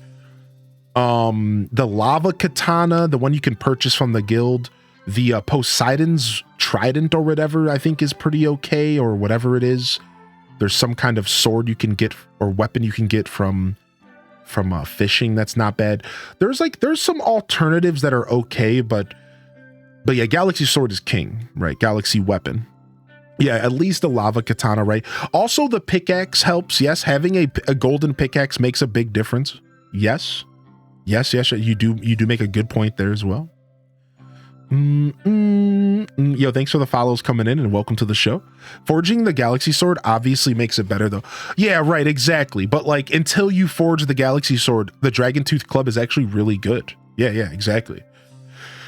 Pretty much, there's a couple weapons in this game that are actually really, really good until you forge the Galaxy Sword. But that rival the traditional Galaxy Sword. Like the first Galaxy Sword you pick up actually has multiple weapons that rival it. And I think that the Dragon Tooth Club is one of them. And then once you start to forge it, of course, you know, as you know you start to make a bigger gap between those weapons. The best way to make money early game, it's fishing and focusing on farming. So there is a section on the beach farm that you can put sprinklers, water dray. There is like a couple little dirt spots. So I recommend definitely taking advantage of those. And my biggest advice for making early game money on the beach farm would be fishing. Fishing every opportunity and planting as many crops as you can. You definitely want to still be farming, but fish as much as you can. Yeah. There's big logs in the way. That sucks. I think that's RNG, dude. I think that's just bad luck. Yeah. Is the only place to mine iridium in the Skull Caverns? Pretty much. You can mine iridium in the final 5 floors of the local mines from floor 115 to 120. But it's really rare. It's really rare, but it's pretty rare. Yeah. How you doing today, gaming with Slater? Hardy welcomes in the chat. Also, Pizza Yeti, thank you for the well wishes on my break. I had a wonderful break. It's good to see you in the chat today, by the way. I didn't get a chance to say hello to you, but yeah, I had a wonderful couple days off. It feels good to be back. All right, let's go ahead and put on the traditional music from the season here. I had fun with the playlist, but let's do some fall music here as we dive into fall year 3. We're locking into this playthrough pretty healthily here today. All right, let's go. What's up, Sidey? What's up, Aelith, by the way? All right, sick. Let's roll. All right, it's Monday. Monday's a pretty big day here on my farm because Monday is Ancient Fruit Day. All right, we don't have to worry about Sandy's birthday at all. We're good on. We've already maxed that friendship. Fortune teller. Spirits feel neutral today. We still have a quest to take us into the Skull Caverns. Well, we have 14 days to do it. So why don't we go ahead and we're going to leave our frog for a little longer. Let's leave our frog in there for a little bit longer. We'll bring the frog out soon. I already miss my little frog friend. I already miss him. Boom, boom, boom, ba do do do do do do do do do. 3 more kegs. All right, we're out of oak resin finally, and we still don't have the keg house full, but we're close. Yeah, Kimmy. Yeah, no worries. I'm glad you asked. I love chatting about video games, so I'm super happy that you were comfortable enough to ask. Oh, frick. The Grange display is tomorrow. Oh, frick. We have to figure out the Stardew Valley Fair tomorrow. Rip. I don't want to do all that. Ooh, nice. Some more pine tar or oak resin. Discovered on Sunday there's a thing called trash catalog. Yes, the trash catalog is a thing. Yeah, how are you, by the way, Shaman? I saw you in the chat earlier.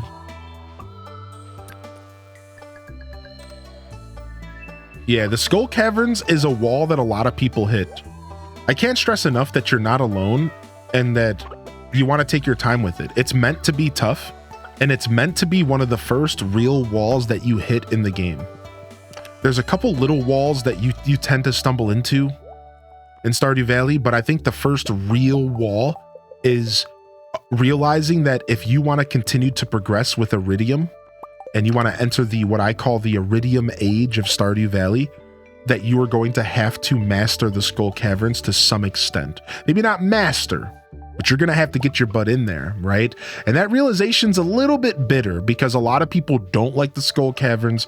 A lot of people up until that first point maybe don't even really like the Skull Caverns. Maybe like they, you know, maybe you thought to yourself that you wouldn't really have to ever deal with the combat.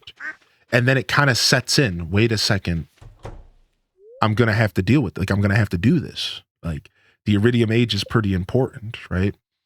So once you hit that point, it's like a lot of people tend to walk away from the game. I've seen so many people just stop playing. And they're just like, okay, well, I don't want to do this. This seems lame. And they're just done playing the game. And that happens a lot, but I can't stress enough that, like, you don't have to take the Skull Caverns terribly serious. You just got to get in there, get to the floor 100 if you want to do that quest. And you just got to get some Iridium. Once you start getting a little bit of Iridium, you can eventually get the statue from your grandfather. You can eventually start getting more equipment and making that Skull Cavern run easier and easier. But that's definitely a wall for a lot of people. Yeah. And Tracy's not wrong at all when she says that eventually, once you got enough Iridium, the Skull Caverns don't even matter. Yes, I 100% agree with you. You hit a certain point in the game where even the Skull Caverns aren't really relevant anymore. You'll have enough Iridium, you have your sprinklers, you have your tools upgraded, and you can just go about your business. And that's kind of what I'm trying to say is, like, you just have to get through that hump. Think about it like it's a little hill. And you just have to walk over that hill. You just got to get over that hill. But once you get over that hill, the Skull Cavern isn't really something that's going to be in your face a lot. It's not like it's a constant thing you have to be doing. The game will try to send you back to the Skull Caverns occasionally through different quests, but you don't really have to do it. You're only really in there for Iridium and to get to floor 100 for that quest, which is pretty good. The snake milk is dope. So.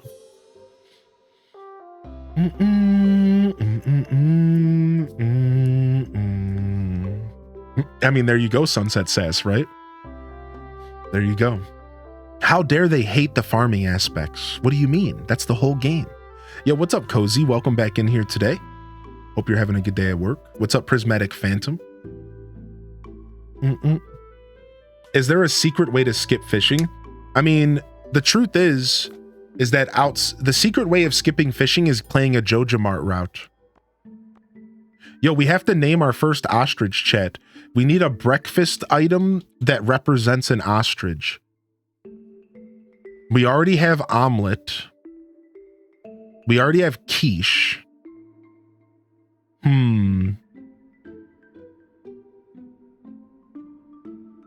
We have mimosa, salmonella, Cheerios, hash brown. We have Benedict. We have donut. We don't have scramble. Oscar Mayer. Gilwin be silly goofy. Oatmeal. We have oatmeal. We have muffin. Yeah, you want to go JojaMart. Yeah, Foxy Petite. The truth is that JojaMart, you can avoid all fishing for the most part. Clementine, scrambled. Scrambled's not bad. Over easy's not bad either. I don't think we have anything like over easy. We have omelet. You like scramble? I do like scramble. I think scramble's actually cute. We have frittata, I believe. Ostrich breath. Sunny side. Poached is cute as well. This is the first of many ostriches, so let's do scrambled. I like scramble. We have waffle. Scramble's cute, actually. Waffle crisp. We have Benedict. He's a goat, I believe. No. Benedict's a chicken. Our first. Oh.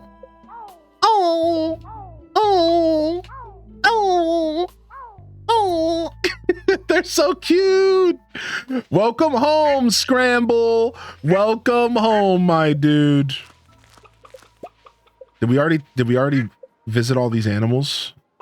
We did not.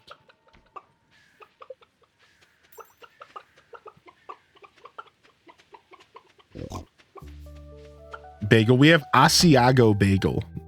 Not just raw bagel, but Asiago bagel. Ride it. I wish you could. It would be cool if you could get different mounts in this game. Yeah, I'm actually so happy that Concerned Ape clearly watches our show and clearly upgraded the life elixirs because I commented on how terrible they were now. I know I'm getting a little bit of an inflated ego here, but the truth is that during this update, during some of the first episodes of this stream, I looked at life elixirs and I said out loud that life elixirs, I used to think life elixirs were good, but then I realized that they were completely irrelevant because like cheese is just way better. And now life elixirs are actually the best food in the game if you just need HP. A full 100% heal. I think I'm going back to my old strategy of just always having a ton of life elixirs on me. It used to be one of my strategies to just have a ton of life elixirs on me. I think I'm going back to that. I think I'm going to go back to actually farming my mushroom cave. Because like, that is sick. I remember somebody saying something about that update and I just like completely let it leak out of my ears. I don't even think I registered at all that was the case. But we should be able to have enough mushrooms to successfully make a good amount of life elixirs regularly. Like we have the mushroom cave. So I'm very excited to see about going back to making those. Do do do do do do do do do do.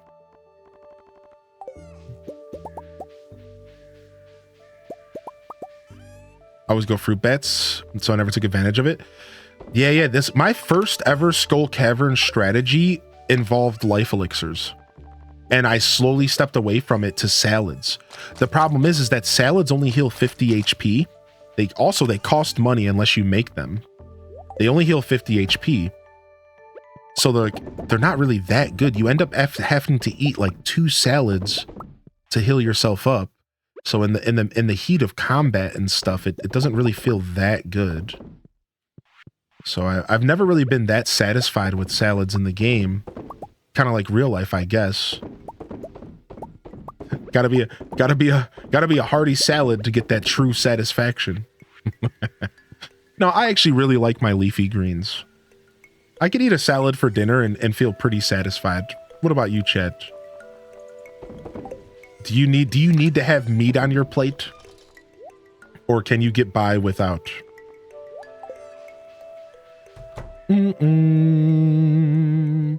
Oh yeah, I should probably bust out the mushroom logs again.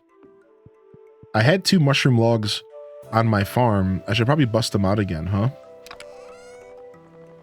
So like, let's make a new chest and let's find all of our mushrooms and see what we're working with. Here's 9 of those. Let's see what we're working with. What mushrooms do we need for the life elixirs? We need red, purple, morel, and chantilly. So we don't need the brown, the regular brown ones. Okay, so red. All right. Yeah, let's see. Let's bust out our mushroom logs. We have 2 mushroom logs we're not using right now.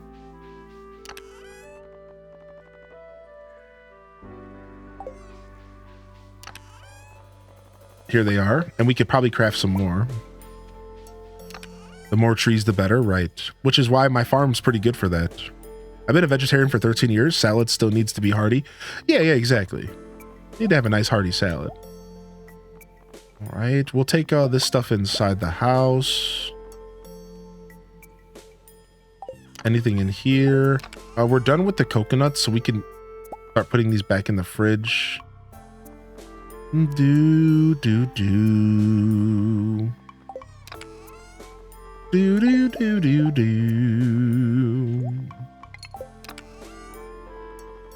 All right, all this stuff is good.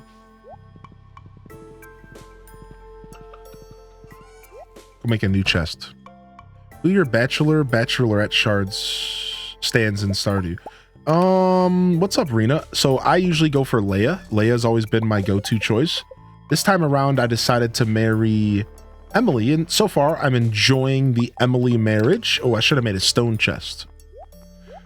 So far, I'm enjoying the Emily marriage. Emily's cool. Otherwise, I'd like to eventually see what marrying Abigail is like. That's always been somebody I've been interested in the game. I don't know.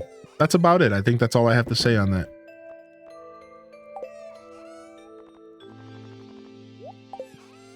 All right, it looks like we have 35 of these mushrooms. So we're just gonna put all these mushrooms in the fridge. We can't make many life elixirs. Oh, life elixirs are a crafting thing. It's not a cooking thing. All right, let's take all of the, let's see, we have 8 of those, 3 of those. Not bad. We have a decent start. We could make about 20 of them if we needed to, but for now I'm going to hold off. I still have 100 salads to eat. Purple mushrooms, you need to use different trees around them. Boom, boom, boom, boom. All right. Let's try. What am I the lowest on? Probably the chanterelles, probably. And the morels, sure.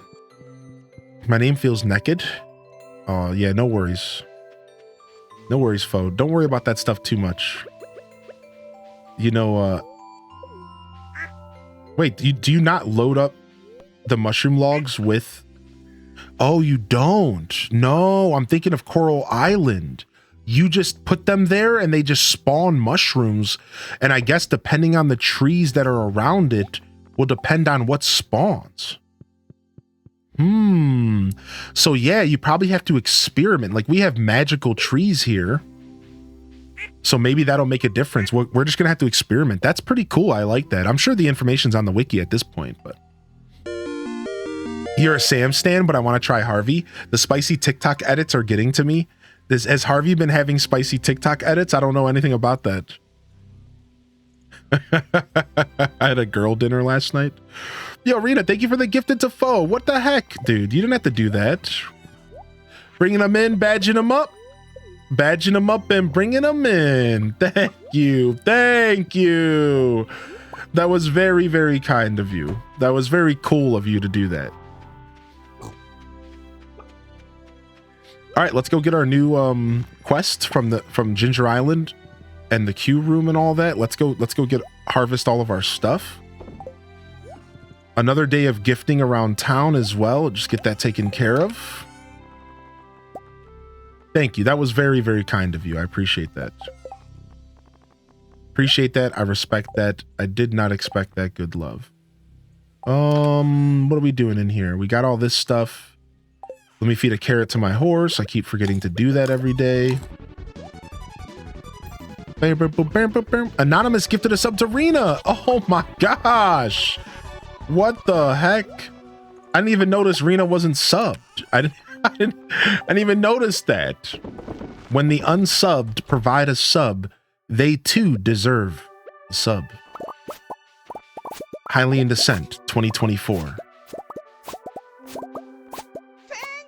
I'm gonna remember that. Oh, not me though. Yo, what's up, Nick? How you doing, by the way, Nick? It's good to have you in here today. You been enjoying your bike, dude? I went on a nice bike ride yesterday. I'm loving it. My bike cruises, man. It's because it's such a thick bike. Like the wheels and stuff are so thick. I put a little bit of torque into it, you know, like I give it a nice little couple leg pumps. And that thing just cruises. I rarely have to work after a couple pumps. Unless I'm like, of course, going uphill or something, you know. But it's super nice. My bike just cruises. I still have a couple upgrades I want to do to it. I got to put some work into my bike still, though. I'd like to raise the handlebar a little bit more, which means I need to purchase some spacers or go to a bike shop to get some spacers. And that would help a lot. I also need to, there's one other thing I wanted to do. I don't remember off the top of my head, but I'd like to maybe raise, I need to put on my new seat. I got a new seat that I have yet to put on. And I want to maybe raise the handlebars a little bit, which again, all I have to do is order some spacers and put them on myself, or have a professional do it, which I wouldn't actually mind having a professional take a look at my bike. Just make sure everything is doing what it should be doing, you know, for safety. I also need to buy a helmet because I'm finally at that age where I've identified just how stupid it is for me to be riding my bike without a helmet. Yeah, you know, it took long enough. So I want to pick myself up a nice helmet as well if I can. Just to protect myself. My wrist is really messed up after a 4-hour ride. Yeah, I understand that. Yeah. I also am having, because the way I'm leaning, I'm kind of leaning on my wrist a little bit as well. So I actually feel that. The UK has National Ferret Day on May 5th, while the US has National Ferret Day on April 2nd. Interesting. A pay it forward train. Yeah, exactly. That's what I was thinking, Rena. The pay it forward train. Exactly. Yeah. I'm gonna get a helmet. I'm gonna buy a helmet. I'm gonna increase the handlebar a little bit, and I'm gonna put on this new seat. And then otherwise, I think the bike's doing really well. Yeah. It's mostly a product of the handlebar being a little bit lower, so I do a teeny bit of leaning, but it's not that bad. I can sit back up on my bike, and I don't do any kind of leaning, so like it's not as bad as it might sound. But yeah, you're right. Maybe some wrist guards. I actually need to look into getting some wrist sleeves, anyways, because carpal tunnel is a real thing. You know, old man conversation incoming. So like, I probably already want to get something like that personally. Oh, you might have been talking to Nick anyways. Yeah, maybe guards aren't for my situation, but maybe for Nick's. So you're saying that you have a gangster lean on your bike that you built? Are you Link? I fixed carpal tunnel with stretches. Yeah, I've actually already been looking into stretches. I'm trying to stretch my wrist every morning. All my years of Smash Brothers and Diablo 2 have finally caught up to me. Both of you? Yeah. Oof, mango. I'll definitely look into that. Yeah, good shoulder and arm stretching. That's right. I'm trying. It's not too bad yet, but it's getting there. I'm trying to. I instantly realized that it's stretch time. It's okay. The kids get carpal tunnel at 15 now. Feel young. Yo, what's up, Ike? What up, Ike? Ike. Sound like a gyroid there. Ready for my appointment at 1? All right, let's go. We have our book cutscene here with Elliot. He's going to read us a sci-fi book, shall we? Animal Papa, you made it. I feel so relieved to be done with my book. It's like an elephant's been lifted off my shoulders. Oh. Is there a new Assassin's Creed coming out soon? Well, I'd better get started with reading. Wish me luck. Let's go.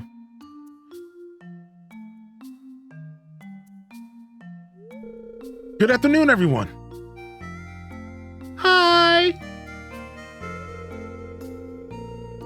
Ever since I was a young boy, I've dreamed of becoming a writer. When the time came for me to leave home and start my own life, I moved here. I was drawn to the peaceful beauty of the valley and hoped that days of quiet reflection on this idyllic atmosphere would fan the literary flames. I actually like Elliot in this cutscene a lot. After countless hours scribbling at my writing desk, I present to you my first novel, The Rise and Fall of Planet Yazo. It's a sci-fi epic spanning thousands of years in an exotic planetary system. Chapter 1. Commander Yudkin stepped through the golden archway as the airlock snapped shut behind him. Today was the first day on planet Yazo, and all 14 of the Alliance delegates had been summoned to the ground spire. Sick. Sounds like it could be a good book, actually. I love sci-fi. And as the seventh moon descended beneath the horizon, the planet of Yazo would begin its sinister transformation, an event for which Commander Yutkin was completely unprepared. Well, that concludes my reading. I'll be selling signed copies of the book by the front desk. Thanks for listening. Not the best crowd for sci-fi, I think. Sorry, Elliot. Well, how was it? Yo, what up, Ron, baby? Thanks. 33 months less than 3. You know, I got the idea for making a sci-fi book from you. Do you remember? That's why I dedicated the book to you. No way. Imagine opening up a book and it says, dedicated to my friend, Animal Papa.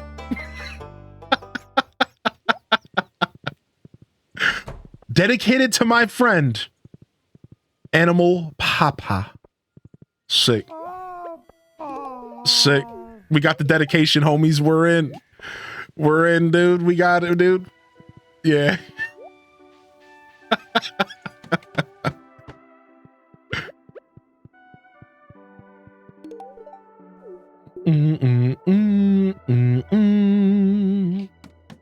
Anima Papa makes me lol so much. Yo, Waffle Bunny, hope you're doing well. Off to Ginger Island here to get our second round of ancient fruit harvested, as well as let's give Willie a cup of coffee here. As well as our new quest from Q here for the week. Go see what this is about. Stardew's on sale right now. Yeah, it's like 33% off or something nice.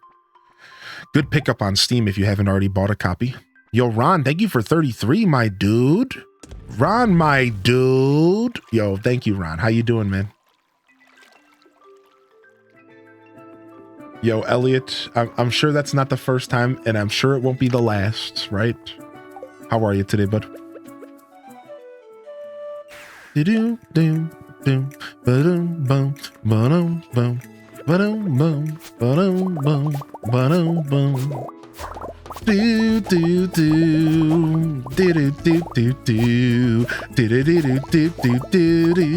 do I actually really like the Ginger Island jams.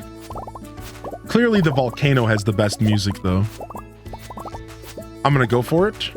I got bored with all my other games. Wait, you're going for Stardew for the first time? Hold the phone. The perpetrators are entering the valley? I repeat, the perpetrators are entering the valley. Ah! Oh no, sound the alarms. You can harvest like that? Yeah, it's with a new item though. You have to unlock the Iridium Scythe. The Iridium Scythe is unlocked. It's later. It's kind of a late game thing. But yes, to answer your question, you can. Once you unlock it. What's up, Judy? Oh, you know what I forgot to do? We still have to get enchants on all of our tools. We should do that. We should go back to farming some cinder shards at some point. We're gonna need that. Can you score 50,000 points in Junimo Kart? The mine elevator system has been reset. Oh, looks like we're going danger in the deep. 48%. 44 of these. Do we have all the recipes? Almost. Let's buy the hyper speed grow recipe.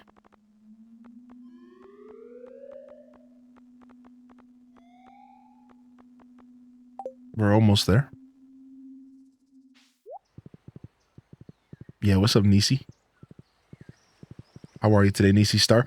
Top of the day, beautiful peeps. Top of the day. Yeah, we gotta let's start farming more cinder shards so that we can start getting more enchantments on our tools. I forgot. The only tool that we have enchanted right now is our pickaxe for Swift, which is actually really nice. But there's even better enchantments than Swift. It's a co-op perp farm. I mean, for 10 bucks, how can I not? I don't know if Ryan will, but maybe. I mean, it would be a cute game for y'all to play together if Ryan's interested. Yeah, of course, no pressure on the homie.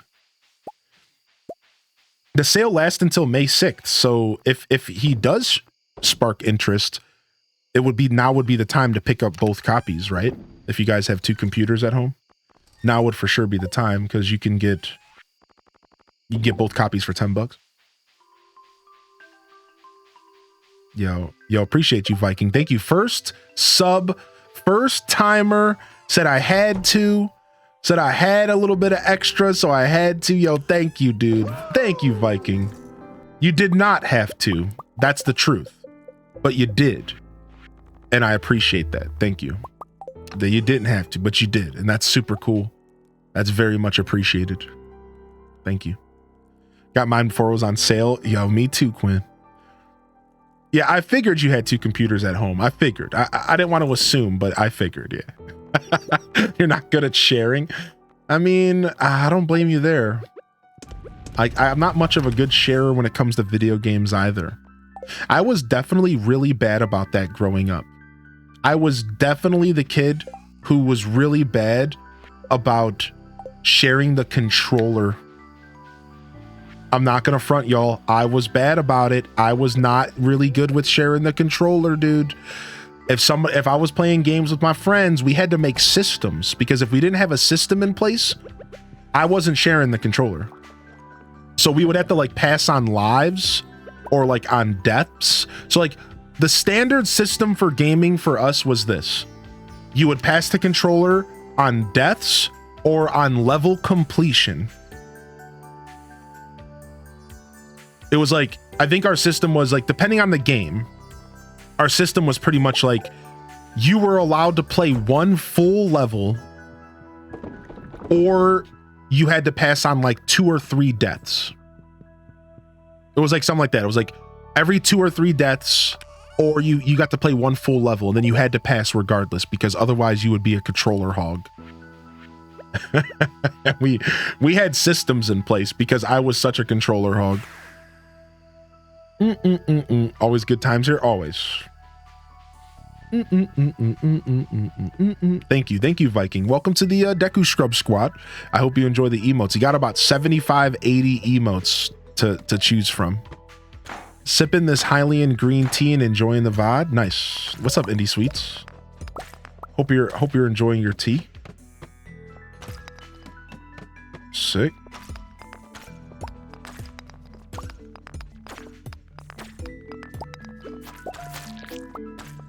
Bum bum bum bum. Bum bum bum bum bum bum bum bum bum bum bum bum bum bum. Dun dun dun dun dun dun dun dun dun dun dun dun dun dun dun dun.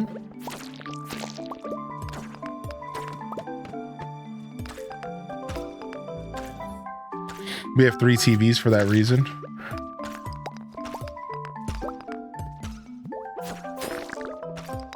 Did anybody here have any systems on and like rules when you played games with your siblings or friends? Specifically when you would play like pass the controller games, like single player games, right? Any rules like when me and my buddy got introduced to Diablo 2, I didn't have a good computer for Diablo 2. I didn't even have the internet, but he did. So we would pass every hour. Every hour of gameplay, we would take turns. But here was the problem. Every once in a while, my best friend would be like, nah, I'm going to keep playing, because it was his house and his computer. So even though we had rules, every once in a while, he would be like, nah, I'm going for another hour. You better sit back with that Game Boy, son, because I'm not done yet. And I'd be like, oh, man. And like, I couldn't say nothing because like it was his house. He didn't do it a lot. But every once in a while, he would pull that card on me, and I'd be like, fine. I'd go back to playing my Game Boy. I'd go back to playing the Super Nintendo, the 64, whatever we had hooked up. Like, fine. Like, I'm going to go play the GameCube, I guess, even though, like, we were both obsessed with Diablo 2. Eventually, we got an extra computer at his house, and I was able to use the Wi-Fi from the park. We had a park close by. And for some reason, this park had Wi-Fi back in like 2003. I kid you not. My park my local park that I grew up had Wi-Fi. And I was able to reach the Wi-Fi at my dude's house. So I was able to play Diablo 2 on my computer using the Wi-Fi, and he would play on the computer connection we had in the house. Because at the time, there was no Wi-Fi in our house. So we only had one computer that could plug into the internet. So he had the real internet. I would use the park Wi-Fi and we would play Diablo 2 together. This was probably like 2004. This was probably 2004 at this point. Maybe 2005. Still way ahead of its time. Like, it was insane to think that they had Wi-Fi. Like, what the heck? Right, but we were still using dial-up. We had dial-up, but then somehow the park had Wi-Fi. Like, I think by 2005, we might have had an actual broadband connection, right? Does that make sense? Does anybody remember the timeline? I think broadband was coming around by 05. So, like, we probably had a regular connection by then, but it was still some sort of plugging into a phone jack, I think. Yeah, I think by that point, dial-up was starting to phase out a bit, but I don't remember too well. Yeah, broadband, right. Unless it was Guitar Hero, we'd all just watch my older sister play. Yeah, I used to do that. I used to do a lot of gaming voyeurism. I used to love just sitting there watching people play games. I still am like that. That's why I'm on Twitch. I finally convinced my partner to play Stardew with me. Nice. Can't imagine park Wi-Fi. I used to use McDonald's Wi-Fi for Pokemon trading. Same. Unfortunately, I don't have any siblings, so as much as I like not having to share, I would have liked to share games and to play with someone. My best friend was like that growing up, Viking. My best friend didn't have siblings. My siblings were not really people I gamed with, so I understand that. I know people in my life who have said they didn't quite get the experience of gaming with other people. Has anybody felt that way? My roommate Beatles, lived his life with no gamers around him. I'm so shocked when I hear this. I'm like, really? He's like, yeah, I had no one around me that played video games. I played all my games by myself. None of my friends were into games. I had no siblings that were into games. And I'm just like, really? Like, I spent most of my life bonding over video games with friends and family. My cousin and I would get together every summer and rent 64 games and play 64 games every day until our eyes were bloodshot. So it's like, sometimes it's nuts when I hear like other people who didn't have that experience. I'm like, whoa, like imagine growing up and not bonding over video games with everyone around you. That's all we did. That's like all we did was play video games. We were obsessed, like, as you do, right? We were both only children, so we never had to share. That's funny. That's super, super funny. Only child. I didn't have a sibling interested in video games, and I was a loner all through school, so it wasn't an issue for me. Yo, Brittany, same. Doing good. Thank you for always good vibes here. Yo, Minnie, I hope you're feeling good today. Is it Quilty Confessions? Quilty, my sis and I had a rule that we got to play until we died. Then we traded. Right. The classic pass on death rule. The classic pass on death. Yo, thank you, Beady Baby, for 46 months. How are you today? Good to see you. Thank you for 46. Zenix is in the house. I liked gaming a bit as a kid, but I loved watching my brothers play. Explains a lot about me and how much Twitch I watch. Yeah. I watched a lot of gaming. I watched my best friends play. I watched one of my friends play all of Kingdom Hearts, all of Final Fantasy X, Kingdom Hearts 2, Final Fantasy X-2. I watched one of my best friend play all the Resident Evils, Super Metroid. And you want to know the cool part? Just like Twitch, I didn't play those games. Now, why didn't I play those games growing up? Because I watched them play the games. So I didn't need to play those games. So while he played Resident Evil, I played Zeldas. He would watch me play Zelda. While he played Metroid, I played Mega Man. And he would watch me play Mega Man. So we all had our own different taste of games, and every once in a while we would share. Like some of us were Pokemon fans, but not all of us. Like me and a couple of my friends. Some of us were maybe into wrestling games, but not all of us. So a lot of times I would be a gaming voyeur. I would watch games that I would never play. But I still got to experience those games, and I feel like I played some of them. Like I could tell you a lot about some of those games I mentioned without ever touching them. You know, because I just watched them very detailed. One level each. So Mario on the Wii, we'd play 1-1. My sister would play 1-2. Yeah, that's cool. I told you about our May tree. I shared some May tree pictures in the Discord and media share. Let's go take a look real quick, and then we can stretch. Does that sound good, everybody? Welcome in here, Cayenne or Cheyenne. Cheyenne, excuse me. I called you Cayenne originally. Welcome in here, Cheyenne. Hope you're doing well. Hope you're doing all right, Beady baby. Coming in with the good love. Do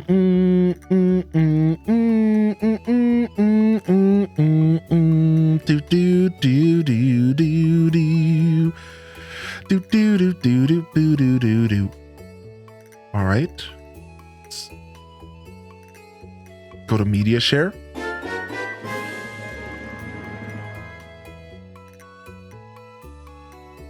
Big 6-0. Keep on keeping on with your amazing content. XRAENBOE XRAENBOE. All right, we'll open those there. We'll open those there. Yo, thank you, Rainbow. Yo, Rainbow, the big 60, Rainbow. What in tarnation is going on in here, dude? What in the heck? Well, how many? What the heck? 60 months? That's insanity. So this is what a May tree is. This is what a May tree is, and it looks like it's decorated. It looks like it's decorated. So was it being planted for the first time? Is that like how this process works? It's being planted for the first time. This is cool. Thank you for sharing. Yeah, that's really cool. I like the symbolism of bringing in a good spring and stuff like that. I think that's really cool. Yeah, 5 years. Dude, I know. Like that. I don't. What the heck? What do you even say to that? What I'll do is I'll quickly play the 4.5 year alert just because you would have missed it. So this is the most recent alert added to the collection. It's the 4.5 year alert. And I'll play that just because you would have missed it. We don't have the 5 year yet because we're in year 5 now. So I'll make that later this year. But here's the 4.5 that you would have missed because I just didn't have it made. I didn't actually have it made until recently. So here, let's play this. I'm about to back that thing up. I'm about to back it up. Yeah, what you know about that, dude? Don't you challenge me? Howdy. There you go. There you go. There's your 4.5. Thank you so much, Rainbow, for sticking with me. Always good to see you. You want to know something really funny, Rainbow? You want to know something really, really, really funny? Is your face is still in my 3DS. So like we recently celebrated New Leaf because New Leaf was ending. The multiplayer for New Leaf was ending. They turned off the 3DS servers. So I've been playing New Leaf again on stream, and your face is still so like the whole time I'm trying to explain to people like, oh yeah, don't mind them. That's just one of our old viewers' faces. Just like that's their face. Yep. Their face is just that's their face. It's Rainbow. So for everyone who was here for the New Leaf, who went to the New Leaf Treasure Island, anybody who went to the New Leaf Treasure Island, I present to you the name, the person to the face from the New Leaf Treasure Island that I used to mark off piles that you weren't allowed to touch. Rainbow, welcome to the show today, Rainbow. Good to see you. Yep, your face is still in my game so many years later. How insane is that actually, right? Isn't that so goofy? Oh my gosh. Actually so goofy. All right, today is the Stardew Valley fair in game. I guess we'll go. I don't really care about winning the Grange just display though. I really don't care that much. Feel so honored. Yeah. What's up, Dark Link? Thanks for popping in today. Stretch break. Oh yeah. Let's stretch real quick. Oh. Ginger Lass, what's up, dude? What's up? That stream was chaotic. Yeah, that stream was pure chaos. I know. Just do 9 Mayos. Let's do it. Let's just do 9 Mayos in the display. You've actually inspired me. That's exactly what we're gonna do. The ticket's the reason to do it again. Yeah, let's do 9 Mayos. I think we can win with that. We'll even use like some dinosaur mayo.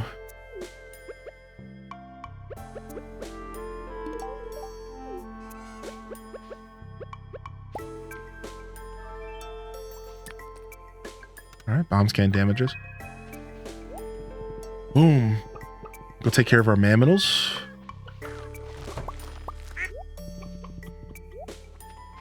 Yeah, good to see you, Ginger. How are you today? Been a bit since I've chat. College is rough. Hey, no worries. No worries. No matter how much time you put between yourself and this community, we're going to welcome you back with open arms. That goes to you too, Rainbow. I really do hope you've been well. My new little baby Ostrich. Hope life has been treating you all right. I really do appreciate you thinking of me. Thanks for popping back in. Always good to see a founder in the chat, right? Absolutely always a delight. Yeah, thanks for popping in today, Ginger Lass. I hope that despite the challenges of college that you've been taking it on and that you've been succeeding in your goals. And if not, you know, hopefully things get a little better. Gab Cat, I don't think I said hello to you today. I hope you're doing all right, Gab.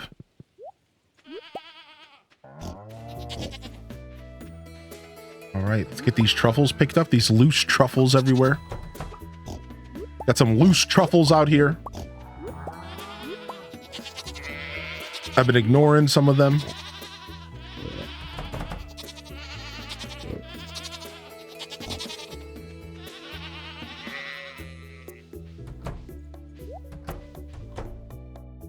Hope everyone's doing well. Yeah, doing all right today. Having a good day playing some Stardew. I'm excited. We have a nice long boy for y'all. We'll be playing Stardew well into the afternoon and evening, and then we're gonna switch over to some Pikmin 4 and try to pick up where we left off with our Pikmin content. We kind of left some on the table. So if you are settling in here, we're gonna be hanging out and jamming out on some Stardew for quite a while today. So feel free to get comfortable and relax, and know that we'll be here for quite a while today. Quite a while. I probably won't be taking a traditional night stream break. Instead, I will just be leaving the stream up with some words on stream, going and eating a nice dinner, sitting down for maybe 15-20 minutes, probably standing up because I like to change it up, and then we'll come back and we'll ease into some Pikmin tonight. So it should be a good day. Should be a good day full of content. Do do do do do do do. Be do do be do be boo. Do do do do do do do do do do do do do do do do. Ah. All right. I don't know what day my kegs are gonna start finishing. We kind of messed up our cycle recently, so we need to pay attention to that. Weep. So let's go ahead and pay attention to that here. I don't know what my cycles are definitely off. I think they're going to be ready on Friday, maybe Saturday. You got to put an engine in your car. I don't know about all that. I don't know about that life. All right, 9 Mayos. Here we go. 9 Mayos. We're going to the Grange display with nothing but pure mayo, baby. The good stuff. Hot off the presses. This is what you all came for. Are you not entertained? This is not why you're here? For the mayo?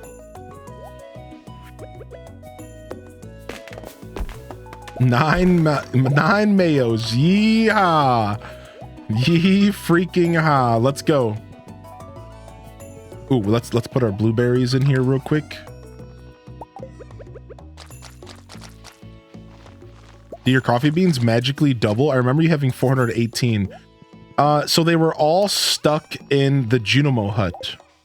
The truth is that I keep leaving stuff in the Junimo hut. Like, look at this.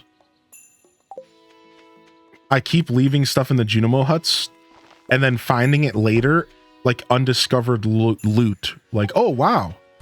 There's 3,000 coffee beans. That's what happened. I looked in there and I was like, oh, wow, there's 3,000 coffee beans in my Junimo hut. I better put those in the chest. All right. Well, let's test our strength. Skim milk. What's up, Cal? Junimo hut is the daily treasure chest? Yeah, pretty much. Gym teacher. Orc. Ox. Tree trunk. What?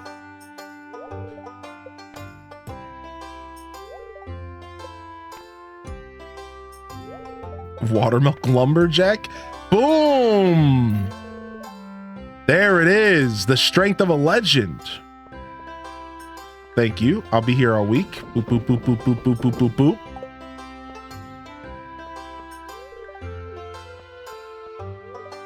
All right, let's just talk to everybody for friendship points.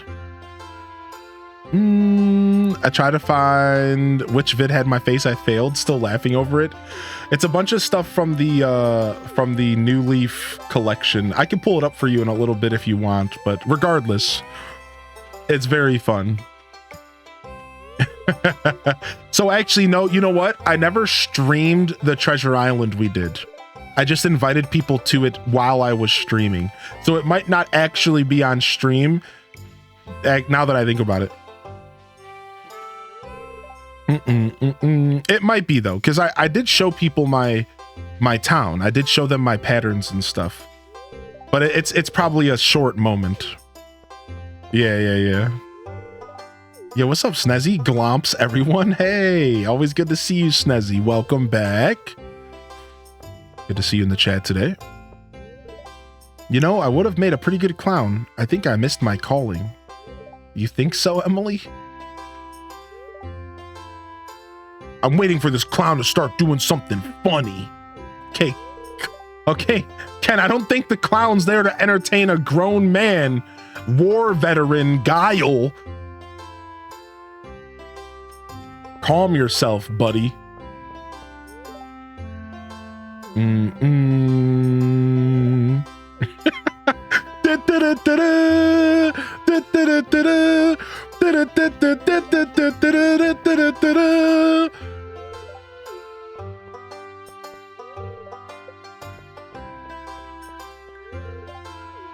Hope there's not any popcorn at this event. Yeah, for real. All right, let's see if I win.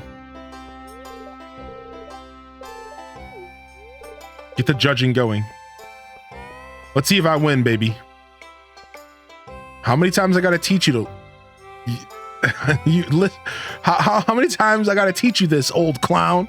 Teach you this lesson. That's what I thought you were saying. I'm like, is it lesson? I know what you're saying, though. No more empanada? At least not right now. Right, banana? Empanada? Pajama? How about nada?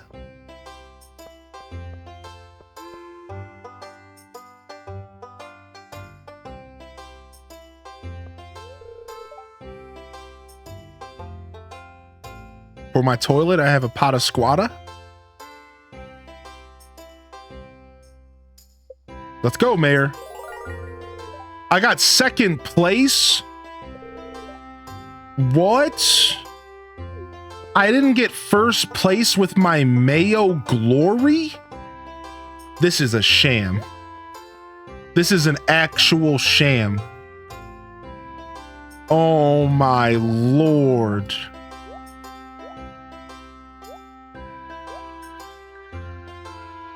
Unbelievable. All right, what do we vote on? Green? We're putting it all down right here. We're putting it all down right here, chat. 500 on green.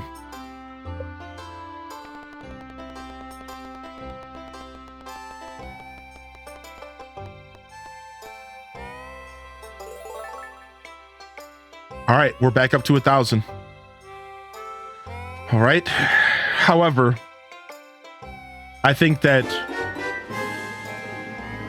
in order for us to do this, I think it's been a long time coming here. I use that with my comment, but couldn't because I wasn't subbed still, so here's a primer.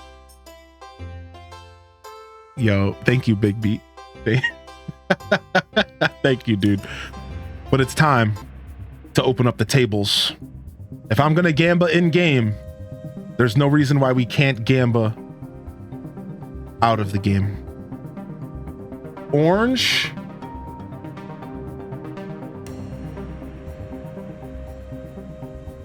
Or green. What's it gonna be, chat? 2 minutes on the clock. The Stardew Valley tables are open. Yes. Yes, the tables are open. It is time. It is time. Is it going to be orange? Is it going to be green? Let's go. Let's go. The tables are open. Get the channel points down. We broke 100,000. We can do better than that. We can do better than that. Get them on the line. There it is. Boom. Somebody dropped a bomb. Somebody put 250,000 down, I think. Oh my God. Yeah, there it is. 400,000 down on the line, dude. There it is. Oh my gosh. Oh my gosh. Here it goes, dude. There it is. Now 800,000, pushing 900,000. Can we break 1 million? Can we break 1 million?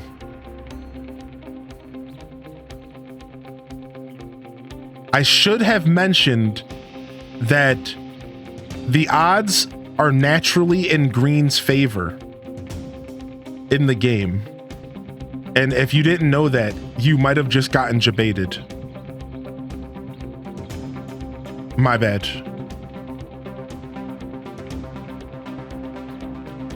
I ain't scared. Did they change that? Did they fix that? No way. Did they actually fix that? Okay, did he actually nerf it? Okay, they might have nerfed green. Okay, I could be wrong. Okay, if they nerfed it, then never mind. Yeah. It used to be that you always just vote green because orange is like half the opportunity to win or something. It used to be like super in green's favor. Oh, here it is. Here it is. We broke 1 million, 1.5 million on the table. Oh my gosh. Here it is, dude. Here it is. If you're just tuning in, welcome. It's time. It's time. The tables are open. We have children's tuitions on the line, car payments, mortgages. Some people will find out if they're eating ramen noodles tonight or a luxurious steak, because the stakes are indeed high. All the breakfast money's in, the dinner money, the lunch money.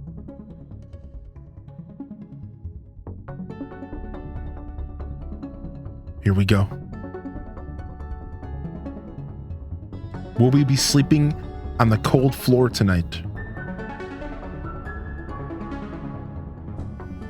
Or will we be in a comfy king-size bed?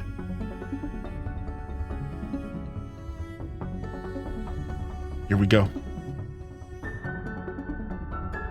I'm gonna go with the traditional green myself.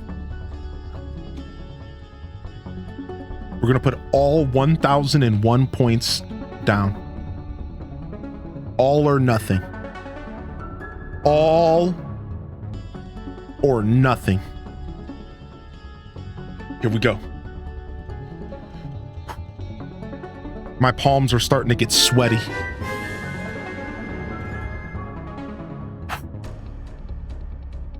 Finocchi home from work and now 6 days off H-Desk at Jam. Big B Bandit, thank you for 29 months. Thank you, Melissa and Coffee House, for a 7-month primer.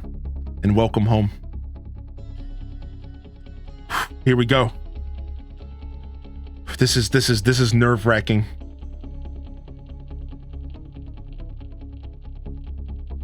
Okay.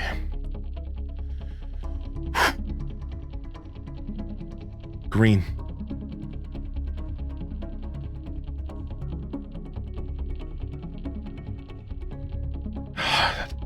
I gotta tinkle. I can't handle this.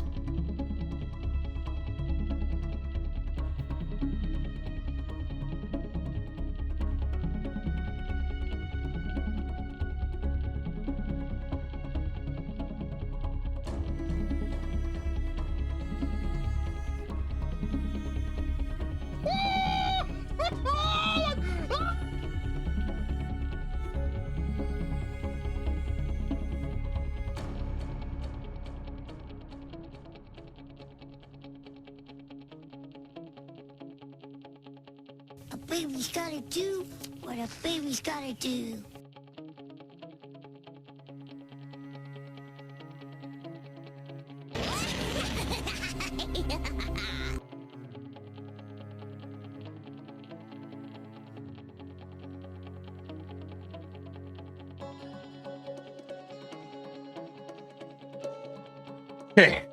Okay, I'm back. I'm sorry. I didn't want to pee myself. Snez girl with the tier 2. It ain't sneaky enough. Sneaky sub shush, don't tell Hillian.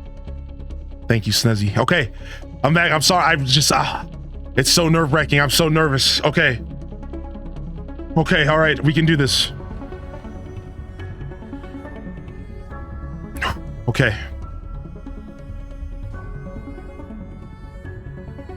Hold on a second. Wait a second. What if I bet on the wrong thing?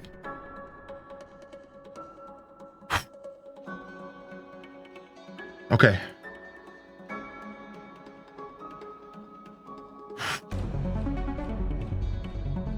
Woo! There it is, dude. Green gang, gang green, baby. Well, we should no, gang green probably sucks. Just green gang. Let's keep it there. Yeah. Well, hold on a second. Yo, what's up, Clover Rand? What's up? I'll never financially recover. Oh my gosh.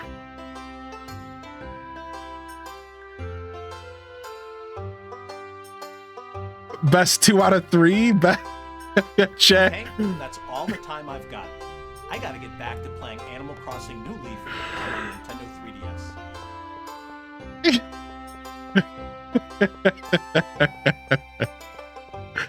All right, let me check. I gotta see if I need to buy stuff. Hold on.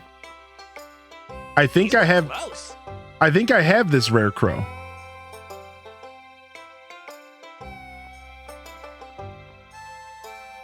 I think I have this rare crow. This is the rare crow you can put different hats on. All right.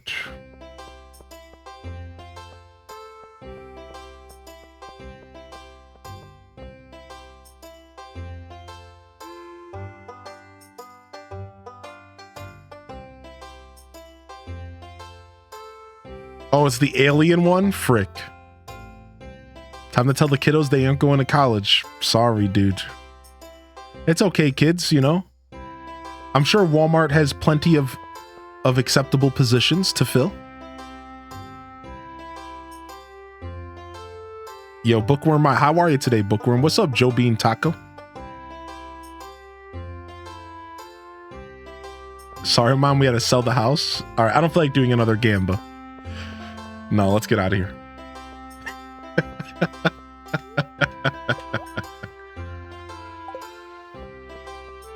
That was fun though. We should do more though, but I'm good. I'm good. Sorry, kids, no Chinese buffet this weekend. Sorry, dude. I mean, Chinese buffet slaps. Sorry, dude. Sorry. Do do do. Do do do do do do beep boop beep boop beep boop beep. You can't keep getting away with this. This is unbelievable.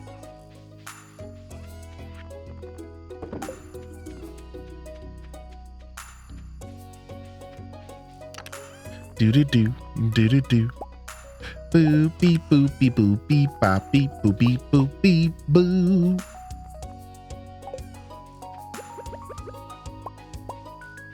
Pretty solid, Robotnik. Thank you. Get a load of this. Tuesday fam H Des chat.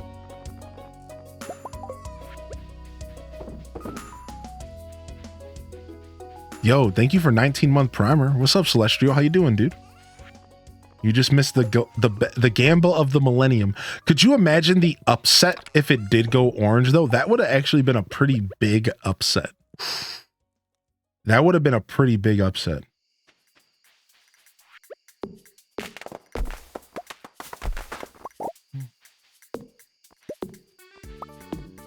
Do do do do do do boo boo bee boo bitty bitty boo. No, no, no. I've never played that before. Sister Honey. Nope, I have not. That's what I was banking on. Upset on both sides, I bet. Let's take these with us. And these. And let's go to the quarry and plant some more trees. What's your go-to at the Chinese buffet? I like to go to the American section and eat the mac and cheese and pizza.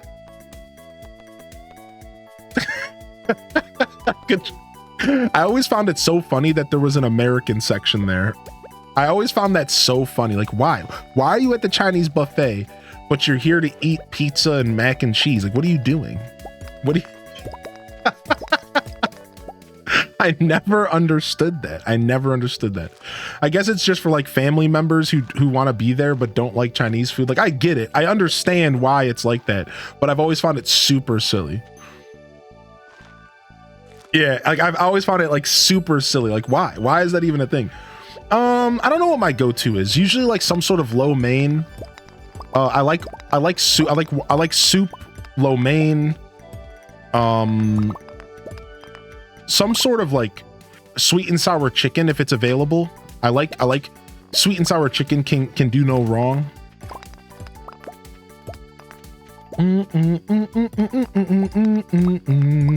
I was a picky child. Yeah, it's like the American section's there for the picky children. Exactly. And there's nothing wrong with that, by the way. I just always thought it was so funny that I would go to the Chinese buffet and then there was a section with like mac and cheese and like hot dogs. Oh no, we're gonna pass out. Oh no! I always thought that was like super funny. Like, what? Dun, dun, dun, dun, dun, dun. Go.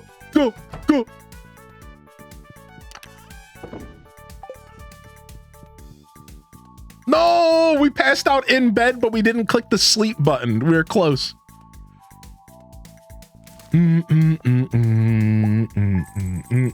A seafood buffet? I know it's lunchtime and I'm hungry. Is it lunchtime for us? It is lunchtime. It is lunchtime. What's for lunch today, chat room?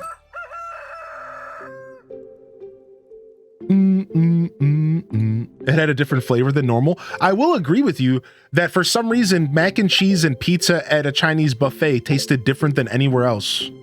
I do actually agree with that. Yeah. Yeah. It was very different, and strangely enough, yeah. Do do do do do do do do do do do do. The spirits are neutral today. It's Wednesday, so it's cheese day in game. We need to go and get more prismatic shards. We are in the market for prizzies. We are in the market for prizzies.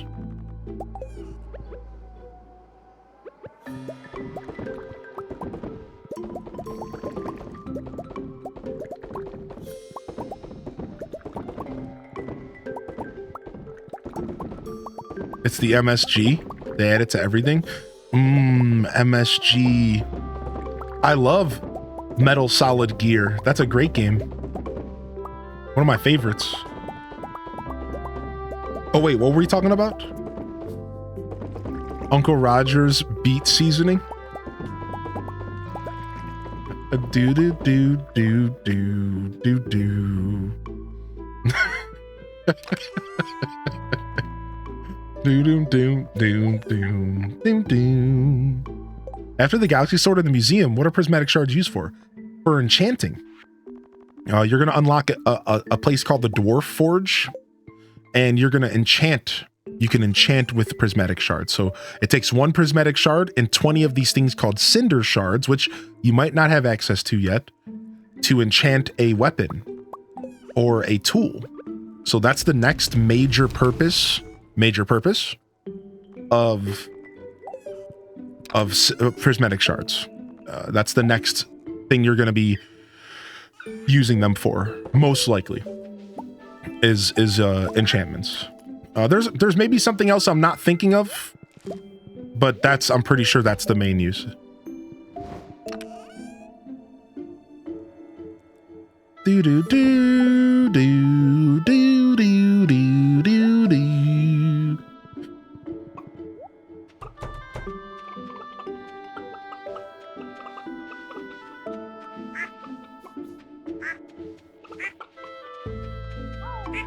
Whoa!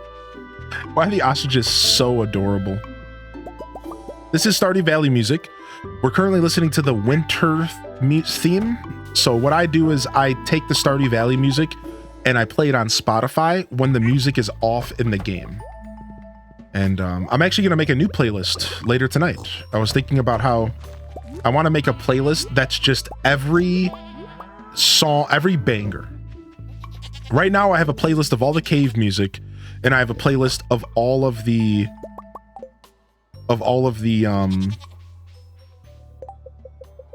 I have a playlist of all of the cave music, and I have a playlist of all of the hourly music, the seasonal music. I'm thinking I'm gonna make a playlist of just all the bangers.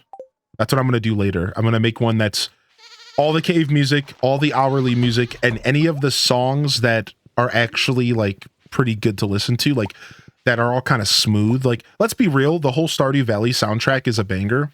But some of the songs are a little bit more intrusive than others. When you're listening to the soundtrack on Spotify, you tend to run into like for example, Sam's band music. Out of nowhere, you're listening to like metal music, and like that's fine. But if I want to uphold a certain vibe, I'm thinking I might make a playlist that just focuses on all the best vibey tunes from the game. I think that'd be nice. That's what we're gonna do. I think it'll be nice, chat. I think it'll be a good thing to do.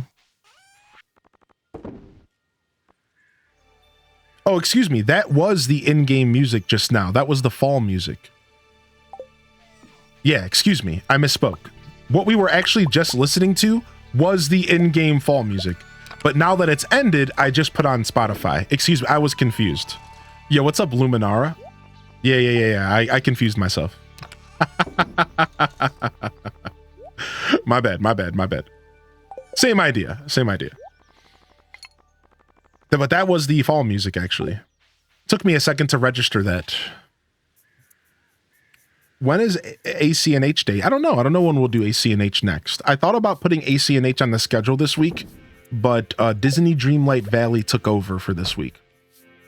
So, because I don't want to stretch myself too thin, I don't like to have too many games on the schedule. I decided this week we'll focus on Disney Dreamlight Valley and the update coming out tomorrow. By the way, I will be live with the update tomorrow, 8 a.m. Eastern Standard. We're going to be checking it out. The update goes live at 9 a.m. and you're definitely going to want to make it. It's going to be a lot of fun tomorrow. So if you are interested in the Disney Dreamlight Valley universe, we have a massive update coming and I'm pretty freaking stoked about it. So I figured this week we'll do DDV, next week we'll do ACNH, and then I think the following week we're gonna do Palia finally. Finally, we've been pushing Palia off a bit. We're finally gonna commit to a couple days of Palia. So that's just to give you a little bit of insight on the next couple weeks of content. And again, for those that are new here, we're talking about the stuff alongside Stardew Valley. Right, we're still gonna be playing Stardew 3-4 days a week.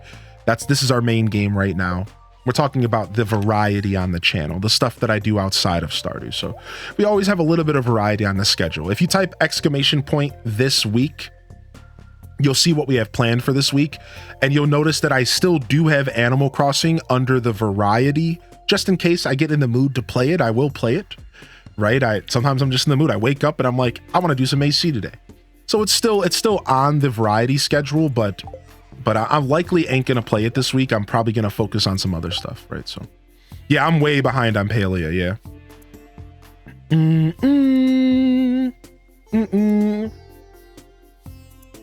Wait, what?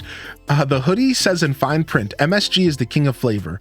If you're sad in life, use MSG. If you're happy in life, use MSG. Put MSG in everything. It'll turn it better. You just get a baby, put MSG on it.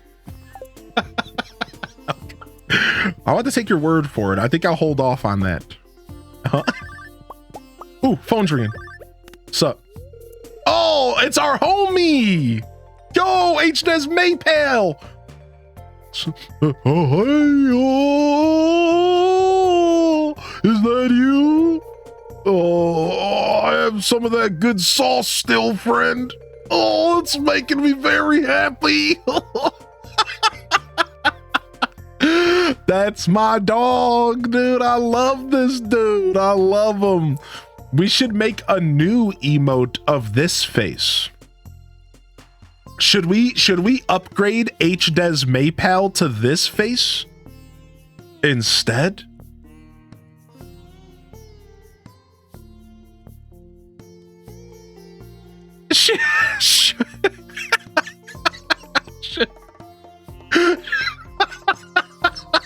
Shit. Should we upgrade HDES Maypal to this face, dude? Look at that, dude. Look at that, man. That is a legend right there. Maypal version 2. All right, we'll think about it. Let's think about it. Both my pal instead. It's making me very, very happy. I just want to thank you. Bye-bye, friend. Bye-bye. Yagzamash. Stupid bear, man. And we need a transition one added to BTTV. I mean, that would be the play. Yes. Oh my gosh. Having the one fade into the other one. We could make that happen, actually. That's actually probably not too hard to do. Omega Maypal. Boom, boom, boom, boom, boom. We just got drunk dialed by a bear. I love this game so much. What are we doing in game? We're lost.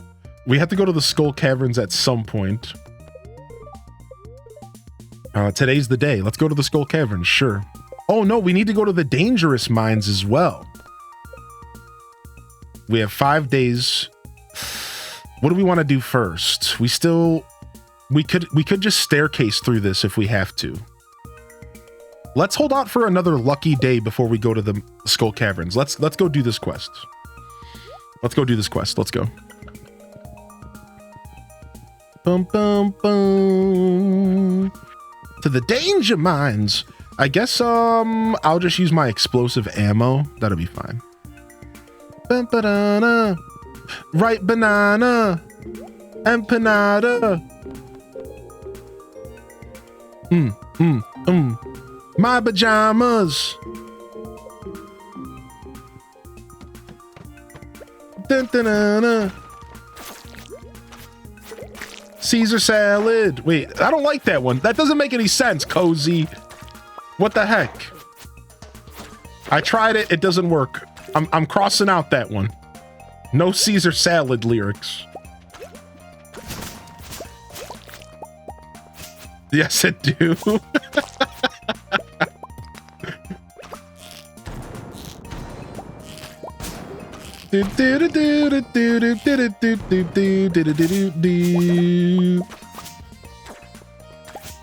We thinking of new ones again? Yeah, we were.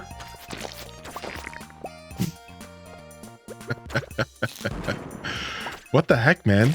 I'm so used to having so much luck that when I don't have luck, I'm like confused. We do have plus luck here with my blessing shrine today, so that should make up for it a bit.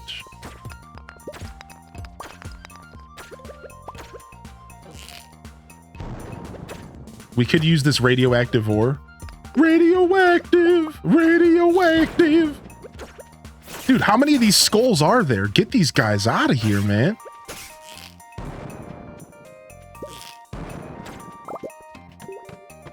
Those guys are serious. Cosmic brownie? Ooh, cosmic brownies. The classic. Little Deb. Little Deb.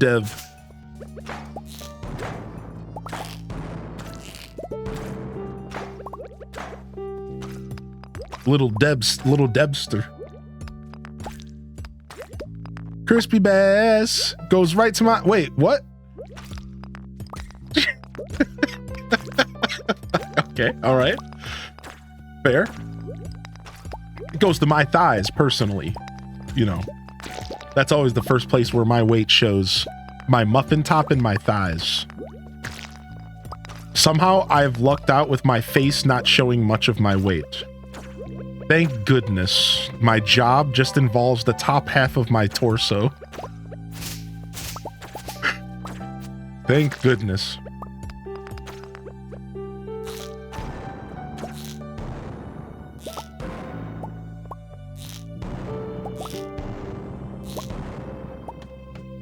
Sour Patch Kids? I'm down. I get down on some Sour Patch Kids.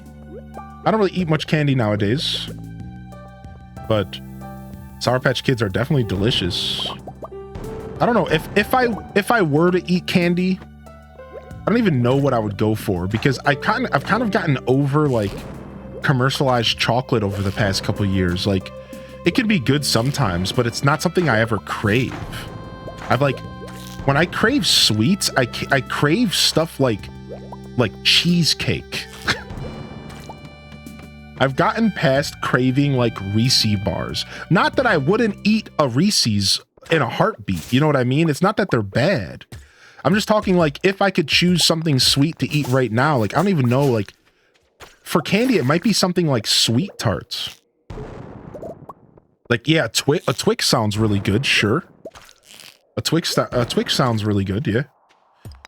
Yes, it would be like something like Sweet Tarts. I don't know. Maybe like a Twizzler. Yeah, Twizzler for sure. I like that.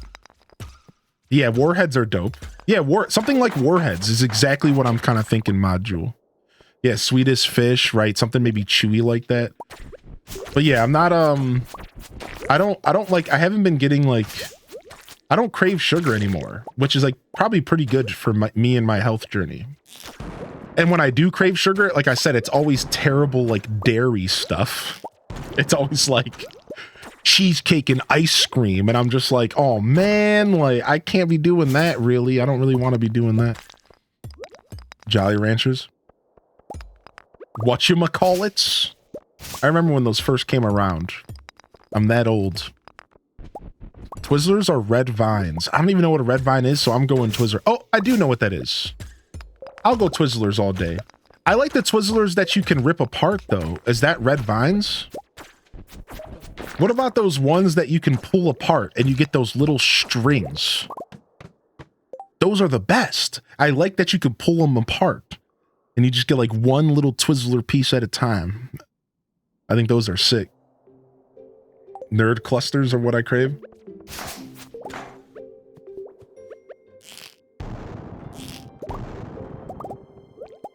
Twizzlers pull and peel, is that what that is? How do you pronounce Reese's? It's just Reese's, right? I don't know. I recently found out that it's not Reese's Pieces, it's Reese's Pieces. I think I've been saying that wrong my whole life. So I feel real dumb about that. What's up, Food Manchu? Do Reese. Yeah, I usually say Reese's. Boom, boom, boom, boom, boom, boom, boom. Nice, floor 25. We're doing all right.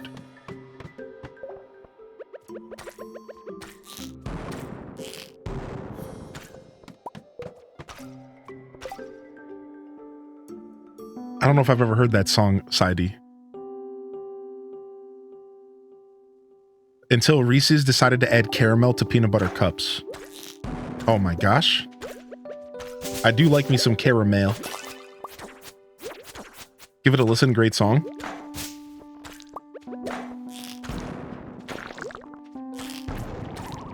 We're also on a quest to collect stone, so like doing this doesn't feel too bad. Man, the squid floors are kind of annoying unless you have the archer. If you have the arrow and quiver trinket, the squid floors aren't even a problem at all. It's kind of nice.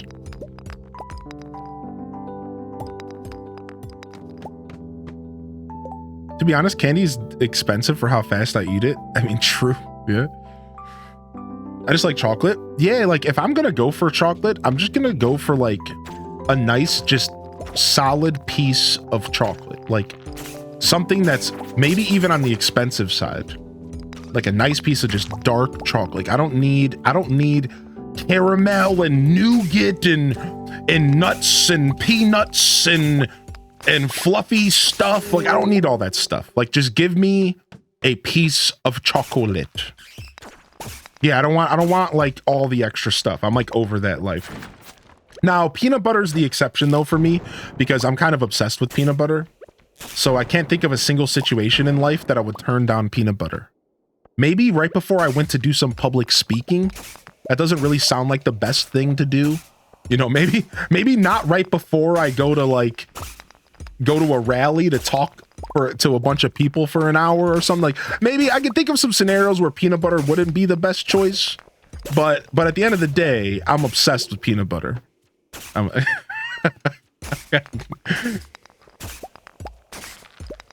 100 grand bars are slept on. Now this man is going to talk ish about caramel. I'm not saying anything's wrong with caramel. Whoa, slow down. Put down the pitchforks. I love me some caramel. Caramia. No. I'm just saying that I don't really look for candy bars with caramel and stuff anymore. Yeah, I'm just saying like when if I have a sweet tooth and I'm looking for like a piece of candy, I don't go for like candy bars that often anymore. I've kind of stepped away from like the classic candy bars. Yeah, that's all. Give me some caramel. Give me some caramel and some ice cream. Give me some caramel cookies. Just give me some raw caramel. Just drizzle it on my tongue. I'll gobble it up. I'm that much of a heathen. Bro, I know you got bars, son. Yeah, what's up, Ghostface? I call my boys son because they shine so bright.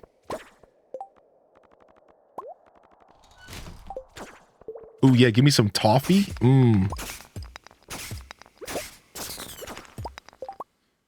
Good to see you, Ghost. Ghostface killer. My husband brought home a Take 5 last night. So good. The only thing I brought home from Switzerland this time was chocolate, mostly solid, but the ones with add-ins are amazing. Trying so hard not to inhale it all. Yeah, I've had that recently, Maldito. That's some pretty good stuff. Like a good sea salt caramel. That's some good stuff right there. Can we get to floor 40 here? Can we get to floor 40 here though? I recently I introduced my partner to a song from the 90s that they I don't even think they knew this song existed.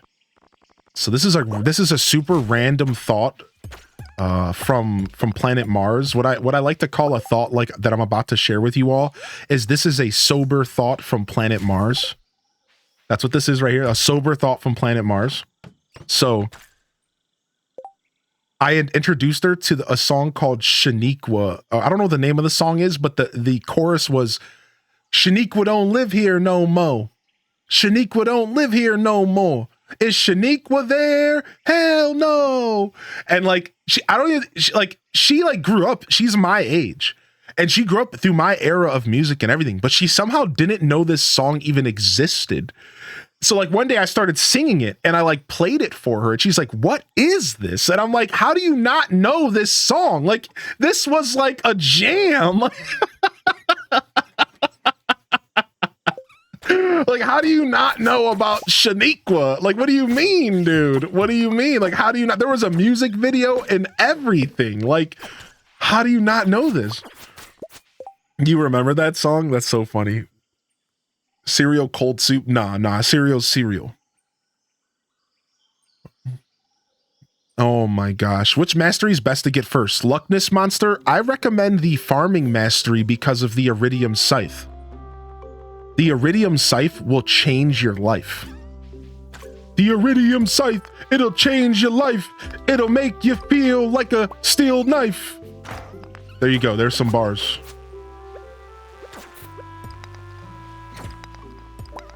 Pretty weak bars, but bars nonetheless.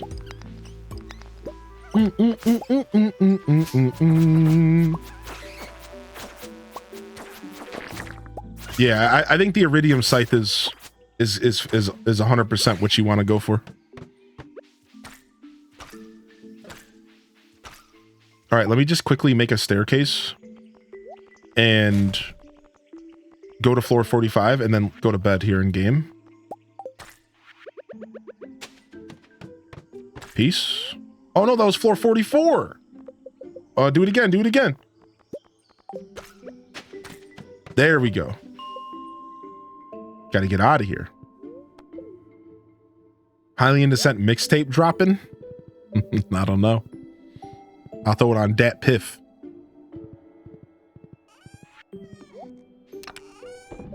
Do do do do do do do do do. Bear, bear, bear. What is this? Get this out of here. Do do do do. I don't remember that, Maldito, no. Not quite. Not out of context like this. Maybe I'd have to hear it, maybe. All right, let's go. Made it home just in time.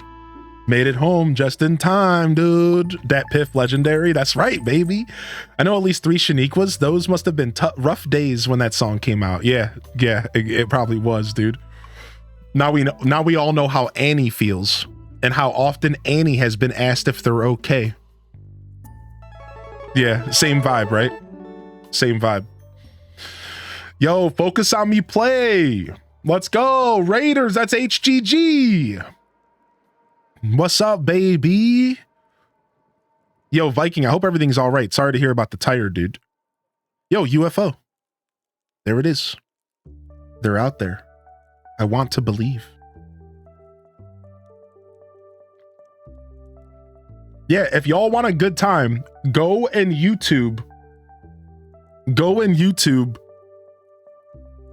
Shaniqua, that song. I don't know. Look up like, is Shaniqua there or something. It's kind of an obnoxious song, to be fair, but I'm just going to send a message real quick, chat room, and then I'll be right back into your attention. Give me just a moment. Welcome in, Raiders. How was your show? Make sure you hit that follow button and check out Focus on Me Play there at the top of the chat. I hope you're feeling good, baby. Hope you had a great broadcast. Is it an earworm song? No, most people will probably be able to ignore it.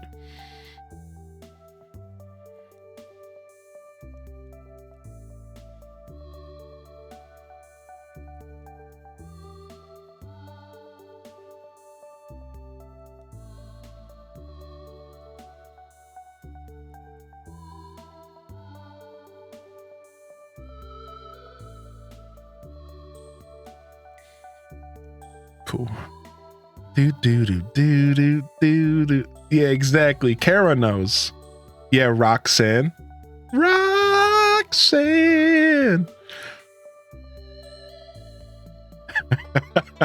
Bookworm. Frank. Had another friend named Karen. Yeah, that one's rough. I think Karen in 2024 is a rough name to have.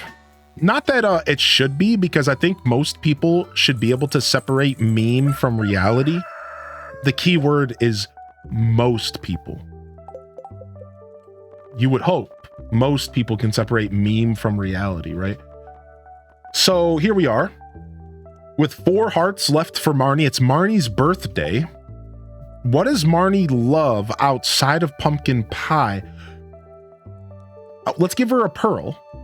That'll be 3 hearts. And then from there, we could just talk to her. We'll just give her a pearl. We can give her a diamond. Okay, diamond's right here. Boom. We have 87 of them.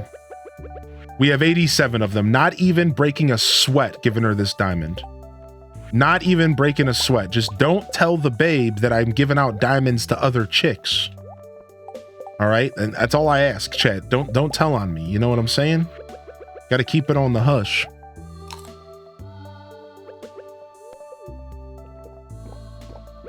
Yeah, Luckness Monster. It is kind of bummed, right? I was actually just looking up meanings of names 2 nights ago. I looked up my babes and the meaning of her name and like the origins, not just the meaning. Mostly what this conversation is the origins of names. And I already kind of knew that the origins of my name was like super biblical, Joshua. I already knew that because that's what I was told very, very young, that I was specifically named after Joshua, who was the predecessor, the successor to Moses, who continued to lead the people after Moses, whatever happened. I'm not religious, and we don't talk religion and politics in this chat. So excuse me for not using a filter there, but I'm not turning this into a religious conversation. I think it's okay that every once in a while we talk about this stuff. It's real life stuff. But anyways, so I know like the original story of Joshua and like where the name like originates from for a lot of people, and what I was supposedly named after from my mother, like what I've been told from my mother directly. So like I was like looking into it even further though, and just finding out like more information about like the origins of the name, how it's used, what my name is in different countries. Like it's actually kind of cool. It's like Joshua is actually, because my name is biblical, there's different names for Joshua depending on the country. So usually when you think of a name, there's a translation in another country, right? You think like, okay, how do you translate Joshua to German? No, that's not true. Because Joshua is a biblical name, there's straight up a different name for Joshua in every language out there. It's not about a translation. There's just straight up, like in this culture, Joshua is blank because this was the same character in their Bible or whatever. Oh, in this culture, my name is blank. Yeah, it's like regional forms. Yeah, and it was like super interesting. I was like, wow. So when I go to other countries and I speak other languages, my name isn't just some weird bastardized version of Joshua from English. There's actually a completely different name that is used to represent Joshua in different languages. And I had no idea. I was like, wow, like this is like super interesting stuff. So I looked up my partner as well to figure out like where their name came from, like the roots of their name. Right. And like, and I was like, I fell into like a little bit of a rabbit hole, right? I fell into like a little bit of like a rabbit hole looking into this stuff, right? I was like, oh, what is what does this mean? What does that mean? And it was kind of fun. It was actually kind of fun to look into. I wish I could find the link I was looking at because I did find it super interesting what the different regional forms of Joshua were. But I don't think this is the article. I wish it's on my other browser that I use for my personal time. It was in my other browser, I think.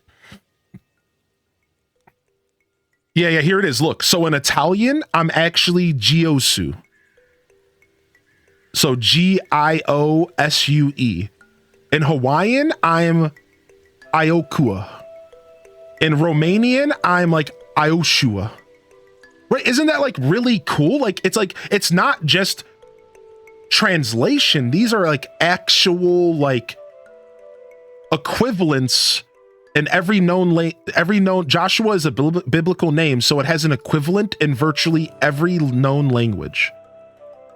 So pretty much every language outside of a lot of the heavy Asian cultures have a straight up name that is an equivalent to Joshua. It's not a translation. Whereas like if I wanted to go to Japan, they would have to translate my name because there's not a name that represents my Joshua in Japanese. So they have to translate it. But these are not translations. These are straight up like equivalents to Joshua, which is kind of neat if you think about it. Isn't that like kind of cool?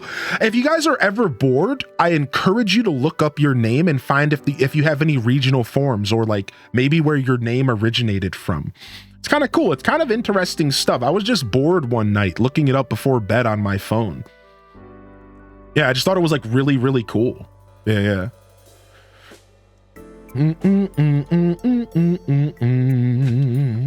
The Italian version is pronounced kind of like a Joshua. Got some swag to it. You know what I'm saying? We got some swag on it. Link. Oh, sorry. I just dropped that page.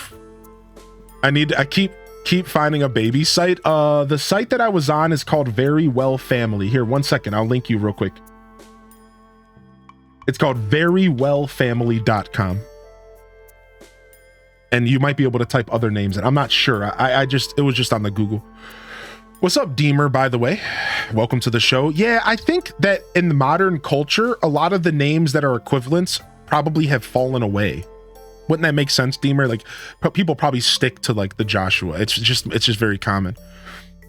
Yeah, I know, Neanderthal. Yeah, talk about ruining your sleep schedule. Yo, we got double raids coming in. Thank you again, Focus on Me Play, for the raid, and welcome in here, Null PTR. Can I call you Null? Welcome to the show, and thank you so much for the raid as well. Good to see y'all here today. Now I miss Drake and Josh. Yeah. Yo, good to see you here today. Welcome in, Null. Let me get you a shout out here and see what you were up to today. Were you playing some Stardew? You're playing some Dota 2. Sick. Mine is very cultural and religious. Gonna guess it's mostly because we're among the least religious people in the world. Right. That makes sense to me.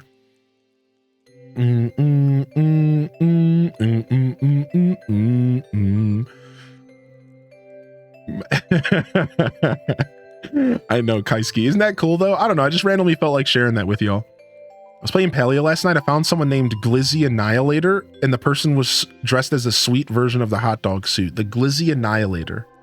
What's up, Susan? Good to see you today, by the way. Welcome to the show, Susan. Light Meow, I hope you're doing well. Scarlet Broad, thanks for sticking with. Yeah, and the name stuff is really cool, Scarlet. I agree. My name is from Greek origins, and it means honeybee, which is ironic because I love bees. Real Karen's got to be on their best behavior in public. Yeah, what's up, Wonton? Welcome back. Strong and manly for mine. All right, cool. Let's go. It's Thursday in game, and we didn't check our luck, did we? Let's go check our luck. Let's see. Names based on a flower and a color. Spirits are very happy. All right, we're going to the Skull Caverns. Yo, Reina B. Yo. What up, dude? What up, homie? Home slice? Home skillet? Then we used to say that. Remember we used to say that and not ironically? What up, home skillet? Oh, was that just me? Oh, wait, never mind. I said anything. That was just me? Oh. I still say it. Prager, because you and I have a very kindred vocabulary, I've noticed. We're not afraid to express ourselves through 90s verbiage.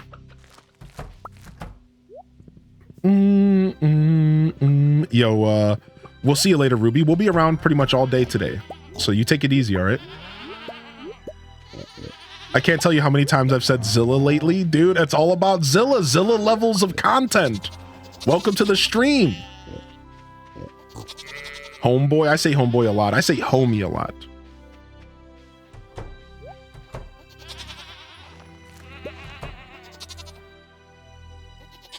Are y'all not eating? Y'all aren't eating because you don't want to walk that far. I see. So some of y'all aren't actually eating because you're not walking far enough down. I see. Ah. So you're still at full hearts, but seems like you're not willing to walk far enough down to eat here. That is an actual problem. So we need to keep that in mind. Looks like we're gonna have to make some more grass starters here soon. We can do that. We have plenty of, we have the technology.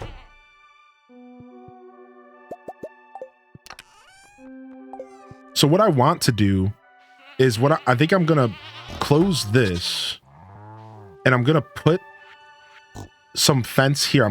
I have an idea, actually. I have the perfect idea. Let's do this really quick.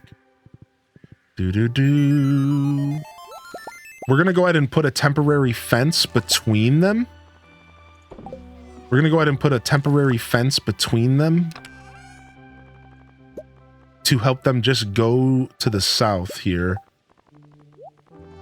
Meanwhile, the barn on the right can continue to just do its thing on the left, but the barn on the right, I want to start going to the other yard.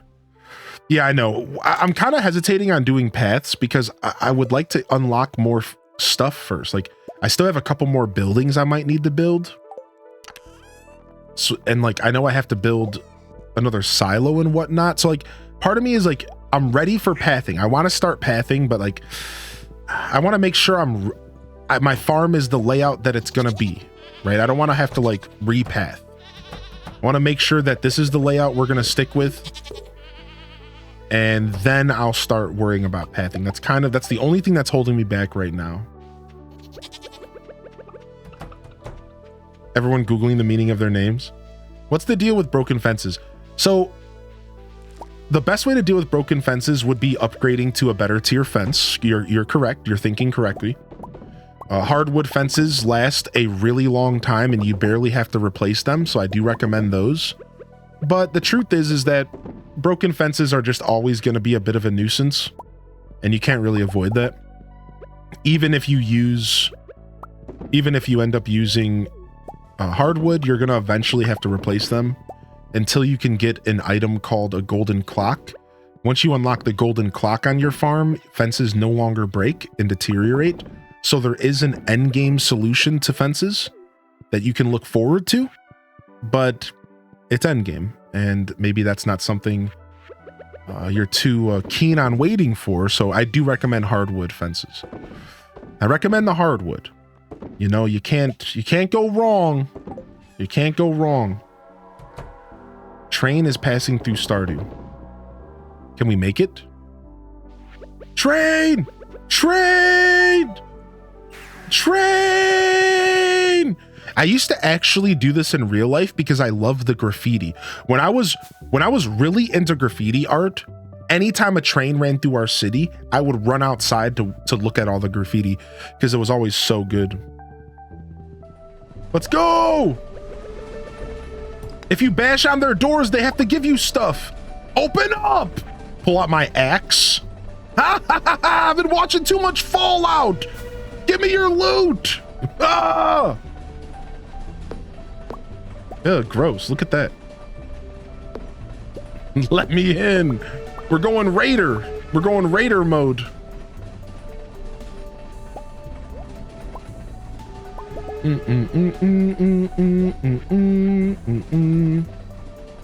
Need to watch that show. It's been good. It's been good.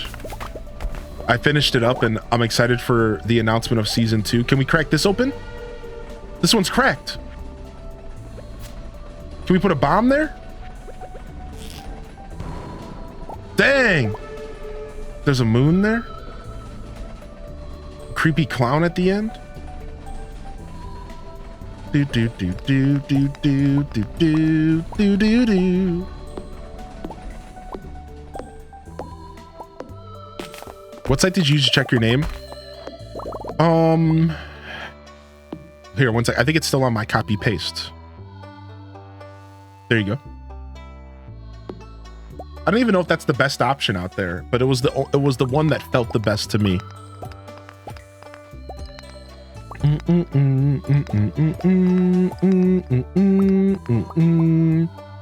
Hitting a bit of a rough patch, but I'll survive. We always do, but take it easy, man.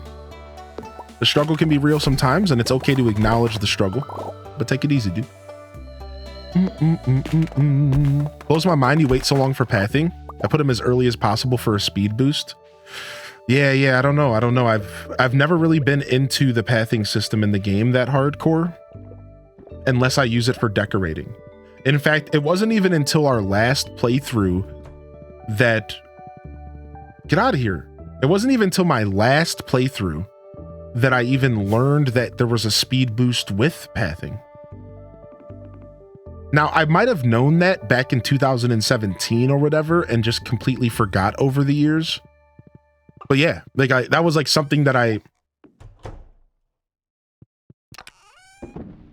like that's how little engagement with like pathing that I even have, is that I like barely even knew that there was a speed boost to begin with. I remember in the last playthrough we did, the second to last playthrough where we 100%ed vanilla, the chat got me keen on that, and they were trying to get me to use them more often. But all right, let's go ahead and go to the desert and let's go have some fun. Yes, Food Manchu, you're here to learn today. Boy, you gonna learn today. How you doing, by the way, Sammy Dot? I didn't even say hello to you. Boom, boom, boom, boom, boom, boom, boom, boom, boom. I've been playing healers a lot lately. What kind of games do you play healers in, Wonton? I like playing a healer. I like being a battle tactician in multiplayer games. I like being a battle tactician.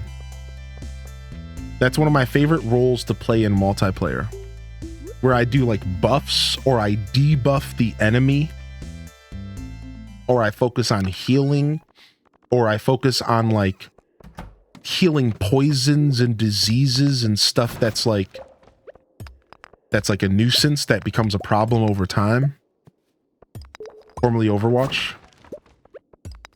That's the kind of stuff that I enjoy. Hold on, let's grab some better food out of here. Hold on, if we have a good luck day, we might as well lean into it. Grab some lucky lunch and some spicy eel. We probably won't need the spicy eel, but we'll grab it just in case. Drop this off for now. All right, let's roll. I have played WoW. Yeah, I played WoW since pretty much beta. I was actually one of the lucky individuals to play WoW beta. Did you know that in WoW beta, you actually had to buy languages? There was a language trainer. Did y'all know that? What's up, Shimmy? You had to actually train languages in the original version of World of Warcraft. You actually had to train your languages. Yeah, I thought it was cool. I was actually so sad when they cut that. So you would only start off knowing the language of your people, and then you would have to go train like Common Tongue, and you could train like Orcish, you could train like Trollish, and this way you could actually learn the other languages of the other characters in the world. So like you could be an Alliance player that like could speak Dwarvish and Elvish and Common and whatever, and then you could be like a Horde player that could speak Orcish and Trollish and all that stuff as well. I don't think you could ever train the opposite faction's languages. I'm not sure about that. It's been a really long time. Yeah. It was really cool. And only mages could understand all languages. Really? Is that a thing? That's so cool. Yeah, Season of Discovery's been fun. I played Season of Discovery first wave. I didn't play since then, though. But yeah, to answer your question, I played WoW. My first ever character was a Dwarf Hunter. I quit and came back at the middle towards the end of BC, and I picked up an Alliance.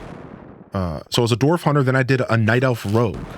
I also, at the time, did an Orc Hunter. I stuck with the Rogue. Fell in love with Rogue, fell in love with Stealth. I've always been a bit of a Stealth fan, and never looked back. I played Rogue in Wrath, then I quit, came back for Pandaria, played Rogue again, then quit again. Then fast track to WoW Classic Vanilla. At the time, Classic Vanilla was not announced, and I decided to play. Ooh, I got an ice rod. Yo! Every 3.5 seconds, freeze any enemies in a path for 3.2 seconds. That's my first ice rod. That is my first ice rod. We're going to test it out. Very nice. Very, very nice. So at this point, this is 2018 and 2019, they had yet to announce WoW Classic Vanilla. So I started playing on a private server and I picked up a druid, a horde. I went to the horde for the first time and I picked up a druid and I fell in love. I was having a good time. Then they announced WoW Classic Vanilla. And I decided, you know what? I'm going to stick with the horde and I'm going to stick with a druid. And I played that through all of WoW Classic Vanilla. I even raided for the first time and did like my first ever Molten Core and stuff. Then I quit again after Molten Core. Came back for Season of Discovery and picked up a rogue, a dwarf rogue. And I also played hardcore, and I'm also playing a dwarf rogue in hardcore. I played a hunter. I've lost a level 38 in hardcore. Oh. I also lost a 27, and I also lost like an 18, and then like a level 2 because I wasn't paying attention. And that's pretty much it. That's pretty much a quick synopsis of my WoW history. Just like a super quick rundown. There's always more details, but yeah, very Zelda. Yes, that's my first thought. Is when I saw the ice rod, my first thought was Zelda. Same. Can't do hardcore, too scary. I'd like to go back and finish and actually attempt hardcore again, but I haven't given it the time of day. I didn't play TBC Classic. Yeah, I decided to step away. I agree it would have been fun, but I just don't have the time for MMOs necessarily nowadays. So I tend to just stay away from them. But every once in a while, I get the unscratchable itch that can only be scratched by an MMO. And I will be honest, I tend to go to World of Warcraft because as much as new MMOs, you know, there's a lot of good MMOs out there that people I'm sure would recommend me. I like going back home. I like Azeroth. I like World of Warcraft feels the best. The combat feels the best. It's all nostalgia at the end of the day. I'm sure plenty of people here would disagree, but if there's one thing you got to say about Blizzard is that World of Warcraft feels really good to play, and it always freaking has. It's always felt really smooth and responsive, and that's just what I focus on when I play MMOs. I like the game to feel smooth and responsive. That's just what I like. Yeah, so I have never quite found an MMO that feels like WoW, and we probably never will. That doesn't mean I haven't played plenty though. I played ESO, I played RF Online, I played a couple, you know, the old school, the RuneScape, the Tibias, stuff like that, but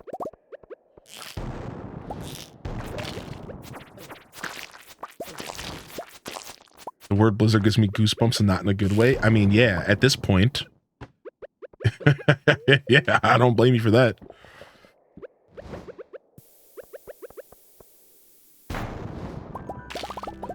Dude, the ice rod is cool, dude. The ice rod is actually so cool. Prismatic shard, bombs.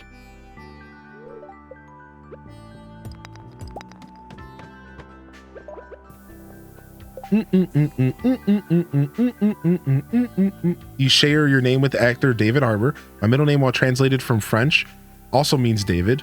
So your name is David. You're like a guy who's named like Matt Paul. You're like a dude that has 2 first names. You can never trust him. John Jacob, Matt Paul, Joshua Justin. Ugh. If you're out there, I'm sorry, dude. I just don't know what to do with you.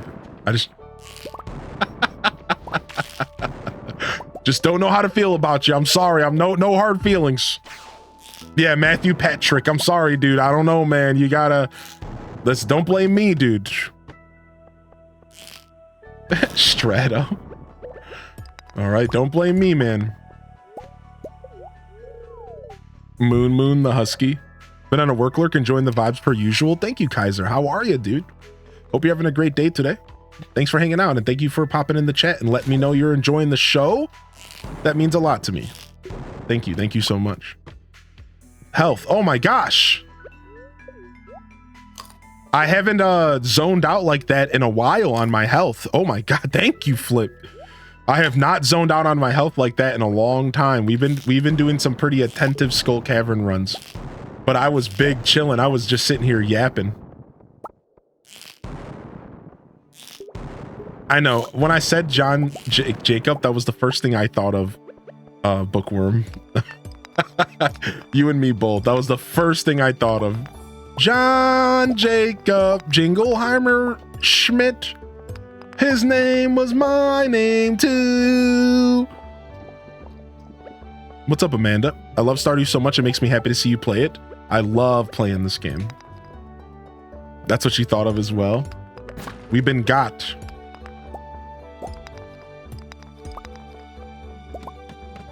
Do do do do do do do do do do do do do. The ice rod's kind of neat, man. The ice rod is actually kind of neat. I genuinely enjoy it. I don't need that. We weren't really going fast, so this is a pretty whack run. I was just really hoping for a prismatic shard, dude. I need 2 of them. I was hoping I would get lucky enough to get one. Dude, Swift on your pickaxe actually does make a difference. It's pretty noticeable. It's pretty noticeable just how much of a difference Swift makes. I still don't think it's the best enchant for a pickaxe, but it makes a pretty noticeable difference. Midnight. Just looking for some iridium. Here we go. Oh, that's an enemy. Get that out of here. Such a bop. I'm being debated by all these fake... Dude, get all these rock lobsters out of here. You guys suck. All I'm doing is looking for iridium. Rock lobster. Yes. Frizzy. Thank goodness we got at least 1 on this run. Sheesh. These rock lobsters were making me lose hope fast. Dude, it froze every single baby that came out of that big slime. That's actually huge.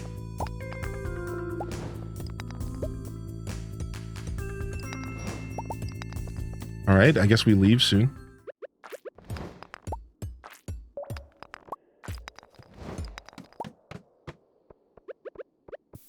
All right, almost time for us to get out of here. Whoa!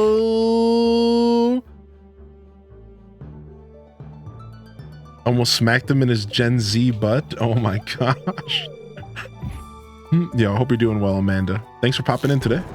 Yeah, I'm obsessed with this game right now. Generally, when I play Stardew Valley, I'm obsessed. That's why we don't play this game like every single day on stream, and we haven't been like permanent Stardew streamers. Because for me, I like to play Stardew when I'm really, really in the mood to play it. And it makes the experience so much better when I'm just like full on addicted to it versus it just being something I do for content. All right, we gotta go.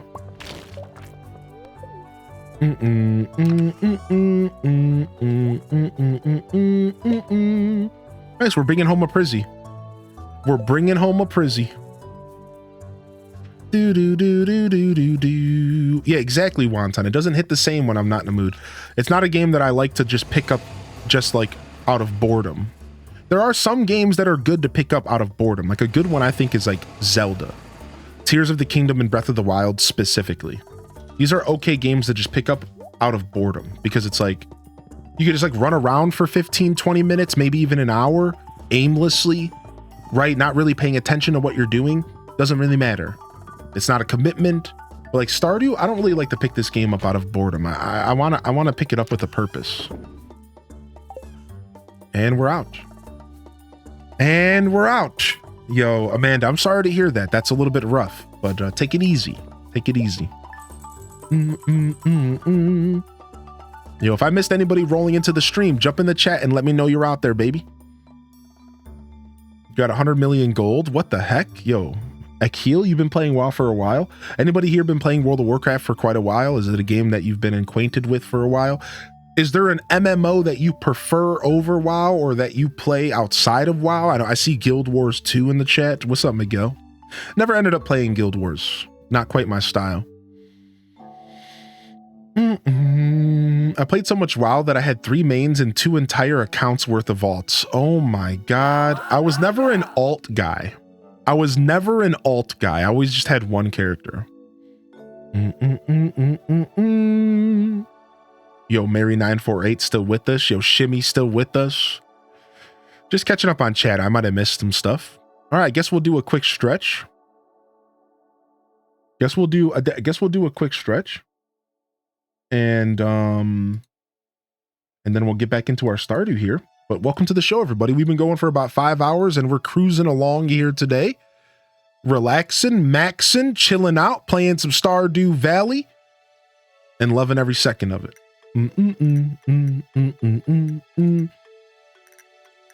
Beep boop, beep, beep, beep, boop, beep. No, we'll do a snack later. I'm gonna eat a meal. I'm gonna actually sit down and eat dinner. You found out you can have a maximum of 50 characters on a WoW account. I think that's so crazy that you actually found that out. Like you discovered that through the gameplay. Oh, nice. Some good stretches, baby. Sidey, that's not a failure. That's all right. You've corrected it now, and that's what matters.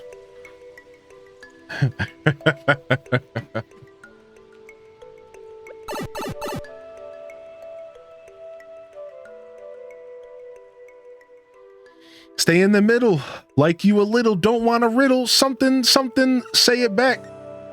So say it ditto. K-pop keeps getting stuck in your head.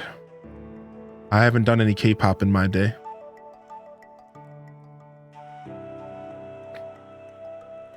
Oh, the pre-Cata patch is coming. Yeah, that's true.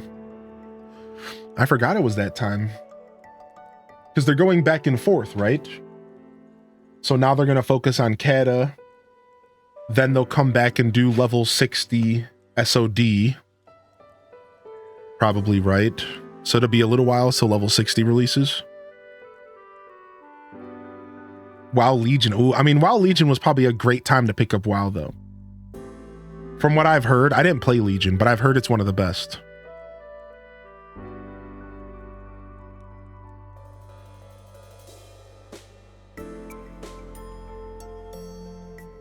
You've been playing some Mario Odyssey. You know, I've never played Odyssey for the community, but I've wanted to. I've never got a chance to play Odyssey for all of you, but I've wanted to. We're going to have to do that. We're going to have to correct that soon. At this point, I was kind of lightheartedly waiting for them to maybe announce like an Odyssey 2 or something. Like I was kind of like hoping that we might see something like that. But I think at this point I just need to play the game.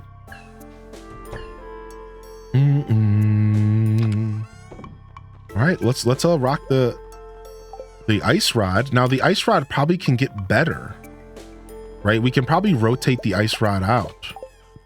Let's go ahead and grab our frog. All right, it's Friday in game. Yo, welcome back, Angel. All right, we're only getting brown mushrooms from here. So let's try something else.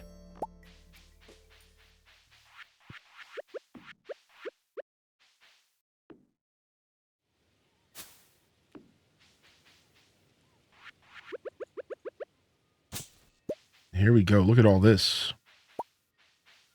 I can't wait to actually decorate this area for Grandpa. It's going to be dope.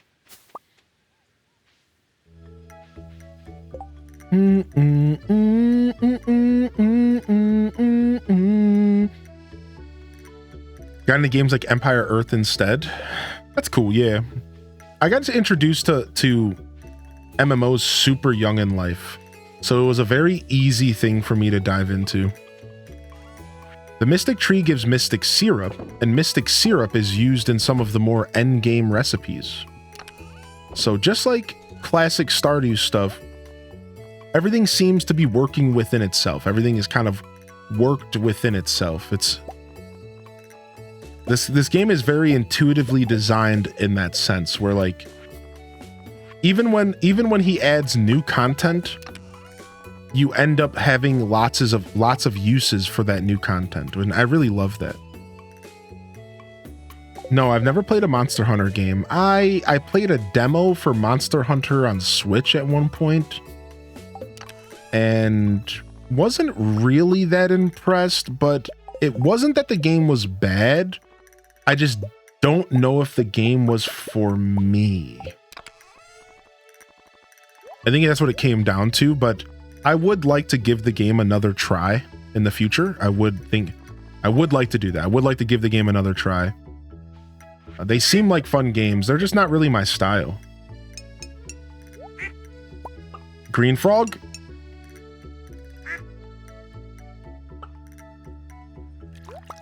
Blue-green frog? Oh, come on! Brown frog? Oh! Brown again? Okay, let's try re-rolling the ice rod. See if we can get like better timer or something. 3.6 seconds seems like a long time. Every 4 seconds. Okay, this one sucks. Let's try one more.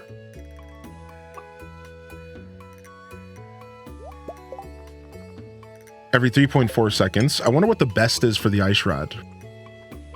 It costs 3 iridium bars to reroll. It's actually brutal. 3.8 seconds? What the heck? This is getting worse.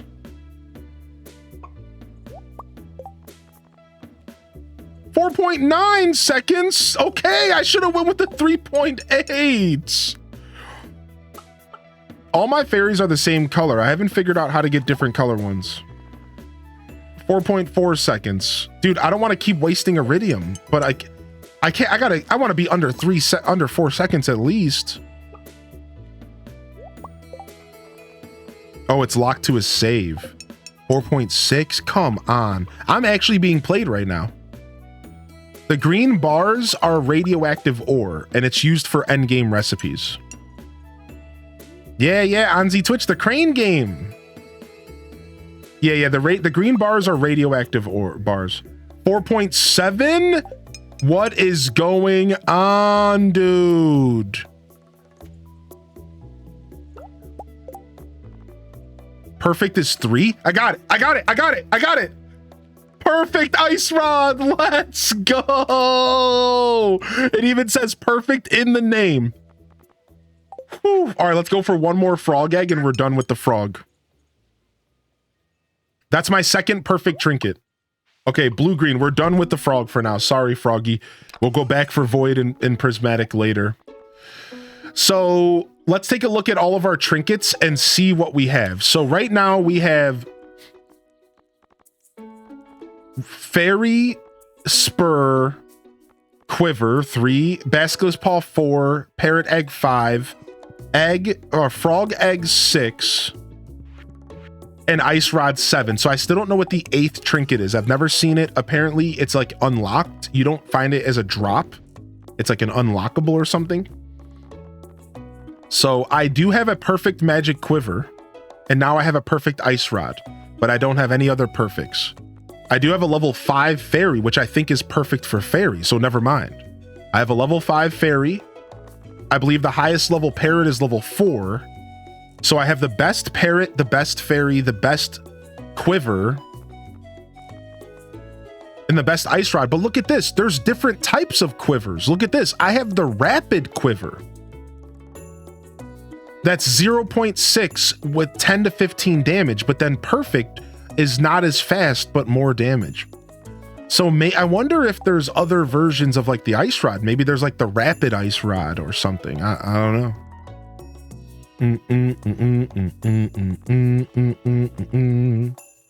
Either way, I really love this new system. I think it's really, really cool.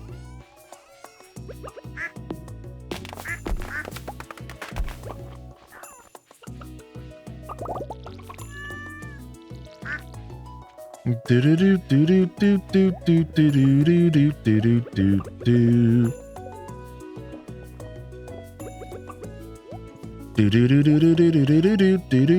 George sent me some stone. Man, what a goober, man. George. Oh, I found these rocks in my backyard for you, Sonny. Thanks, dude. It's the thought that counts. Yeah, exactly. Purple Minty, the trinkets are actually super nuanced. Like, it's actually a really, really interesting system.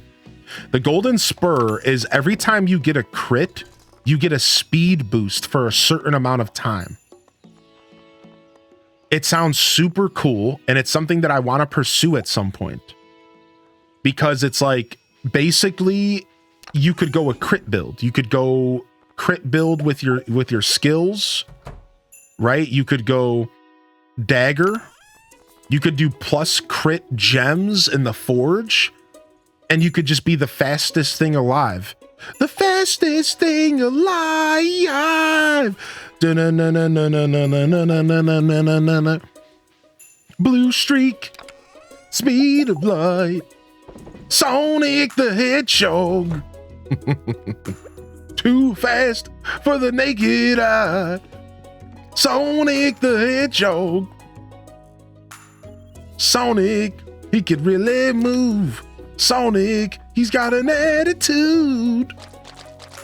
I gotta go back and watch that cartoon again. It was really good.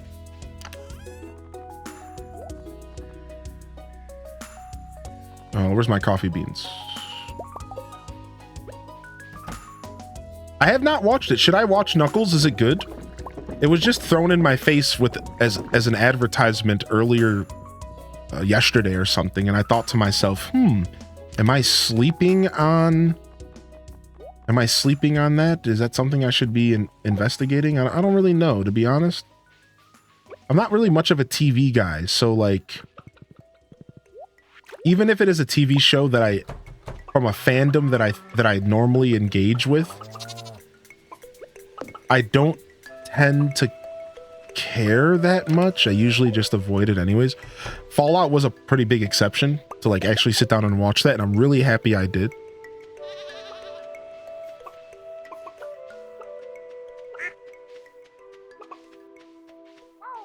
Oh.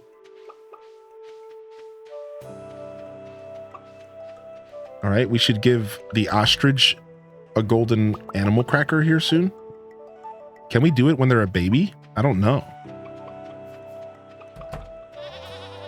Yo, get out of the way, chicken. No, you're not supposed to go out there. Jelly, now you're trapped. You're never going home, Jelly. This is what you get. You goofy chicken.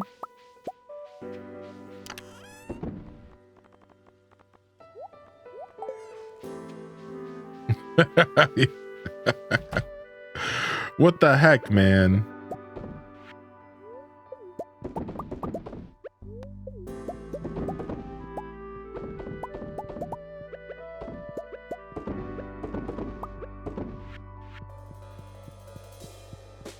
When I was out traveling this past week, I saw one of the most advanced chicken coops I've ever seen. This thing was futuristic, man. This thing was actually super cool. It was very nice. It was like a lodge for chickens. An advanced chicken coop. Yeah, it was like the upgraded Stardew version. It was actually pretty cool.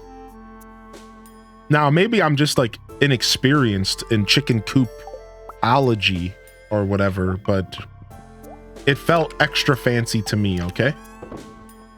But I'm just when it comes to this, I'm just an old bumpkin. I don't know what I'm talking about, really. How was it advanced? It just was advanced. Like, it was like a little hotel. They were living good in that piece. the eggs kind of like drop to like a little, the eggs would like go down to like a little catch-all space, and you could just reach in and grab the eggs out of a little door. You didn't have to go into the coop or anything. The chickens were just living good, just relaxing in there. It was just super cool. What's up, Spirit Wolfclaw? How are you today, buddy? All right, what am I doing in here? I came back to the house to drop off this cheese. Oh, I want to make some more crab cakes. We're almost out of crab cakes. An in real life auto grabber. Yeah, for real. Like, that's what it felt like. It felt futuristic. Let's make some more of these, let's make some more of these old crab cakes. And then we should probably start going to the beach and dealing with the crab cakes there as well. Thank you, Spirit Wolf. Appreciate you, buddy. Massive crabs. That's right. So we should probably start checking for birthdays again. I don't think we're off the hook yet. Oh, we forgot Marnie's birthday because of the good luck. Dang it. All right. Looks like we're going to have to just start hooking up Marnie with her diamonds every day. I got so caught up going to the Skull Caverns, I forgot. I'm terrible about birthdays in this game. Anybody else? I suck with birthdays in this game. It's one of my biggest weaknesses. I can farm up a storm, but I can't remember a birthday ever. Where's Robin? Robin's birthday's tomorrow in game, and the bookseller's here today. Okay. Yeah, dude, I suck with birthdays in this game. It's terrible. All right, we need to grab some more cooking oil at the store. Let's go get some cooking oil. Let's go to the bookseller. Let's go grab some cooking oil. We'll drop a diamond off to Marnie if we can even find her.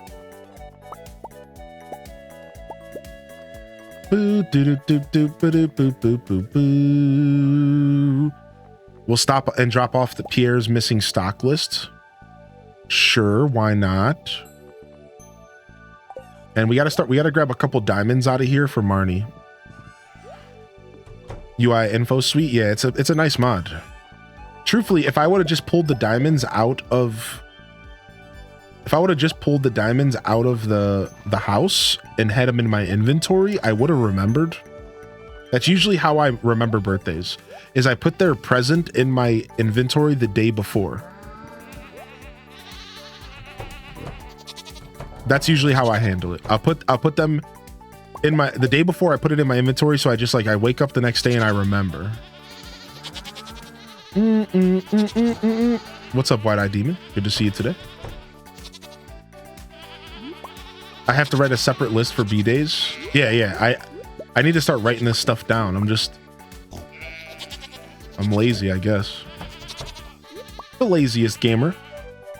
Go to the traveling merchant real quick. Hopefully the bookseller stays around. I don't know when the bookseller goes home.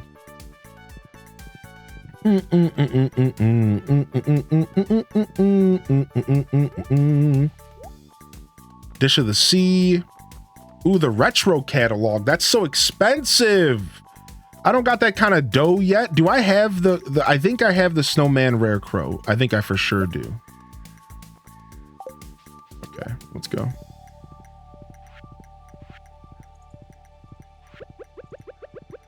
Let's roll. I don't know what Marnie's schedule is well enough to be dealing with this. Yo, here, Marnie, take a diamond. We're gonna have to gift you twice a week for the rest of the season to make up for the fact that we missed your freaking birthday. I'm playing on PC right now. Oh, you're saying you didn't know you could mod the game. Yeah, you can only mod on PC. No, Pierre, I forgot I was going to your shop today. Woo! He almost closed on me. Could you imagine being right in his face and he's like, I can't sell you anything today. Like, Pierre, I'm right here, dude. Yeah, could you imagine me coming in here at 450 and he won't sell me stuff? He wouldn't have, chat. He wouldn't have sold me. He would have denied me.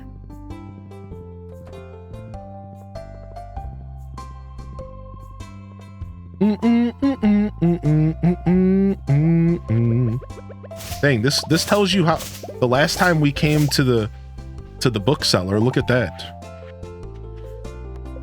All right, let's trade some books, baby. 20 hardwood. Some stuffing. Some 8 fairy dust. Wow. 100 wood. Nice. That is some loot, baby. Are we ready to buy? Wasn't there one single book we haven't bought yet? This one. But we have all the Queen of Sauce recipes, I believe. So I think we're good. His register was closed. Nothing he could do. Yeah, screwed. What a jerk. All right. Oh, wait. You can't trade the monster book in? There's not a trade-in for the monster book? You don't want this book, lady? Dang. Guess I'm just reading it again. Maybe I should have sold it. Should I buy all the books on book day? Nah, I think early game, the books are a little bit unaffordable. Inaffordable. I don't think they're as affordable as we would like. So I think early game, you can't really dive in. You can't really sink your teeth in as much as you might want.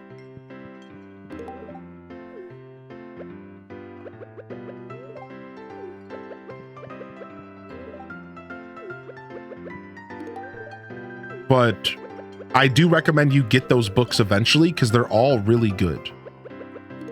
They're actually all really good. The speed books are actually all really, really good.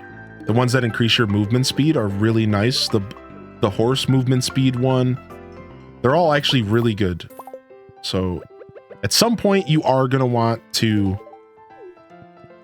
do that, but you don't have to do it right away.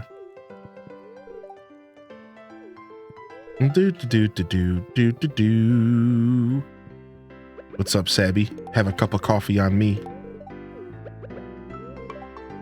Yeah, the speed books like at first glance you're like, how effective could these speed books be? Boy, they are good. They are good. All right. We got our third of 4 prismatic shards for this quest. And we're only on floor 45 of 120 for this quest. So we're going to go back to the regular mines here and do a little bit of that. And then we're probably just going to have to cheese it with staircases again. You know, the huge at this point. Just do a lot of cheesing. Yo, we'll see you later, Gianna. Good night. Of course, as always, some pieces in the chat. Thanks for coming and vibing with us. Always a pleasure to have you here, Gianna. And I hope you have a good night of sleep. I always find it fascinating, all the different time zones in our community. That some of us can just be waking up, right? PSTers, it's only 11 a.m. Meanwhile, some of us are going to bed. Suggestions for food from DoorDash. Not sponsored. We drop off this oil. Go for some leafy greens. Look for some leafy greens. I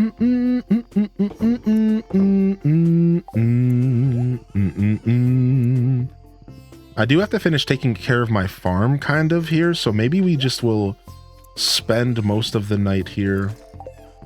Where's my fairy dust at? There it is. Yeah, maybe we'll spend most of the night here on the farm instead. I'm at least going to go plant this grass.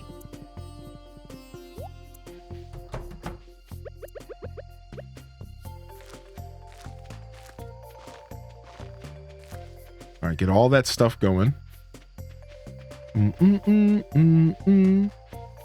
Hopefully this side starts kind of repairing a little bit, and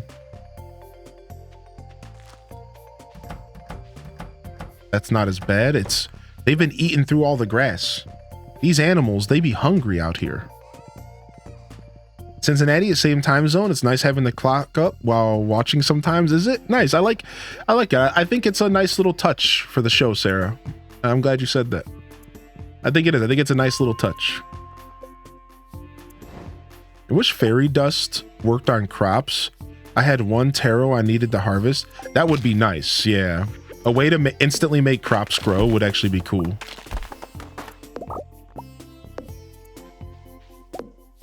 I'm gonna DoorDash an onion. Only if you eat it raw.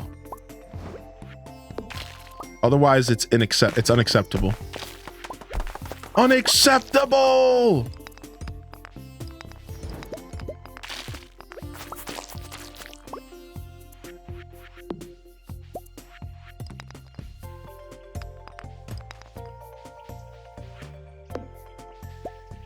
All right, we clearly are here on a pretty bad luck day.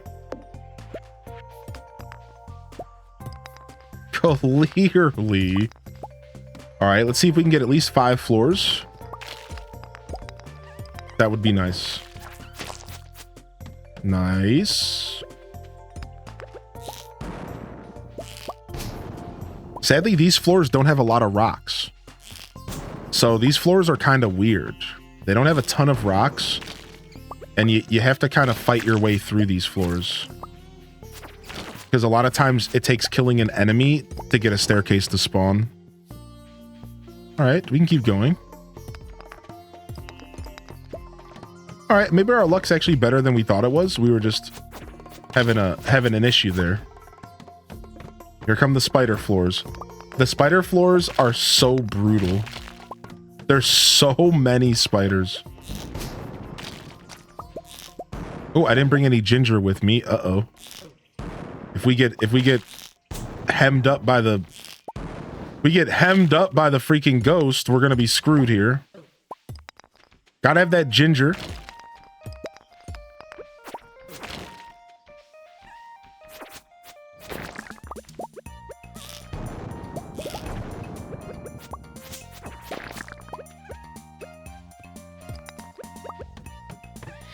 Gotta have that me.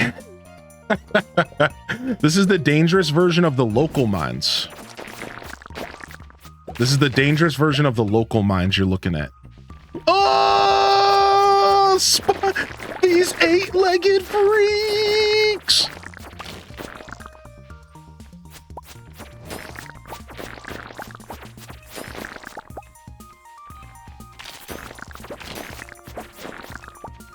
This is why you always bring staircases, chat.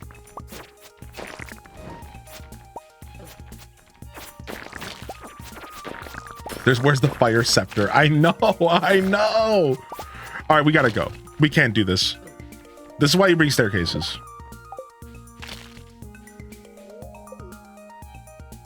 Somebody get the raid spray.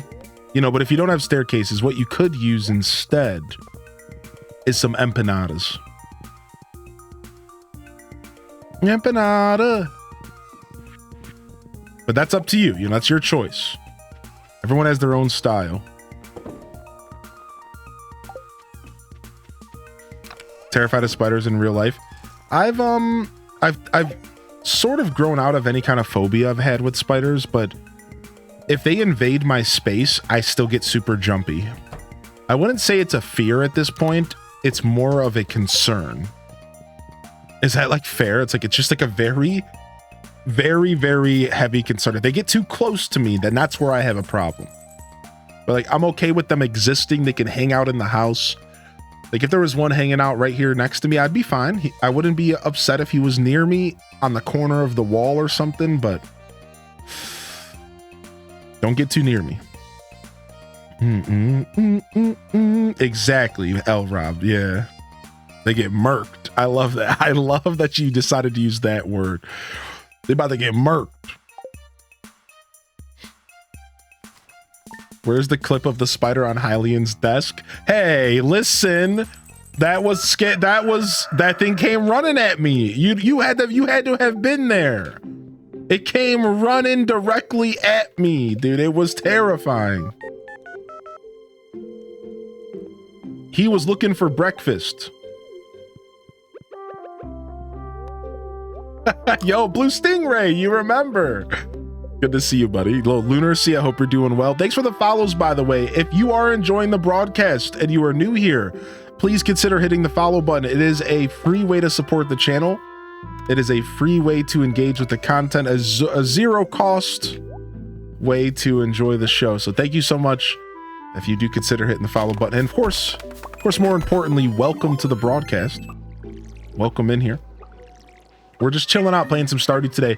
We're currently working on perfection. So if you are curious what I'm up to in the game, outside of the obvious, the stuff that I'm like actively doing, we're working up for perfection. So our goals right now is to make as much money as possible. We need to make about 12 million more gold in the game. We need roughly around 12, 13 million.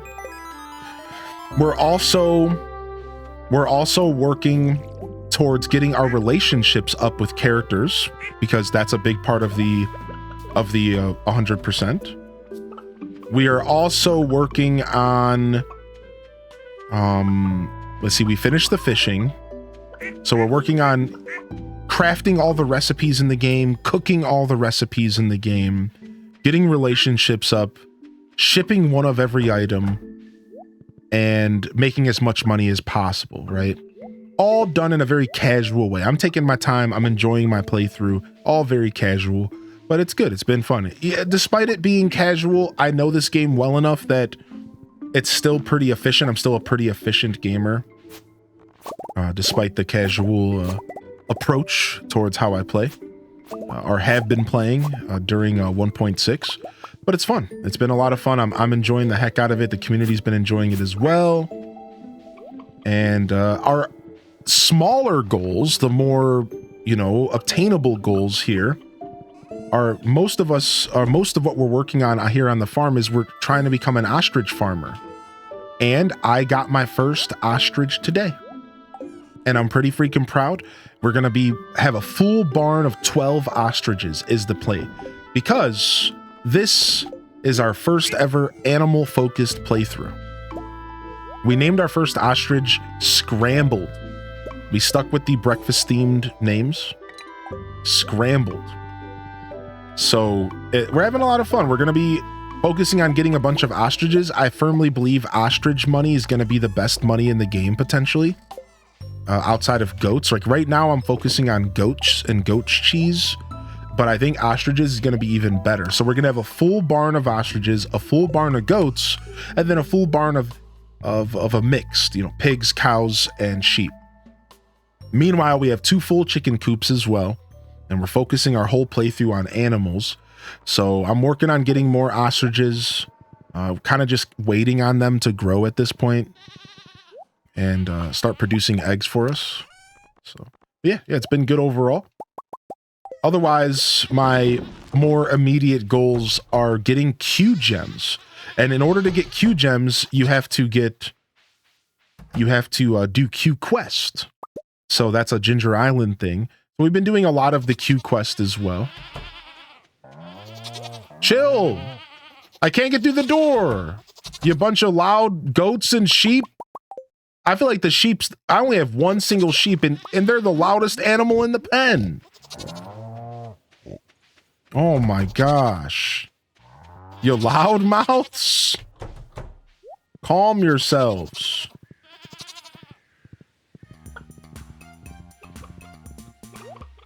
Insert famous animal here, but ostriches aren't really that famous.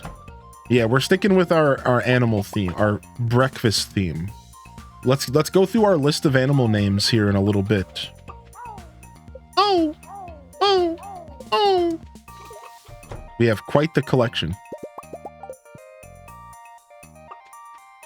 Right?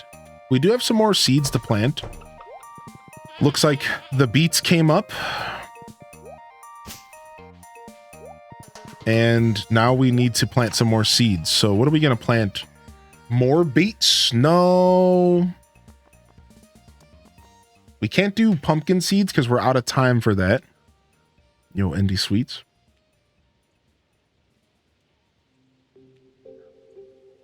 We're out of season. We could do flowers. We could just do a bunch of flower seeds and get fairy roses. We could plant fairy roses. They take 12 days. Rip. Never mind. I guess we just put more beets in the ground. It says it takes 6 days. Guess that's my best bet right now. Artichokes take 8 days. That's cutting it close. All right, we'll just put these beets in the ground. Sure. Why not? That's why I only have goats, pigs, cows, and ostriches in my barns. Why? Because of how loud the sheep are? I don't blame you for that, I guess. Because they're pretty freaking loud.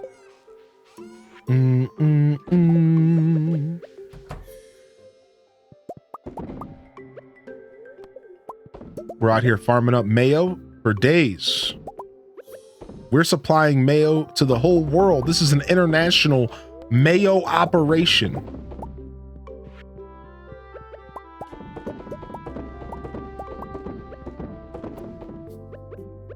International, I tell you. How many silos do you have? I have a single silo. Can you believe it? It's actually becoming a problem. I really need to get more. It's actually becoming a problem. I need more silo. I'm screwed.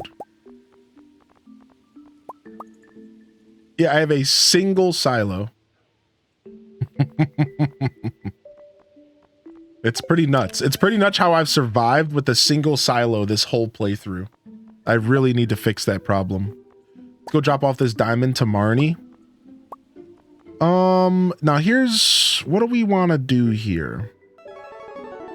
Yo, the dark half coming in with the raid. The raid love today.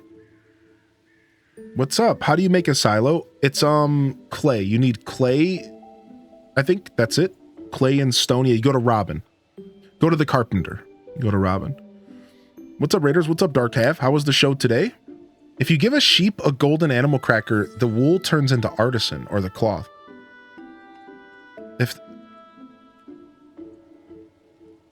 Oh, interesting, Brittany. I see what you're saying. I hate the silos because you can't change the color of them. All right. I had a goal in mind here, but it's left my brain. We'll see if it comes back. Show is great, thanks. Ooh, you're playing some Fallout 76. Drop off all that stuff. Get this cheese away. Grab that diamond back out of there. We have to go plant the beets. I know we're doing that. But oh, I forgot what my luck was. That's what I want to check. What was my luck today? I think it was actually really good, but we're gonna go to the local mines anyways. Yeah, see, I think we want to go to the local mines anyways because we have to finish this quest. We have 50 staircases. We could make another batch of staircases using our stone.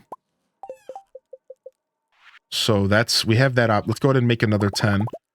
I think we're going to just use staircases to cheese it tomorrow. So why don't we just go to the Skull Caverns again today? And let's try to get there quickly. Let's not try to dilly-dally too much here. So let me grab everything I need. And let's go to the desert. Let's grab some Omni Geodes so we can buy some more desert totems. And how many magic golden mystery boxes do I need to buy the new rock candy at Bobo? I think only 20. So we can buy 2 magic rock candies, which we probably should go purchase here soon.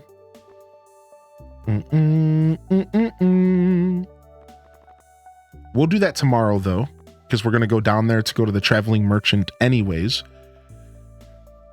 Well, I was going to go visit Marnie, so we'll go do that now. All right, let's roll.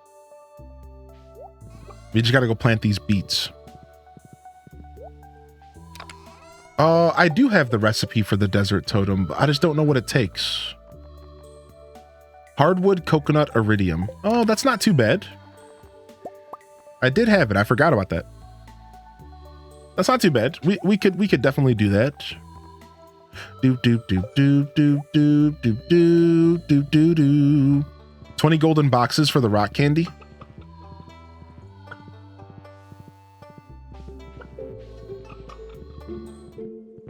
The International House of Mayo. Is that where we're at right now? The International House of Mayo. Okay. The beats are in.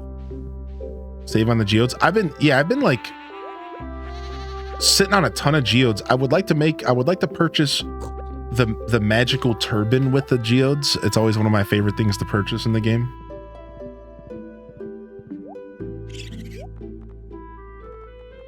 Magic rock candy. ×2, baby.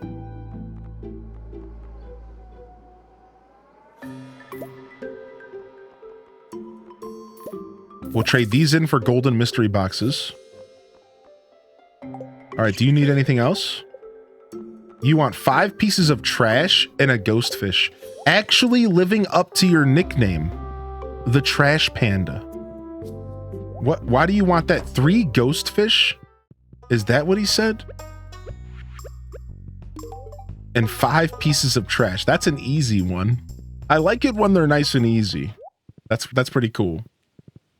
The quest from Bobo, that is. All right, we're going to save the magic rock candy, though. We're going to save the magic rock candy for an actual official run in the future. I'm not going to give myself the luxury of enjoying it. I'm not going to give myself the luxury of enjoying this beautiful piece of candy at the moment. We're not going to give ourselves that luxury.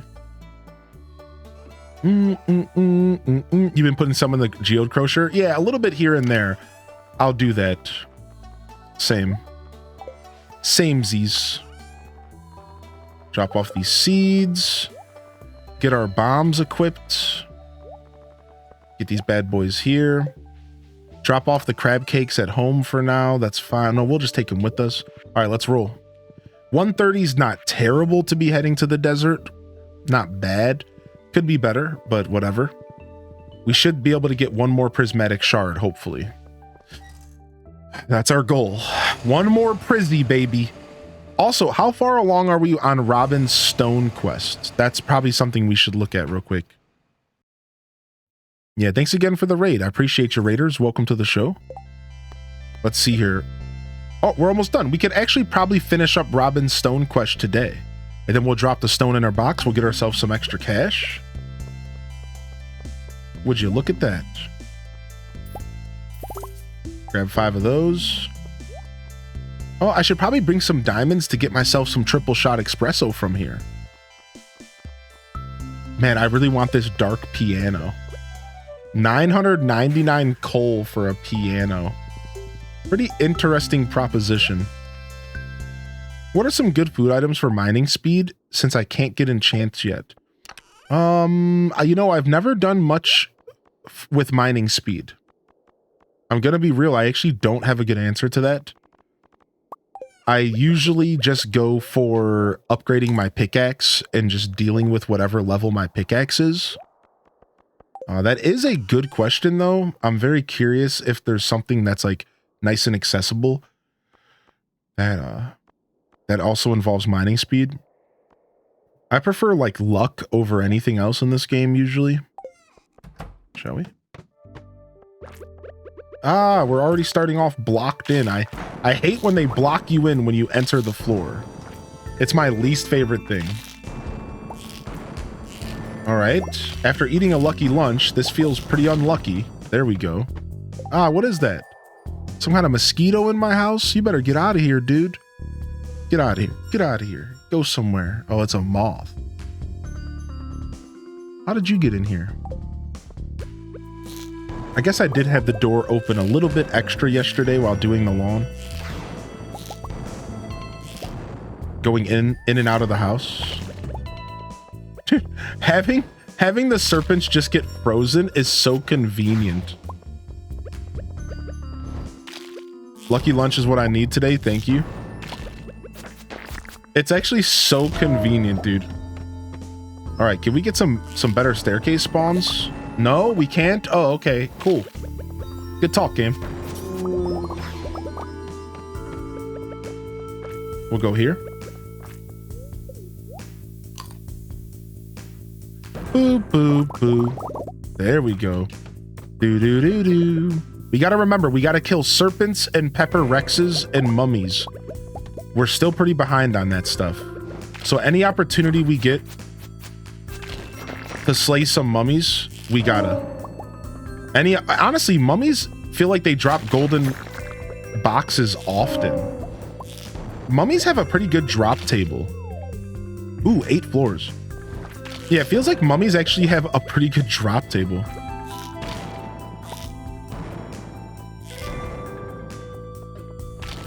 Do. I feel like I get pretty good loot from mummies all the time. Pepper Rexers ever do to you? Well, I just have a quest to slay them. I'm sorry. I'm sorry. I have to kill 50 of those dudes, and I've only killed like 5 of them, and I'm in year 3.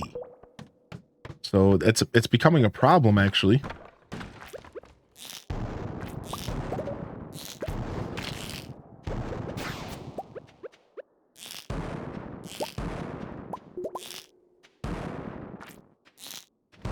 Okay, we got a staircase here. We'll take it.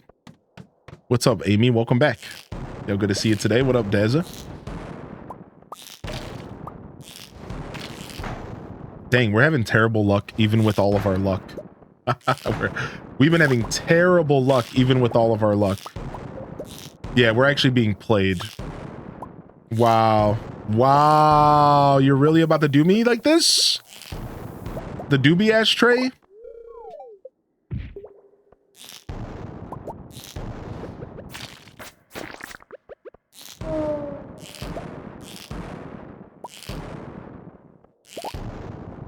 Holy heck. Brutal.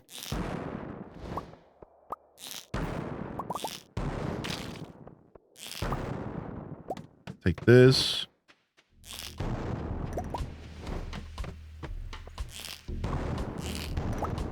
Thank you.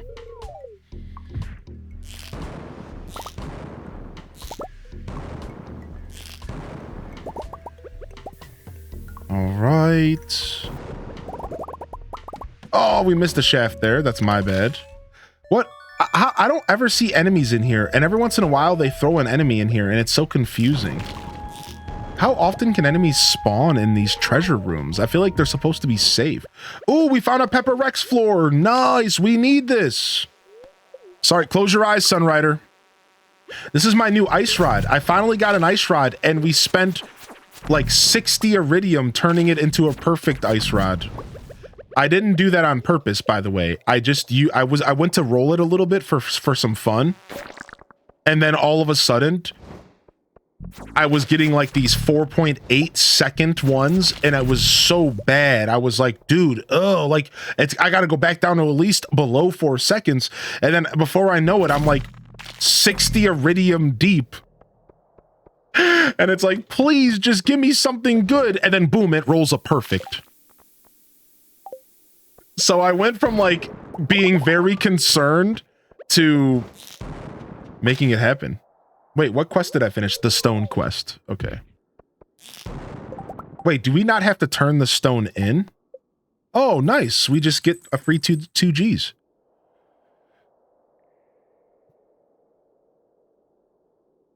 Oh my gosh. How much people spend on video games? Just seeing the question hurts. It's a pretty expensive hobby. I mean, there's no denying that. I used to, as somebody who used to game on a budget and would play older games. Ooh, my final auto petter. Well, not my final. I still need one for the new barn, but another auto petter. That is huge. This is a good run. If we get a prismatic shard, this might be one of my better runs here. Even if it is like not for distance, we're just going for loot. Yeah, pretty good. Pretty good to run into that.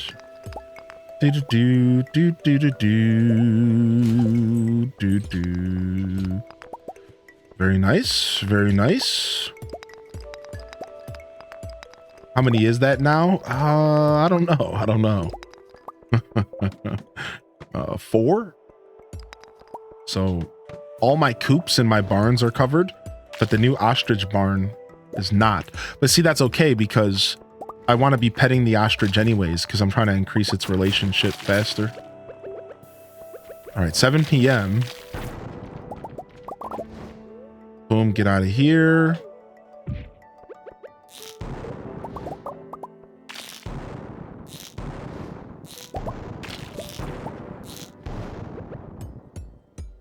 I gotta remember that holding down my pickaxe is faster than rapidly pressing it because I have the swift buff. So like, look how fast I can, like, look how fast I do this. Yeah, it goes really fast because I have the Swift buff. And it's faster if I hold it than if I just tap it a bunch. I'm used to just spamming the button. But it's actually, the Swift buff on the pickaxe actually feels like a really good decision. Even though I think there's better enchants you can get. I got this one on, like, just randomly. It was my first roll, and I like it a lot. It's actually not bad. It's definitely making my mining a lot faster. And, like, it makes me less often to, like, walk away from iridium because I can blow it up pretty quick. Cute. Get rid of this. All right, let's look for a shaft here. Oh, we already got 2 staircases. We're probably not going to get another. Yeah. Sure, we'll kill you. Boom. Boom. Floor 84. This is just a bomb situation all day. No prizzy here. We should slow down and just look for prizzies from here. I tell that to myself every time, but I literally can't do that. Like when I go through a Skull Cavern run, I can't help but just go as fast as possible. I just can't help it. I have to just go as low as possible and as fast. Yeah, like I can't do a Skull Cavern run without thinking about going as deep as possible. Have the Junimos ask you for things? No. What? What do you mean? Oh, is this a monster floor? Oh, this sucks. I didn't bring any staircases. Okay, I guess we're gonna fight everything here. Not my favorite thing to do. Monster floors kind of stink on ice. I mean, we'll take all these crits though. Okay, nothing up there. Yeah, I could craft a set of stairs. I do have 300 stone on me. Yeah. That's okay. I think I still need to kill serpents. I needed 100 serpents for my quest. So I'm kind of like sucking it up, Flan, and just like I still have to kill serpents for the monster stuff at the Adventurers Guild. So I'm kind of like, even though I'm complaining, it's kind of like, all right, I guess I'll do this.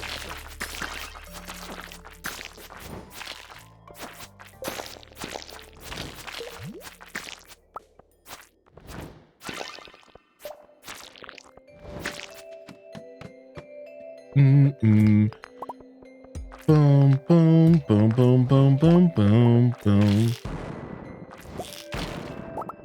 Nice. We actually will, in this very casual run, looks like we're going to hit floor 100, which is pretty cool. Very casual floor 100.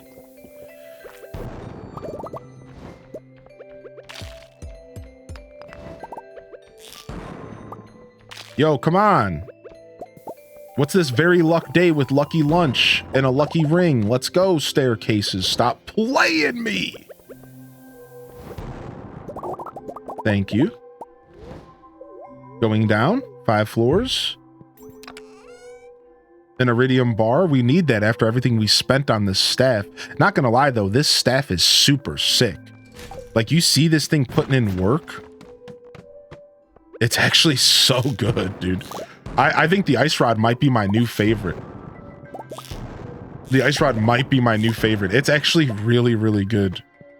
It's a little less intrusive than the arrow. The truth is that the arrow's kind of intrusive. Cactus seeds. Really? You about to do me like that?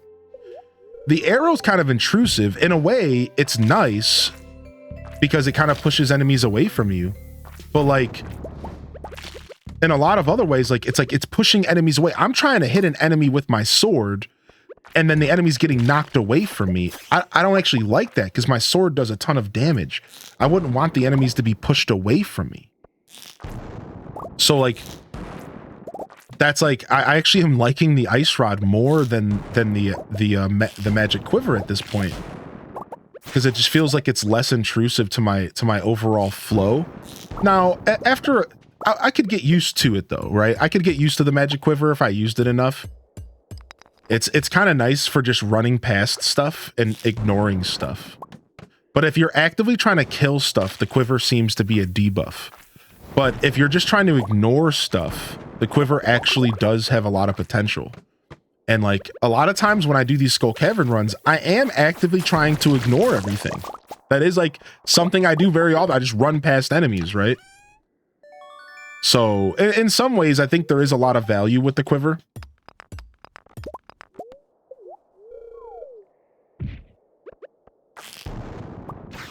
But because I'm trying to kill stuff for my my hunter, my monster quests, it's like, it's not good for me. The ostriches are doing well.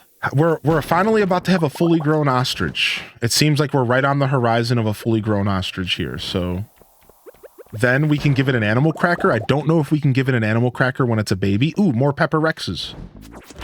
I don't know if we can give it an animal cracker while it's a baby.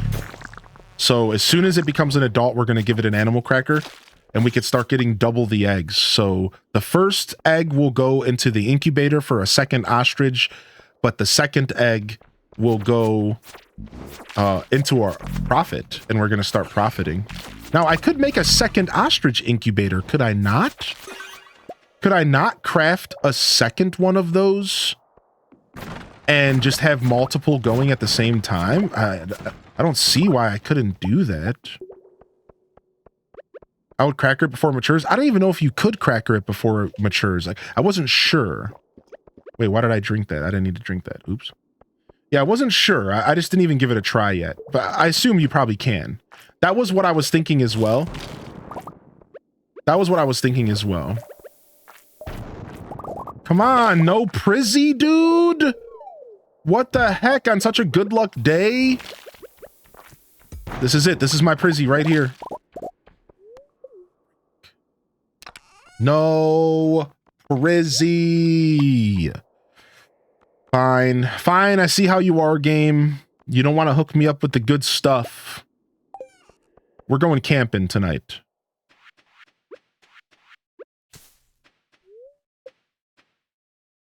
Wonder what the ostrich, over easy ostrich egg tastes like. You can have as many incubators as you can craft. It might be worth it to craft 2 incubators so we can get the ostriches going faster. It's not really that much of an investment, is it? I don't think so. I don't think it's that much of an investment. I have to look at the recipe again. Bum, bum, bum, bum, bum, bum. Drop all this stuff off. Drop off these bombs. We have to make ourselves a new tent today. I don't know. Don't I have sprinklers somewhere else?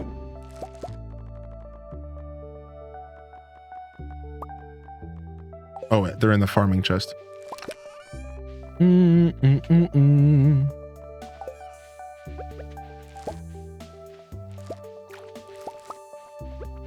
Bone fragments? Hardwood. This is all starting to come off as a strange innuendo. What are we talking about again? All right, we gotta go finish one of these quests here.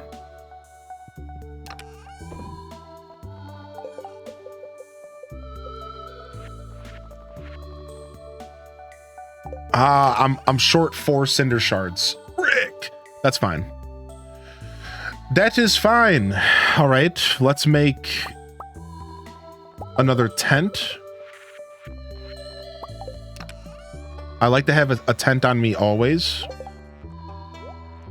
in case I get into intense situations. Yes, yes. Yes, he went there. He went there. He sure did. All right. Off to make a bunch of staircases with our jades here. And off to go cheese the dangerous mines again. That's actually super cool, Nintendo. You'll love to see a game thriving, especially a game that's kind of an MMO, because those types of games thrive off of player activity.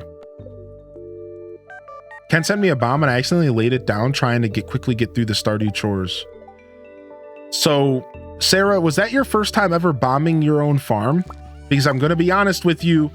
Welcome to the family. Dropping bombs on your own farm is a rite of passage here in the Stardew Valley community. Everybody, welcome Sarah to the family. Get some HDES waves. Wave them on in. There it is. We got a new member of the family. There it is. You never know when you're gonna blow up your whole field of crops and have to start the day again in Stardew Valley. Woo! Yo, it's a rite of passage. Welcome them on in, dude. We've all done it. Well, at least a good chunk of us have. Also, confirmed, I can give the golden animal cracker to them when they are a baby. Sick. I just did it for the first time yesterday. Only nuked 3 smokers, thankfully. Yep, you gotta restart the day, baby. Oh man, they lost their coffee maker to a bomb. Oh no. For real though, that does suck. That does suck though. But take it easy. It's okay. All right, this auto petter is gonna go into my coop, and now I'm finally done petting chickens every day. So we've moved on. Now we only have to pet our ostrich, and then we're good.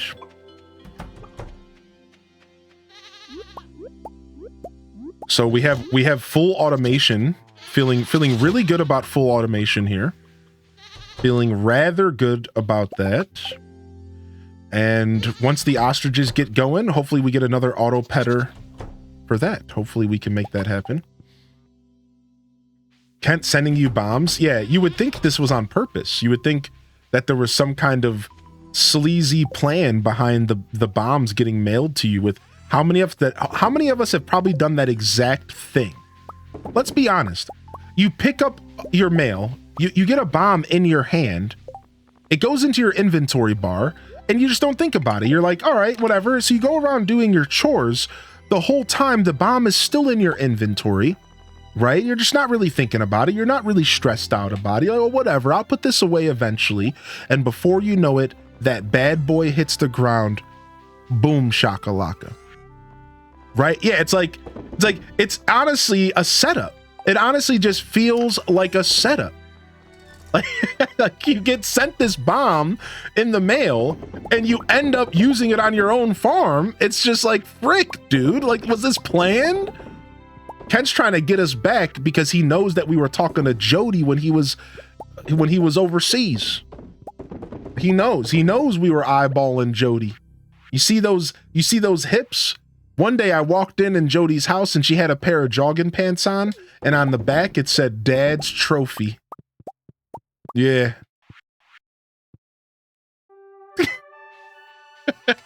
Two kids? No. You don't like the bonus children? Oh man. Nothing wrong with the bonus child.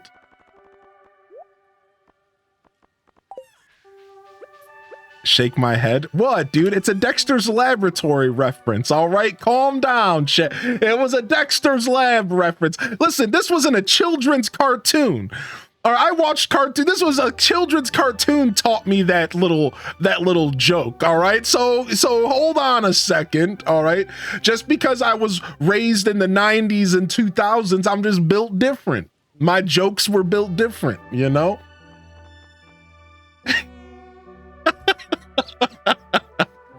What's up, Noodle Liz? I'm older than you? Well, frick. I'll shut up. I'm sorry, I respect my elders. Son of a... All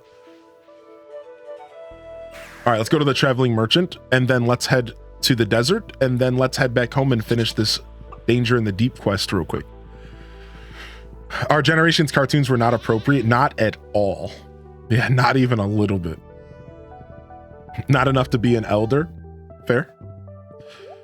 Robin's birthday. Thank you. I completely did not look at the thing today. Poppy seed muffin, pizza, radish, spring onion. I kind of want to buy the red fez. I haven't purchased it yet. We got to start visiting the wizard a little bit more. We do got to start visiting the wizard a bit more. It would help. Oh, it's Sunday. Everyone's relationships reset. Okay, so let's quickly grab all of our stuff and do some more rounds of gifting. All right, easy. Easy money. Let's do that real quick. So since we're cheesing the mines, it doesn't really matter. We could spend some time away. All right, so let's grab our stuff. Void Mayo, Diamond for Marnie, Emerald for Penny, Rabbit's Foot, even though we're running out of those, for Kent.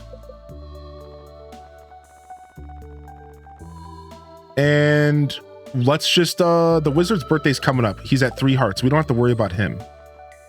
Evelyn. Evelyn's birthday's coming up, but let's go ahead and start gifting Evelyn to get her up to, so that she just takes 1 birthday gift. As long as they're at 7 hearts, or they're only 3 hearts away from max, you don't have to worry about them because you can get them on their next birthday.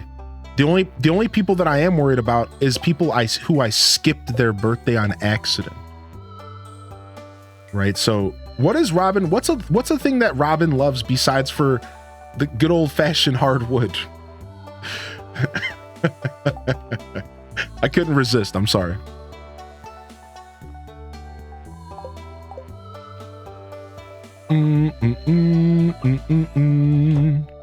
Goat's cheese? Okay, we could do that. We'll give her some goat's cheese. Let me grab an aquamarine for the dwarf. And then the goat's cheese for Robin. I think that's all I needed, right? All right, so let's roll. Sure you can handle that? I am currently a goat's cheese farmer. Yes, I am actually. I think we can handle that just fine. All right, up to Robin's house first, I guess, is the play here. Doesn't really matter.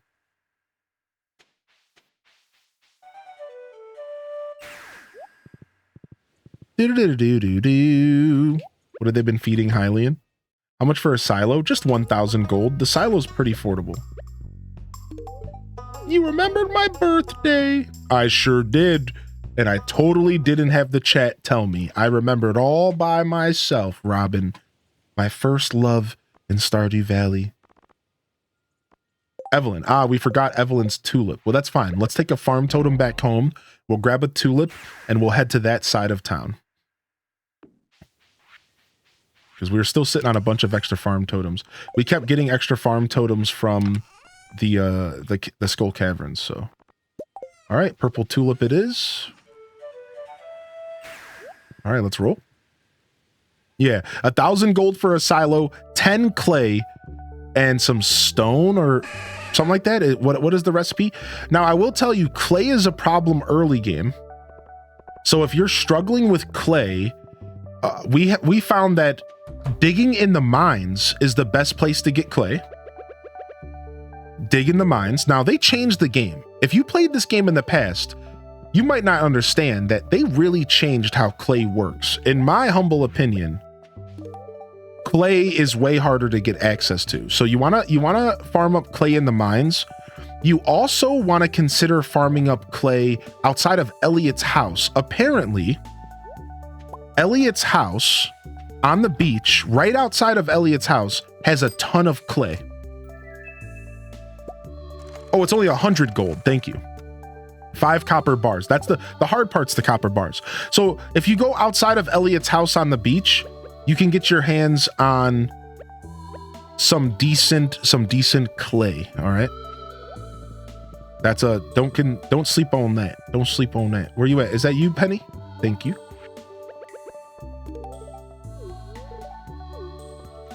Cup of coffee for you, Professor. All right, before we go to Krobus, let's go see if Kent's home or if he left the house. I think Kent left the house, so he might be right up here. Hopefully Kent's not giving me too much trouble. He is going to give me trouble today. I don't know where Kent goes on a Sunday. We might ignore him today. I don't have time for this. I think he goes out to Cindersap Forest, maybe. Potentially he goes to Cindersap. I'm not sure where he goes. Maybe church? I mean, maybe. He sure needs it with sending bombs to us in the mail. He sure freaking needs it. When I redeem BTTV emote, do I put the link? You could put the link, or you could just tell us what emote. Wait, you guys weren't joking? He actually goes to church? Wait, where's there a church in this game? Oh, in Pierre's shop. You guys weren't joking. I thought you were trolling.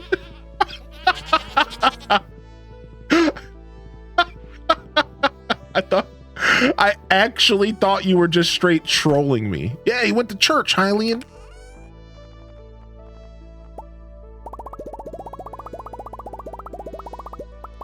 All right, we'll take 50 diamonds with us to get a bunch of espresso. All right. I don't know why we're in a rush. We're fine. We can do everything we need to do because we're just cheesing with staircases. So take a deep breath and move on. Yeah, the link helps because we could just instantly fulfill your request, but regardless, thank you. Hi, Shane. You look unusually happy today. You're right. I haven't felt this light since I was a kid. Let me guess.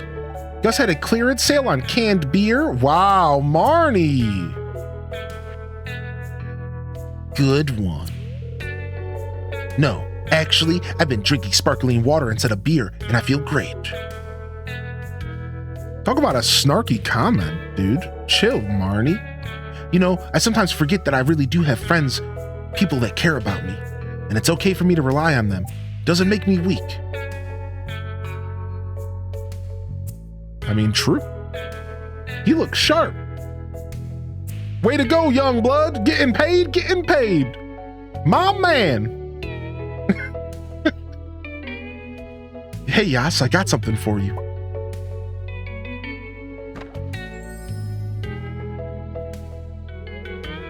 These are bunny jewel slippers.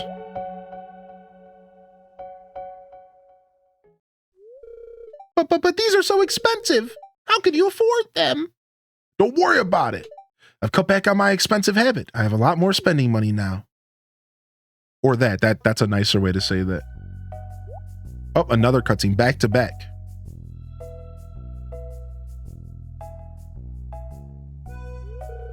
Uncle Shane's in the barn. He set up to tell you wants to show you something. Oh, it's the blue chickens. Well, it looks like we have to replace every one of our chickens with blue chickens now. We gotta do it, right? Like what else would you do? I mean, we'll keep one yellow and one brown. Or one white and one brown. That should do it.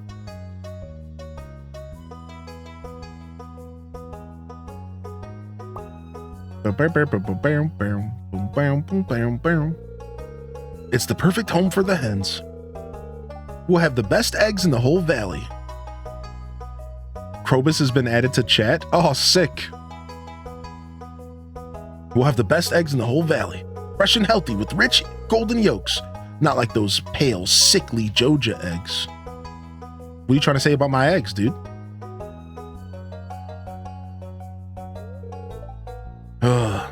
You know, Charlie, I was thinking.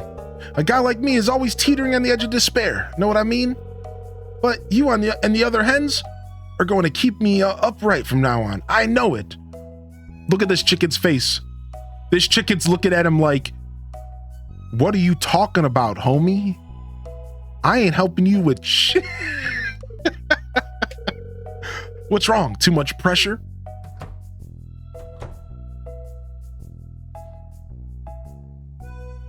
Yeah, blink twice if you need help. Hey, Animal Papa, so what do you think? That can almost be an emote. Yeah, I'm a chicken, bro. My special blue hens. I've been raising them in secret for the last few months. I won't be living here forever, and I want to pass something on to Yaz. I've been teaching her how to care for them. I want to feel like I'm not just a leech on the world. I want to contribute somehow, even in a small way like this.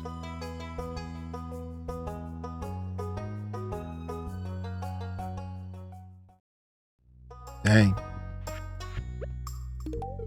Somebody should make a TikTok meme about how, like, you walk into the store, you walk into some kind of like store. Like you're going to the store to grab some seeds to go shopping. And then before you know it, you're like 3 cutscenes deep crying of heartache. And all you really wanted was to buy some pumpkin seeds.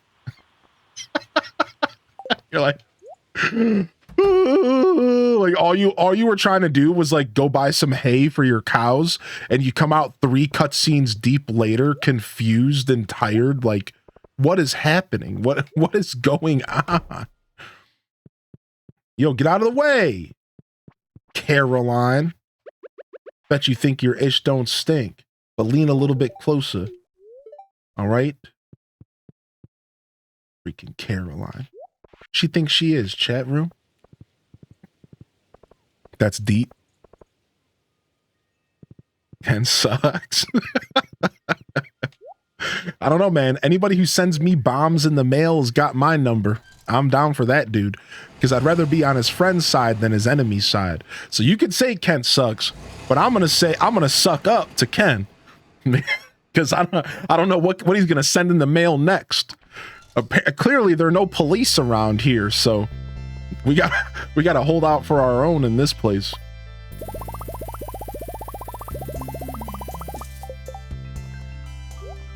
Ah, what the heck? My controller can do that? Wait, my controller can control the music? Hold on. How did I do that?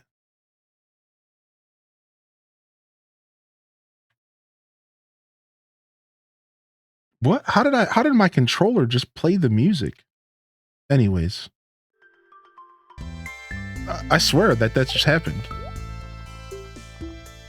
It was like maybe I pressed 2 buttons at once. Ah! What? Now I clicked out of the game. Freaking Steam.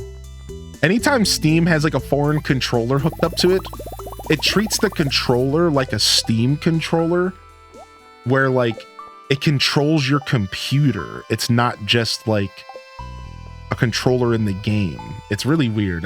I've been dealing with this for years with Steam. Kent is the law. I married Abigail and she gives me bombs in the morning before she leaves. The baby's home alone and goes to town. It sounds like my kind of wife. That's what I'm talking about. Leaves the babies at home. Check. Gives me bombs for breakfast. Check. Purple hair. Check. Eats rocks and might be a descendant of the Gorons. Check. I mean, she's checking off all the boxes, my dude. I'm living the dream right now. You know what? We haven't bought this rare crow yet. We need that one. Apparently, we have to get all the rare crows in order to get a certain recipe or something, so. Wears night outfit. Check. Might also be the wizard's daughter. Check. Did we make the wrong decision? Have we married the wrong person? No, Emily's been a great partner. Oh, like I'm just blowing staircases. What am I doing?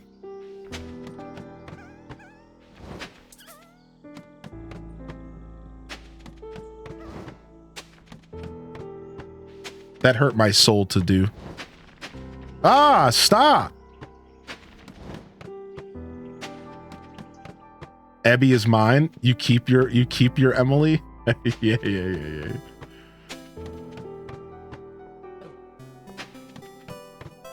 I've never wasted so many staircases doing a cheese before. This is payback, I guess. This is the game's way to tell me to stop cheesing.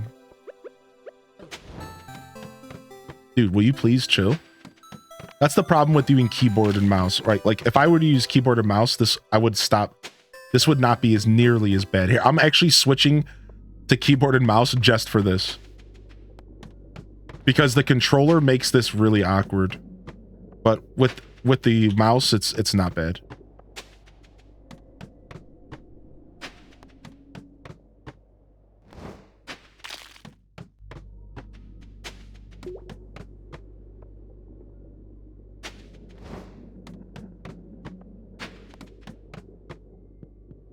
Okay, floor 90. Ah, I'm trapped.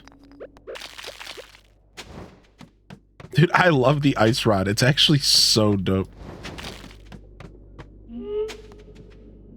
We went from infested floor to infested floor. Dang, they were gonna try to make me work for this. Good thing we don't do that. Good thing we don't do that. They were gonna try to make me work for this. Now we do need to kill void spirits, so we should actually try to fight some of this stuff. But nah. It's 6:20 p.m. in game. We could maybe go for the last 5 floors ourselves. Or like the last 10 floors ourselves, maybe. And try to kill some void spirits. Staircases. 109. All right. Let's go for. Let's actually try to play here. Yeah. You buy staircases with jades on Sunday at the desert. Only Sundays.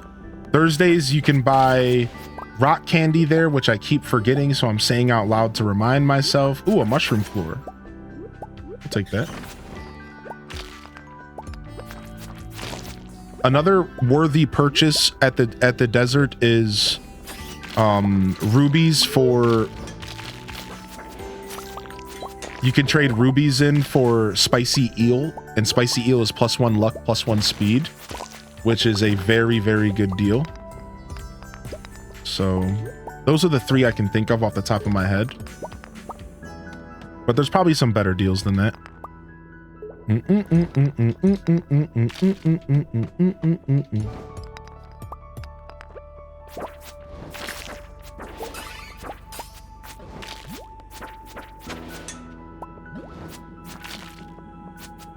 Stop running. Never seen slimes with sunglasses? Yeah, it's only a part of these like special endgame quests. It's not common is all I'm saying. You get to a point to where you're doing these like endgame quests and the slimes get sunglasses and the game, it feels like I'm playing Super Mario World and I just finished all of the extra special road levels. And now everything in the game looks completely different. Did anybody ever do that in Super Mario World?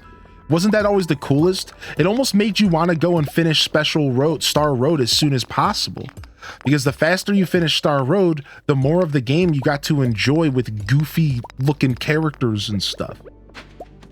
It was actually like the best. Yeah, I love that in Super Mario World.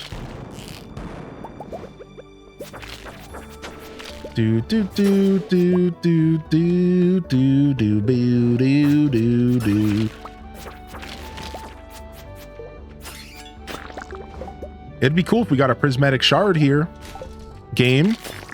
Nudge, nudge, wink, wink. It would be pretty cool if you gave us a prizzy up in this piece. I think there's a chance for every enemy in the game to drop a prismatic shard, but it's a very, very tiny % chance. So I don't even know, like,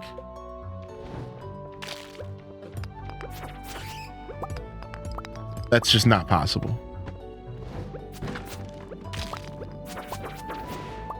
It's possible, but it's not likely. Nice. I love that my healing is still pretty effective.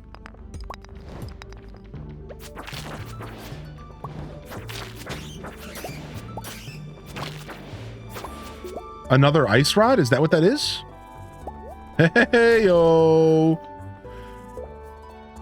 Not as good as oh, I walked away from the animal cracker. Oh, okay, I'm done. That hurt my soul. That's an ice rod, Skargan. So that's one of the trinkets. That's one of the 8 trinkets in the game. That's one of the 8 trinkets in the game is the ice rod. And it's really good. I know. It's heartbreaking, chat room. I'm sorry that I had to expose you to that. I'm sincerely sorry. I will do better. I will do better, chat.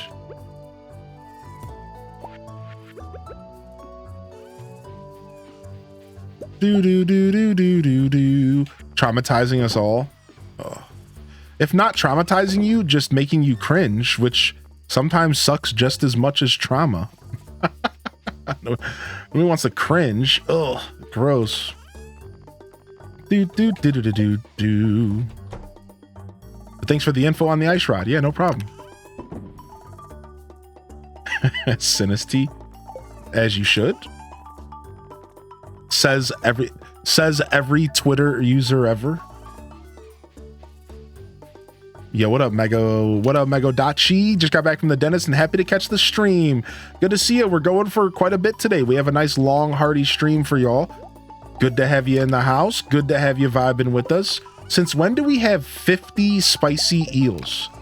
Should we just switch to spicy eel from crab cakes temporarily? We might as well. We can just be rocking mass luck all the time. Yeah, we might as well. Let's go ahead and switch temporarily. We got 50 spicy eels. We're about to get spiced out. We're about to get spiced out. Let's go, baby. I'm about to be more spiced out than when I first discovered the Spice Girls. It's about to get lit up in this piece. All right, let's just go to bed. Having flashback to my recent Stardew fumbles. We'll have to get spiced out up in here. Currently have the problem of craving something sweet, but I have nothing at home that feels like the right type of sweet. All right, let's stretch. Let's stand, let's stretch, and I'll be right back, chat room. Again, we have a nice hearty stream here, so if you're just settling in, feel free to relax. We're going to take a quick stretch break, and I'm going to tinkle and fill up my water, and I'll be right back with some more Stardew Valley. Give me just a moment here. I will go ahead and throw y'all some quick tunes on, though, just because why not? So here, put some love into it. Put some love into it. I'll be right back. Give me 2 seconds here.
Okay. Thank you for your patience, everybody.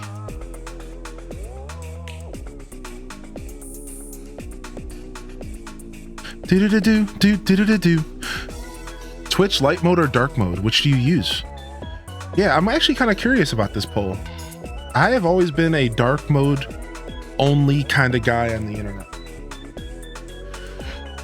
It's a good question. I wonder if anybody ever uses light mode. I feel like light mode would maybe be an option if you like don't log into Twitch. Because I don't think you have the option to turn to dark mode if you don't log in.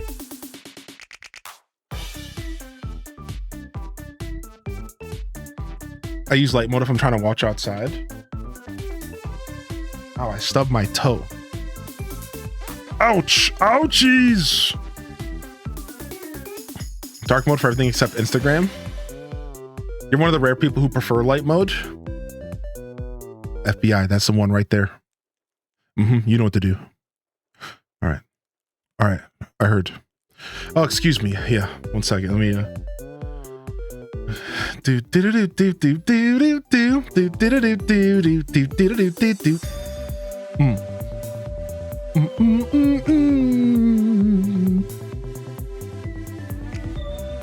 Oof, Viking, that ain't the thing, dude. Sitting there waiting like that. Sorry to hear it, bud.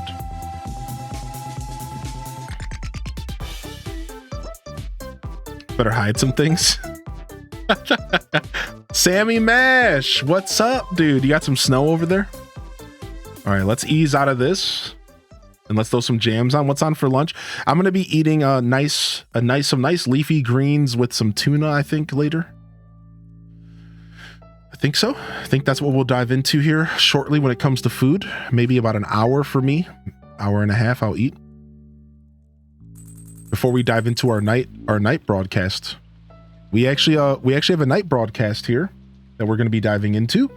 If you are just tuning in, welcome to the show. Good morning, good evening, happy time zone, and how are you doing? We have a nice hearty broadcast here for y'all today, and it's starting off with some Stardew Valley. We're going to be playing Stardew for quite a while longer. And then we will be taking a little bit of a breather. I'll step away, leave some words on stream up for y'all. And we will dive into some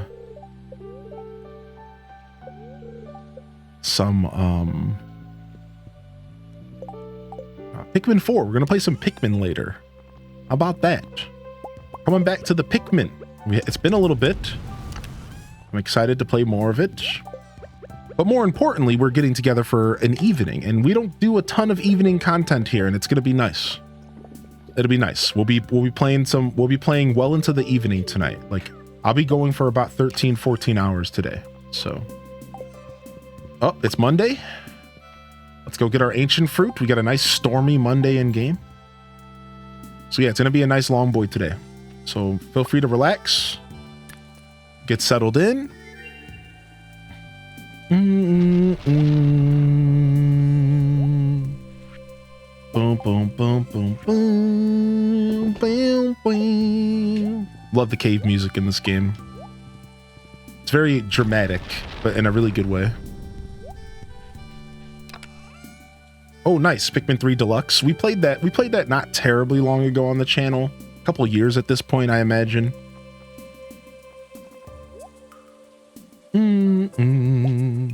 Grab all this stuff to put in the house. In game here, we got a lot of stuff to put in the house. We've already did most of our gift. Okay, so we have to gift round 2 today. Do all of our round 2 gifting today. Let's make that happen. Okay, nothing else needs to go in the house for now. We're good there.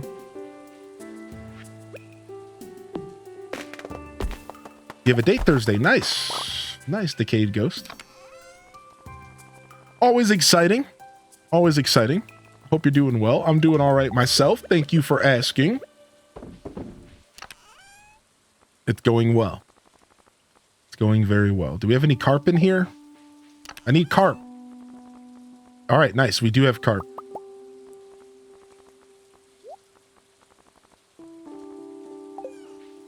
All right, take this stuff to the house for a minute.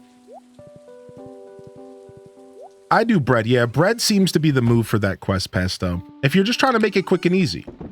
Now, there's probably a couple options to consider that don't involve you spending money. We've talked about sashimi, apparently, because you can use mussels for sashimi, and mussels are actually really, really plentiful. So with this update, they recategorized a bunch of things to fish. A bunch of stuff got recategorized to fish. So there is probably other options, all right? I just want to make that clear. There's probably other options. However, in my opinion, you want to go for the bread. The bread's just easy peasy lemon squeezy. Yeah, it's just a one and done type thing. Tuna and mayo. Like, you cannot go wrong with the bread. Yeah, you might be able to make fried eggs easily, right? So like, there's probably other options. We here at the Lazy Gamers Society, we have dubbed bread to be the fastest and most efficient way to finish the quest. And it only cost you about 100,000 gold. So now if you're saying, what the heck, 100,000 gold? What are you on, Hylian? Well, yeah, it's kind of a lot depending on where you are in the game. But for a lot of us who are maybe a little bit further along, that 100,000 is kind of worth it. It's like 150,000, just like whatever. Yeah. Now you buy it all and then you sell it. You buy all the wheat and you sell the bread, and you end up spending like, you know, it's not all 100% of cost. It's like whatever you end up spending on the wheat, you make some of that back by selling the bread, is my point. So it could be worse. You could have to like drop it into a bin or something. Let me grab this tuna. And we need some mayo real quick. Figured I'd cook a couple recipes this morning in game. I'm trying to slowly get through all the cooking recipes. Give them French fries. Massive recipes. Massive. All right. So fish taco and salmon dinner. Boom. Both made for the first time. And now we can take the fish taco over to Berry Poppins. We need a largemouth bass for crispy bass. And we need a shrimp for Tom Kha soup. We'll bring that in here next time. For now, that's it. We'll just drop this stuff off. And let's go. Let's go start our day in game. Yes. So Megadachi, were you the one who mentioned the cookbook? Somebody mentioned the cookbook earlier in the chat. I apologize. I didn't read that message. I read it in my head. Regardless, yes. The Stardew Valley cookbook is like on the horizon. It's something that I think is being like officially supported by Concerned Ape to some capacity. It's pretty exciting. Pretty exciting stuff.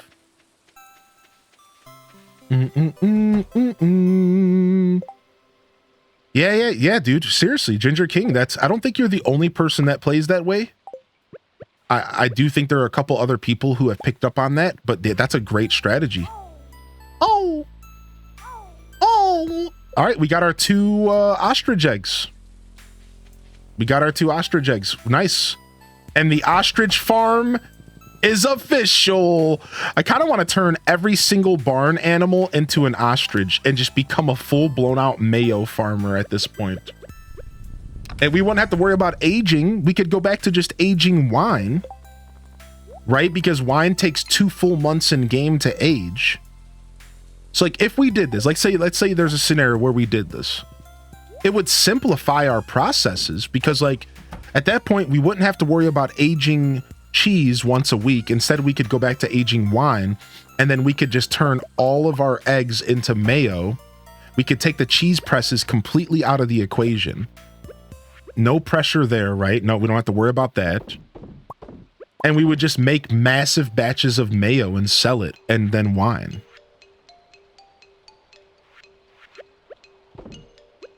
So like that's very much something that we could consider.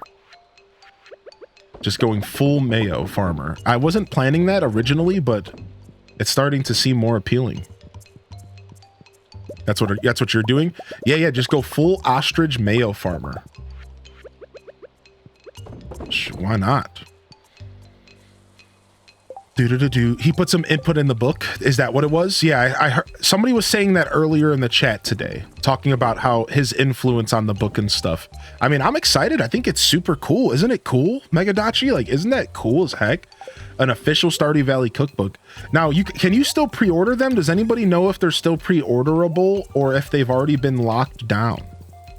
I'm very curious if they're still pre-orderable, because I have stupidly not pre-ordered them yet.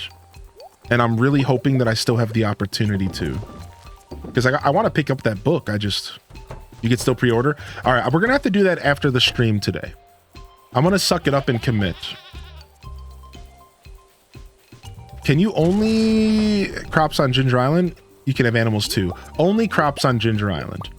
There are no animals that you can transfer over to Ginger Island, sadly, outside of like, I don't know. No, there's nothing. There's nothing you could do with animals on Ginger Island, sadly. Right? I don't think so. There's nothing that comes to mind. I think that's sadly not a thing. All right, let's go quickly give this fish taco to Barry Poppins. Well, not yet. Yeah, let's not do that yet, because we got to go give gifts anyways today.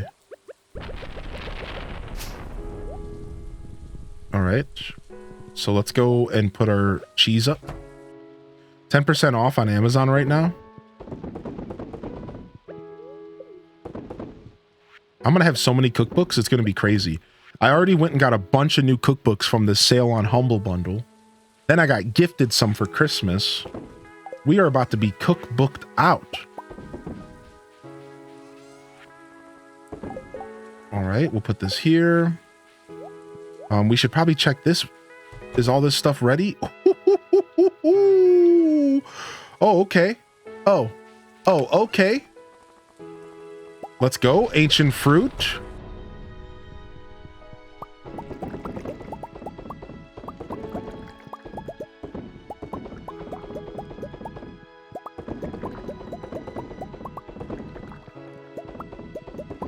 Nice. Need more cookbooks. Must not sleep, must warn others.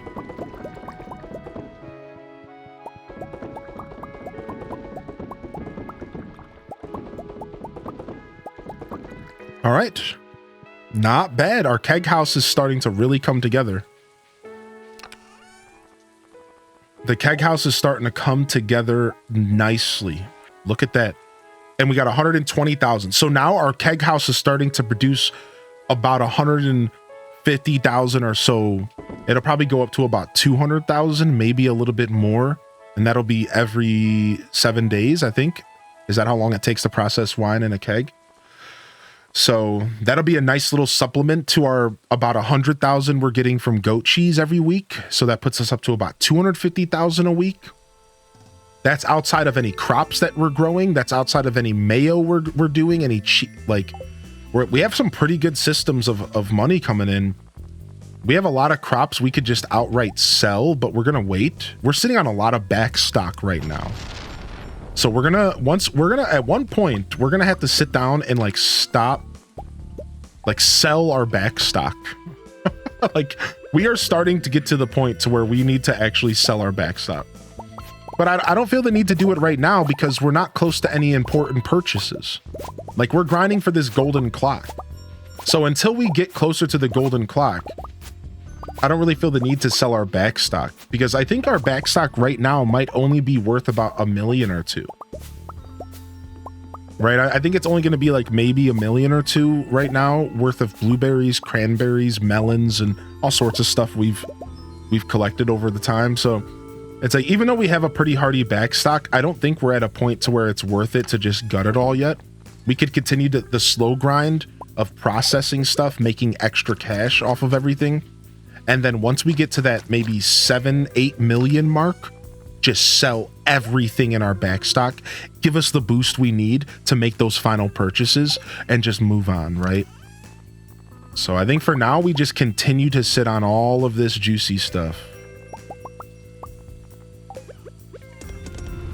Smoke some fish here.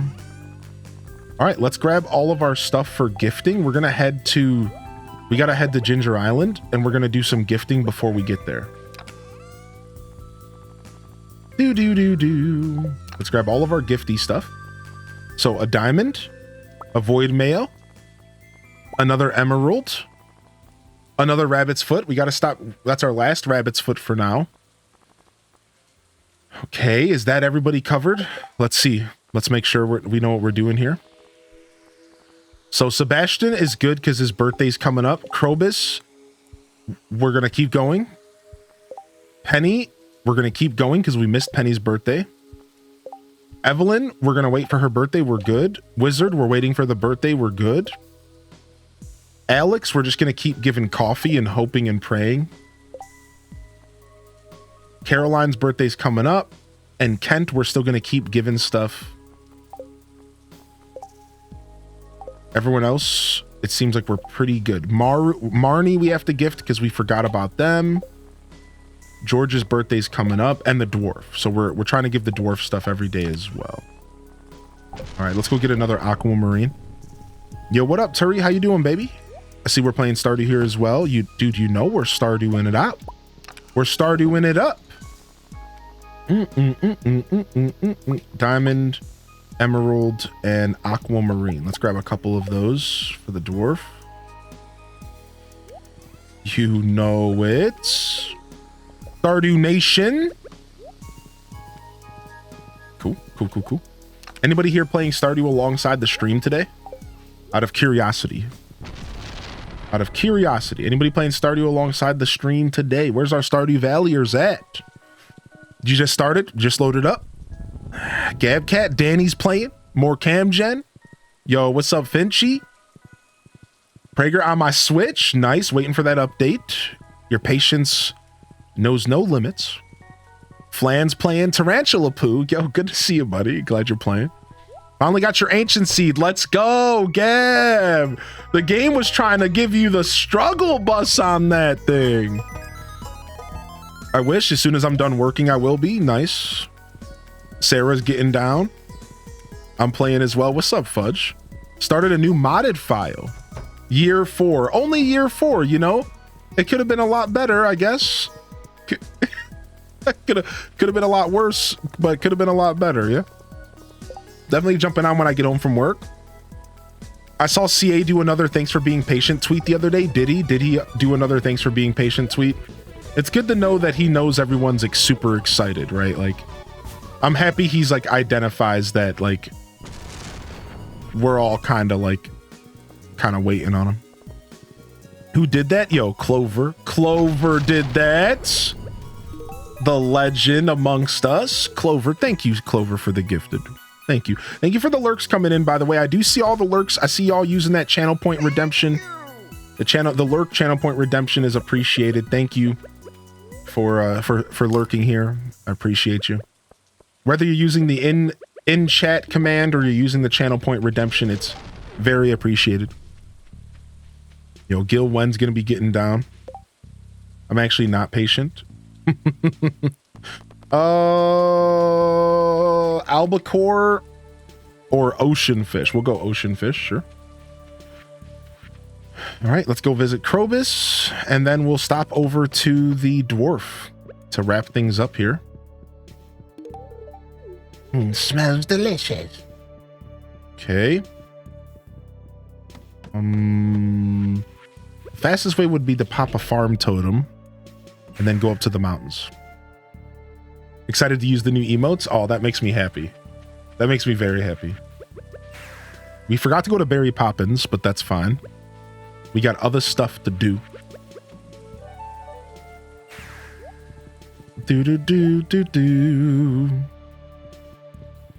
Sad we haven't gotten it yet, but not his fault. Right, he's doing his best. That's the one thing, like, when you cultivate a community of gamers, when you don't try to dig into your gamers' pockets constantly, when you don't take advantage of the gamers,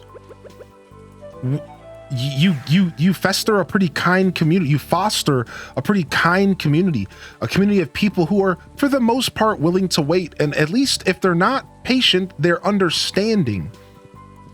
That's the beautiful thing. when you treat gamers properly. Never charge for DLC, never raise the price of the game even after your game gets popular. These are things we have all noticed. We all acknowledge these things. We notice these things. We saw this man's plight. We appreciate this man. And we're willing to do what we, to wait as long as we can for solid content. It's like you see other game developers and companies struggling with this kind of stuff. And it's like, well, yeah, because you're treating your gamers like trash. You guys see that stuff happening with Tarkov? Right? Like where like this game called Tarkov put out a DLC for $250, expecting their players to buy $250 DLC that adds a game mode and a bunch of stuff. And then here's the sick part. Now you might be saying, oh wow, that's pretty nuts. Here's the sick part. They already had a DLC for $150. And when the DLC for $150 came out, they said that all future DLC will be free if you're willing to commit to the $150 DLC. They said all future DLC will be free. You're spending $150 on our content. We appreciate you. So a bunch of people bought into this years ago. Guess what they did? Can you guess where this is going? They released the $250 DLC and didn't give the people who bought the $150 DLC the content, and said, well, it's not actually DLC. It's not DLC. It's LDC. It's not downloadable content. It's just content that you can download. And there's a difference. So actually, we're not screwing you or scamming you. And they tried to justify. They actually tried to justify what they were doing. Well, they eventually came to their senses and they backtracked a lot of it. They backtracked a ton of it. Of course they did. And now they're like, actually, you will have it. And actually, we're sorry. But here's the problem. You want to know what they did during all of that nonsense? You know what they really did? Even if they end up backtracking it all, they lost the trust of everybody who wanted to play their game. Gone. Nobody's gonna trust a company like that. Nobody's gonna put faith into a company like that. Nobody's gonna want to support a game like that. They don't care. Some players might stick around, but at the end of the day, you're done. You're done. People saw your true colors. You tried to play the community. Peace. A lot of people are done with that game. So it's just so disgusting. It's like, yeah, dude, like, of course we're gonna wait for Stardew because this dude has done nothing but treat us well. We're not over entitled. We just ask to not be treated like a wallet. We're not just a wallet with limbs and eyes. Like we're human beings. We have budgets. We're not just like we're not just your paycheck. Like it's pretty crazy. And we made it to 49%. How about that? We went up a whole percent, chat room. How about that? Let's get our last recipe here, the magic bait. Now we're done with all recipe purchases. We could get the aquatic sanctuary. But I think it's actually better for us to start buying pressure nozzles and stuff. I think we want to start buying pressure nozzles and stuff. Maybe even deconstructors. The mini shipping bin. I think at this point we start buying pressure nozzles and enrichers.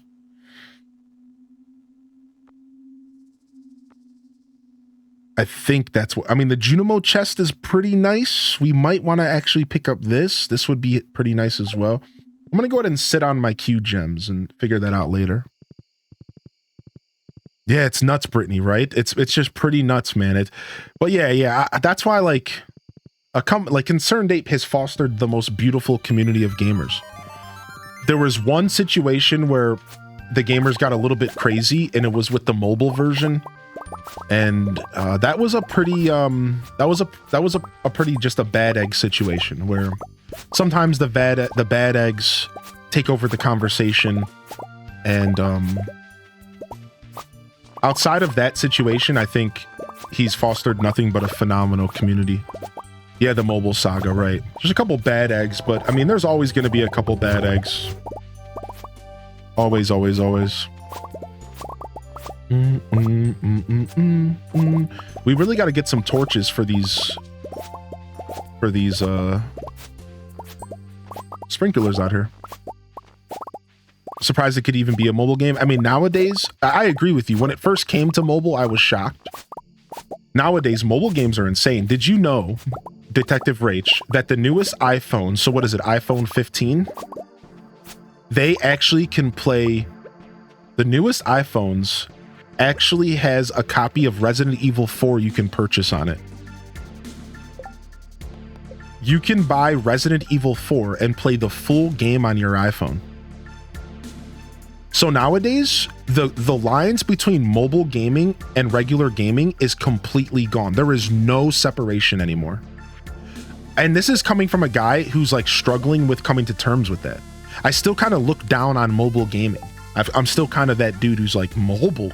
Ugh. When I'm starting to realize, like, dude, there is no difference between mobile and regular gaming anymore. It's all the same. Whether you're playing on an iPad, a phone, a Switch, a Steam Deck, a PC. PC is the only thing that's still like pretty like leaps and bounds ahead because there's so much modability and customization. But outside of PC, gaming is all the same now. It's all very, very, very similar. It's like there's not that same distinct blur, like where you see a game and you're like, that's clearly a mobile game. You don't even know anymore. You don't even know anymore if like what's a mobile game and what's not, right? Like you like, who knows anymore, dude?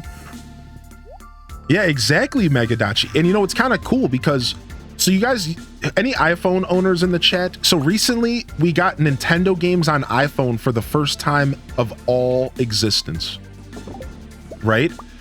And you want to know what instantly happened? A bunch of knockoff, or not knockoff, but third-party game accessory companies started releasing Nintendo phone attachments.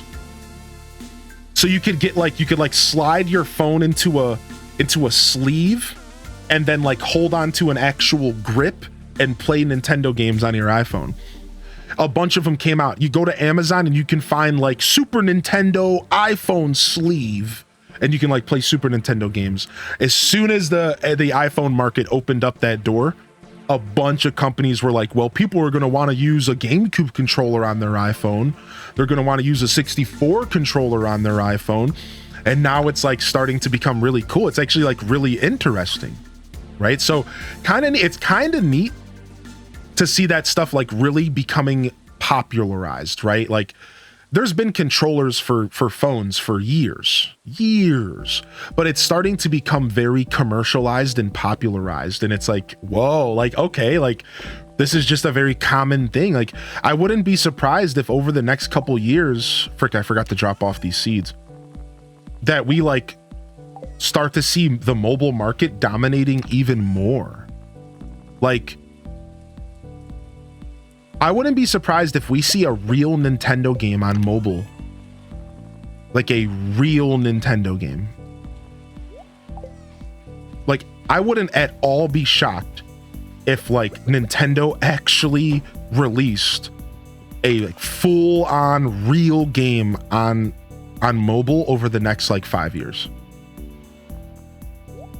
You know what I mean by that? Like a full-on like, this is the Legend of Zelda Phantom Zuzabi, and it's a full-on entry to the Zelda franchise, but you order it through a Nintendo Shop app on a phone, and you play it like it's not a mobile game. It's not necessarily a gacha game, or it's not like a game just for microtransactions. Like it's just a full-on single-player game that you could pick up, like equivalent to like buying a game for your 3DS, right? Like that's like a thing I think that is on the horizon. But Nintendo is a bad example because they would probably be the last to do that. But apparently Nintendo signed a deal recently with a known mobile developer. I was doing some research on this, and apparently Nintendo, maybe 3 to 4 years ago, signed a deal with a like company that's known for making games on mobile, and like it looks like Nintendo was like maybe at some point a couple years ago considering to go even further into the mobile market than they already are. Considering like all Nintendo has on the mobile market is Pocket Camp, Mario Run, Mario Kart, Fire Emblem, whatever and like maybe one other, but like there's kind of like space in the market for like Nintendo. Like here, let me give you an example. This is the thing I heard recently, and I kind of want to see what y'all think about it, because I think this is kind of cool. Listen to this. What if Nintendo just put Nintendo Switch Online on mobile?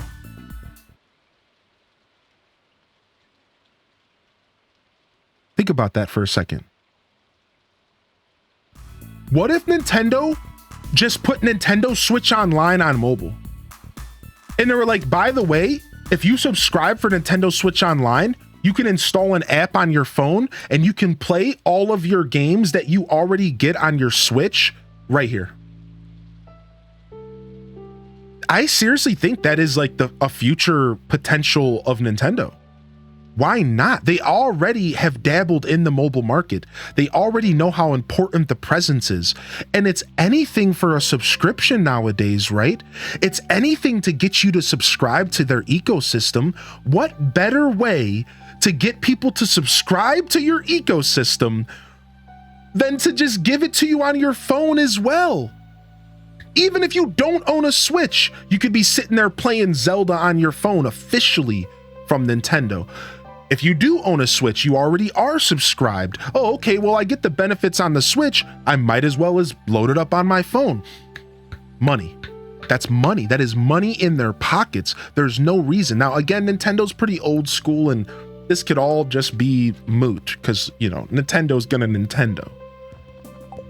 But like, really think about it. Why would they not just put Nintendo Switch Online on mobile and give people access to this stuff, give themselves access to more subscriptions? Right? Like, yeah, like I think it's actually a timeline that we could see like unravel before us in the next couple years. Yeah. It's like, why not? Like they're already getting people into their ecosystem. They're already getting us into their, you know, subscribe yearly. Why not give us more reasons to subscribe yearly, especially if they're not going to make good internet, right? Like, especially if they've already given up giving us good internet servers, they got to make that subscription service worth it somehow, right? So it's like, well, how else do we make the subscription service worth it? Give it to their phones. Give them access to everything like 64 and below on your phone. Yeah. I seriously do think that like it's a possible timeline. And I don't think it's a bad timeline. I don't think that's a bad thing at all. Do you? Like, I don't think that's a bad thing at all. I think that would be sick. It would be so sick if I could download Nintendo Switch Online on my phone and at any point just reap all the benefits of the subscription I already am going to do for my Switch. Why not? Like, I don't care. Like, sure, if I'm already paying for a subscription, you know, why not? They too greedy. I think they're also just too antiquated. Nintendo's really funny about their games being anywhere that's not in their full control, right? Nintendo's like really funny about that. They want to have full control. So I think if anything, what would stop them from doing this is that they lose control of their stuff a little bit because it's like on mobile. So yeah.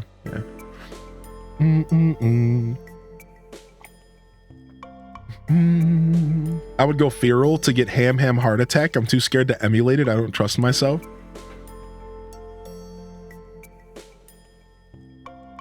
Yeah, that would be cool. That would be cool, Brittany. I agree with you. I'm not a big fan of all the console subscriptions and stuff. I'm starting to get pretty sick of it at the end of the day. That's why I'm kind of happy I only play Nintendo stuff, because I only have to worry about the Nintendo ecosystem. I don't have to worry about also having an Xbox subscription, also having a PlayStation subscription. That's why I don't subscribe to Game Pass. I know Game Pass is a massive like tool. Like it's really useful. It's actually a very good value. What do you pay? $15 a month, you get a lot of games. I don't care because like I already subscribed to Nintendo and I'm not trying to subscribe to another thing. I just don't care. I'm just like, whatever. I'll just skip out on that because I do Nintendo. I don't really feel the need to do more than one.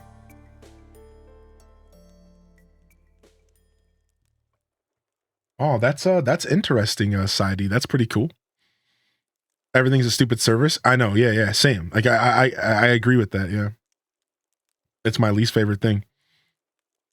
I'm too aware of their greediness. Yeah. All these companies, their whole goal is to make money, you know? It's like, I think it's one part greed, one part, that's just how businesses work. When a company is publicly traded, all morals go out the window and it turns into, how can this company make the most money? You know, so.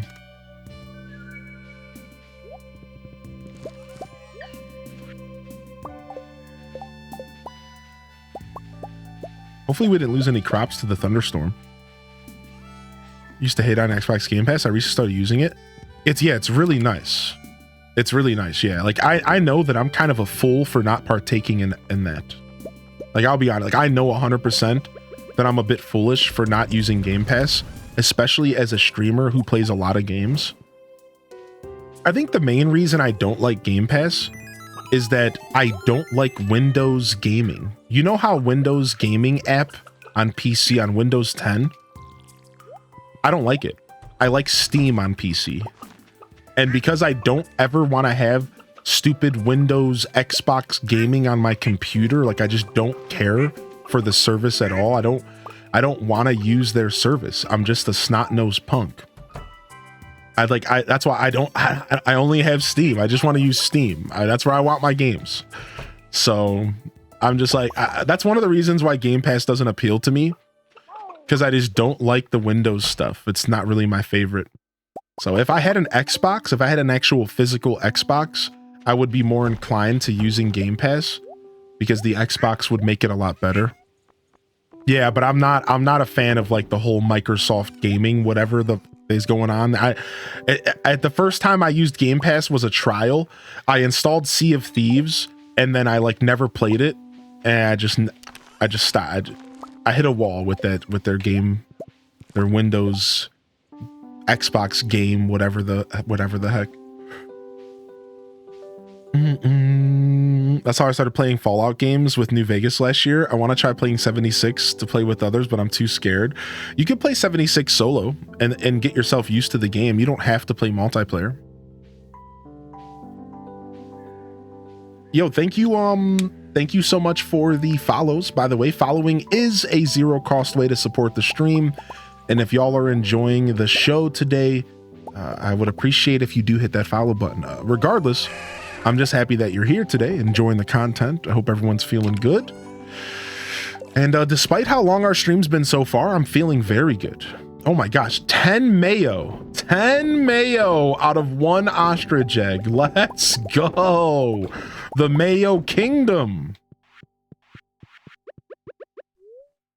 That's nuts.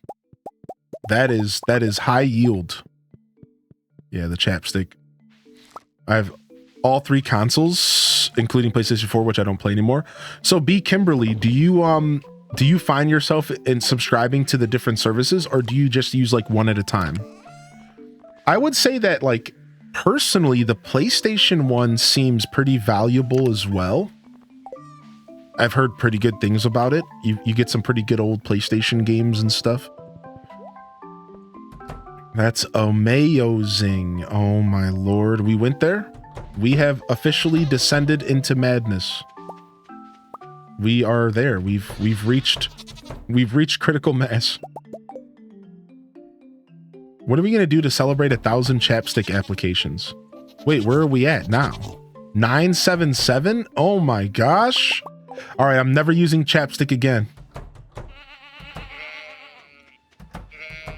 I should have stopped at 69.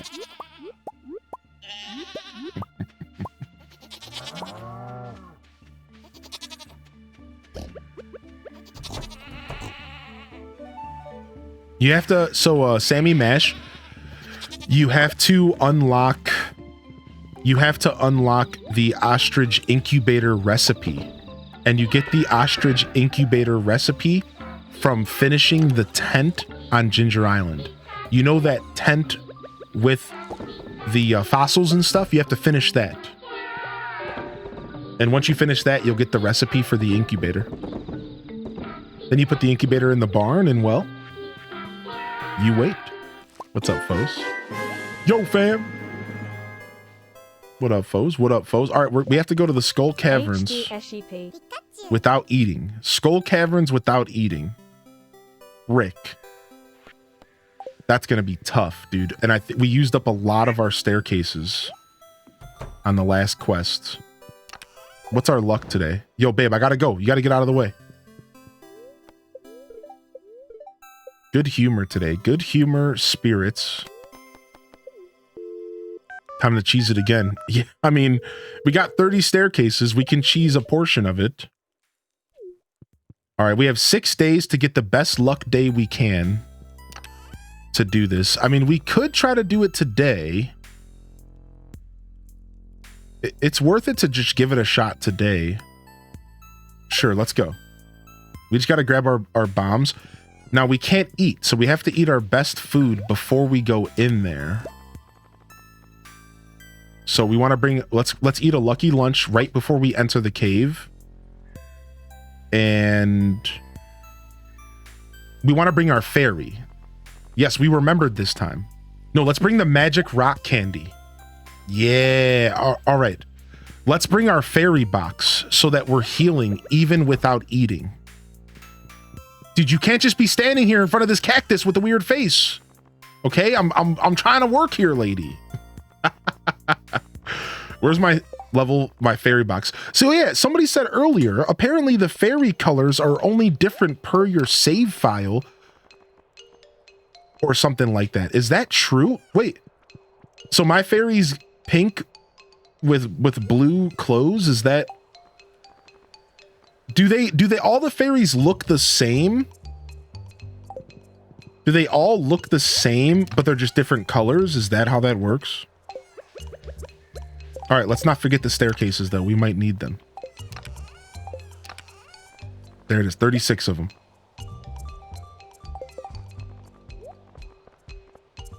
Interesting. Mine's the same as yours. Yours wears black clothes and has red hair. Gem fruit's good money. Is the gem fruit a good money maker aside from ancient fruit or the star fruit? Yeah, yeah. Gem fruit makes good money. It's just hard to get your hands on the seeds. The hard part is the seed. The seeds, you can only buy them, you know, at the traveling merchant, but it's really good money. It's totally good money. All right, let's go. Magic rock candy. Let's refresh our triple shot espresso. All right, we're going in. We can't eat food once we enter this place.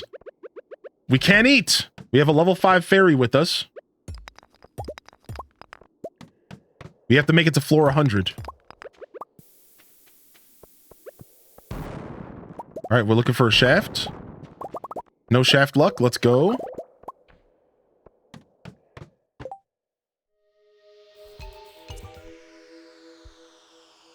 It's raining out of nowhere from a dinky single rain cloud. Who cursed me? What the heck? It's kind of funny if you think about it.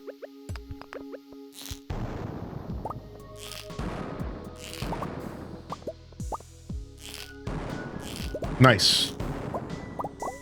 All right, we're okay with taking a little damage. We don't have to be so slow here. Oh, wow, this thing's gonna heal me. Okay. I like how they put hearts in some of the enemies now. Like, is that new? Is that just for these runs? Or has that always been a thing? I think it's probably always been a thing. That's cool. All right, these ghosts are gonna be a problem. Nice, dude. The heals are actually not bad at all. Dude, this is going to make this run smooth as eggs. All right, we don't even have to think about this. We could just go. Ooh, purple slime egg's actually worth an okay amount. I don't know how much it's worth. Apparently the tiger slime eggs are worth bank, but yeah, we don't have to think about this. We're just gonna go, dude. We don't have to think about this at all. We're gonna be healing most of the damage from the bombs. I can just go right back to doing a regular run here.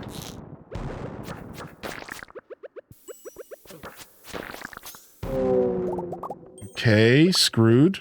Oh, this fairy heals a ton. This is amazing. This is my first official run with the fairy. All right, we are here for prismatic shards, and we have to be as fast as possible here because we only have so long before our magic rock candy wears off, and once our magic rock candy wears off, we lose a ton of luck. So we really need to like make this happen. We want to try to get as low as we can while we have good luck, and then hopefully still have luck for like plus floor 50, right? Nice. Shaft. Hashtag console life. Yeah, portable doctor. Yo, D-Helm, thank you for 17. How did I miss that? What the heck? What up, D-Helm, dude? Happy 15 months, H. Des love too. Yo, V-Psych with the 15-month resubscription. Thank you for hitting that resub, and thank you for the follows coming in, by the way. Thank you sincerely. And D-Helm, how have you been, my dude? Yo, I need that trash armor. How have you been, D-Helm? How have you been, V-Psych? Good to see you both in the chat. We just left those diamonds. Kind of hurt my soul there, but... Yo, Howie, thank you so much, D-Helm. I apologize that took me a second to get to, bud. Only a couple minutes, but... All right, I wouldn't normally bother with killing these monster floors, but I need to kill Pepper Rexes, so we're kind of making exceptions here. Nice, we got a shaft. Our HP is getting a little bit low. Okay, maybe we need to pay attention a little bit. We're starting to get a little bit low. Maybe we need to pay attention a tiny bit. Also, if we fight stuff, we heal. So I have to keep in mind that, like, when I fight stuff, I heal as well. I did see all those amethysts. Yes. Yes.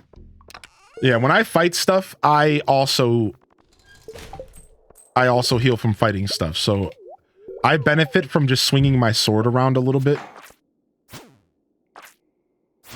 See if I get a heal off of something. All right. Okay, back up. We'll try to take a little bit less bomb damage until we heal up. No.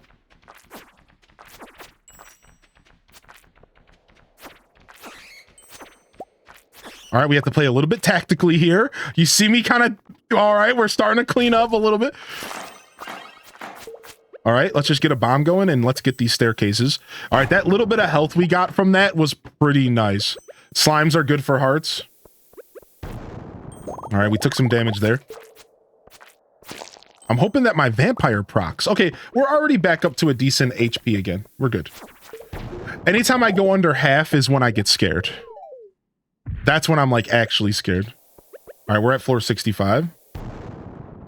Yeah, under half is like when I'm like, oh, this is a little bit terrifying. All right, 8 floors. We're right at the half mark. Nice.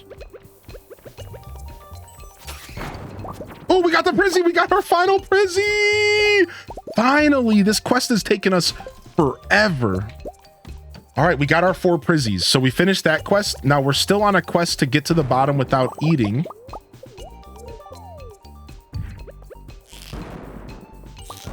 But we got that final Prizzy. So we got to go drop that Prizzy in a box on Ginger Island.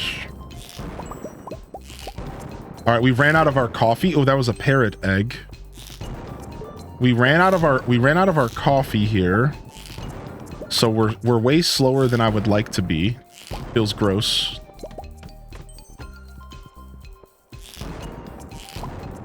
Vampire Crocs. I have a vampire enchantment on my sword and then a vampire ring. So generally I heal pretty pretty often when I swing my sword around. But it just doesn't feel like it because I'm not really fighting a lot of stuff. Yo, there you are, D-Helm. Lots of work as the semester ends, but good. I hope you're doing well, and no worries, y'all are chatting. Thank you, man. Thank you. And I'm good, V-Psych. Thank you for asking as well. Yeah, we're doing well. We're doing well. Having a great show today. All right, floor 80. Floor 80. Oh, there's some healing. There it is. That's like 20 HP. It's actually a pretty good heal. I may have never found a prismatic shard, but I do have 4 trash can hats, 2 owls, and an alien on the loose. The odds are not in my favor. Want to be home gaming? Still 2 more hours left. We're getting there. We're getting there. We'll be with you the whole way if that helps. I mean, I think you might have to take a... I'm not sure you can watch while you're working, but it's good to have you here, Sleepy Cat Loaf. I plan to be here for quite a long stream, so I'll be around when you get off of work. We're doing a little bit of a night vibe today. No, Wonton, I did miss your message. Wait, what did you say about fiddleheads? Yeah, fiddlehead ferns are real. Fiddleheads are a real thing. You can eat them. It's a real thing. Yeah, but if your stream is delayed, if you're subscribed, you should refresh your stream every hour or so. It helps with those delays. But it just depends on your internet connection and stuff, in all reality. Your internet connection, my internet connection, the weak, the wind blowing in the air. The truth is that for as advanced as our technology is in this universe, live streaming is very unadvanced. Like, live streaming is very not that advanced. It's like a very, very particular way to like engage with other humans. And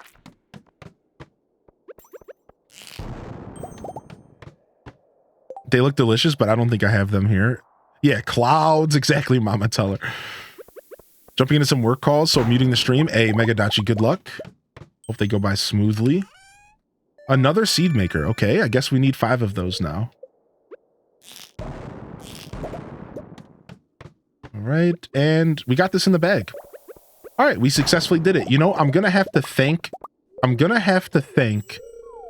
the rock candy for finishing that quest so easily. I'm gonna have to thank the rock candy for this quest. The rock candy made that possible. For sure. We might as well spend the rest of our time farming up whatever. I don't really need anything else here. Just more iridium so that we can roll more frog trinkets. Oh, we need to kill more of these mummies, so actually that's good. Yeah, we could just slow down and kill stuff. Yo, what up, Shelby? Hey. Blobby fish in the house.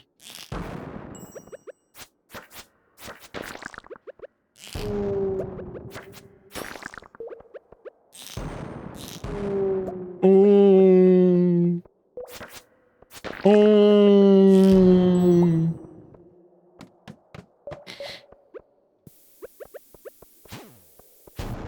Yeah, I think I still need to kill 100 serpents. I think I still need to kill 100 of these serpents, dude.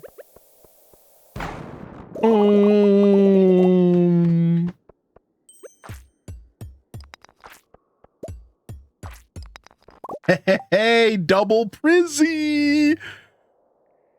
I was tempted to do that because you made it look so easy. We did make that look super easy. I will 100% own up to that.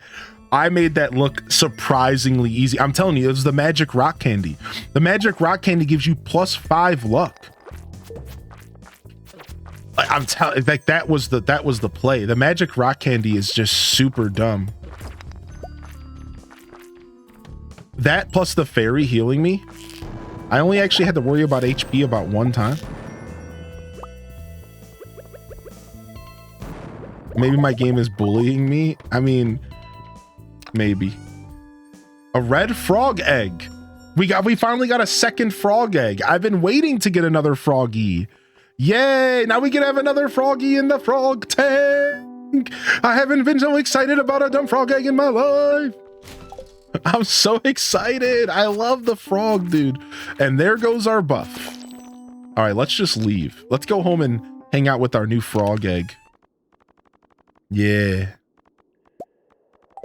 That's the life. We're out of here. Yeah. Let's go back home and enjoy our new frog egg. My stream was delayed, but it's awfully windy here. Yeah, I love that emote. What's up, Formless Flesh? Good to see you back in here. Your favorite Stardew Valley effect? Yeah, the goat or the mummy. I have to find a really good use for that for a command in chat. Hey, and we only used one staircase. Wait, how did we do that? Okay, sick. We are actually making moves today. There's my horse waiting for me. My humble steed.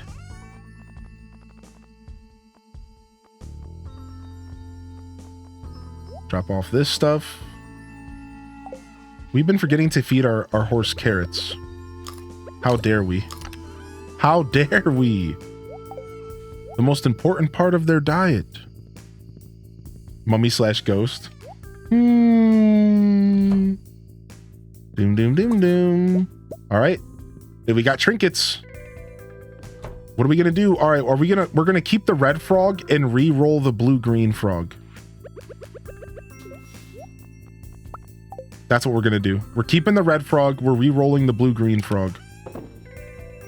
That's what we're gonna do. You completed your first CC bundle, minecarts? Honestly, minecarts is a beautiful one to start with. Nice, congratulations. That's a beautiful one to start with. Oh, let's go grab the iridium. I put it away.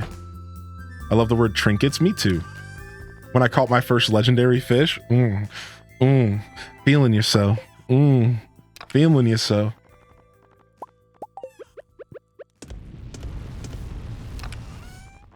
For me, it was when I caught my first legendary fish, it was more of an HDes Blastoff. Any HDes Blastoffs out there? I think it's a tier 2. For me, it was more of an HDes Blastoff. Same vibe though, you know, same vibe, just different approach. The most useful. Yeah. Oh, we should make a command. We should make a command for that actually. Okay, void egg, prismatic frog, void frog, brown frog, prismatic frog, void frog. We need HDes blesses. Please, frog gods. Please to the frog gods, please bless us on this day of February 23rd, of fall 23rd in Stardew Valley. Please. Brown frog again.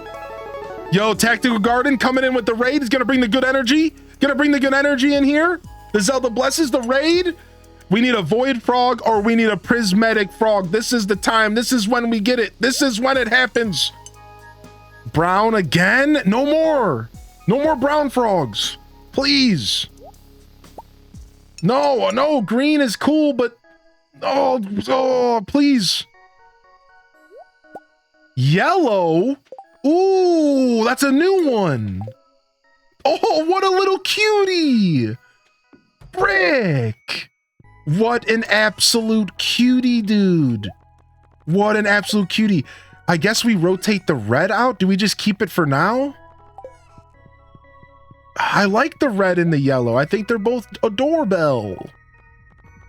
Frick, fine, we'll keep the yellow. Yellow and red. You guys, all right. I guess we're not getting a prismatic today. I didn't even know yellow was an option. That was my first time seeing yellow. Where's my ice rod? We'll take the ice rod back. My new favorite toy. Is there a limit on how many eggs you can collect? No, I don't think so. No. So that was my second frog egg. I'm hoping to get a third. Yeah, what's up, Tactical? Thank you for the shout out. Thank you so much, Cozy. Yeah, how was Turok 2? Wait, you're like Turok 2, like classic Turok 2, dude? What a beautiful game. Welcome in, Raiders. Yo, no worries. No, I'll leave and raid again for the frog. No worries, Tactical. You did bring the good luck in, but you're okay. You've done your job today. Thank you, my dude. Thank you, my dude. Welcome in, Raiders. What? And Brittany with the gifted to Mama Teller. Mama, enjoy the gifted sub. Enjoy the emotes.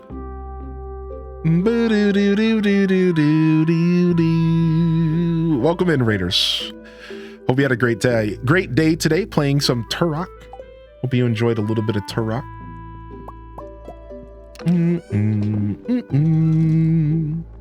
Classic game from a classic era of gaming. It doesn't get more classic than Turok. You know, I never really got into the Turok games too much. Truth be told, I never really got into the Turok games too much. But I do like them. I liked what I've played. I just never quite got into them for some reason. All right, let's take these 4 prizzies to Ginger Island.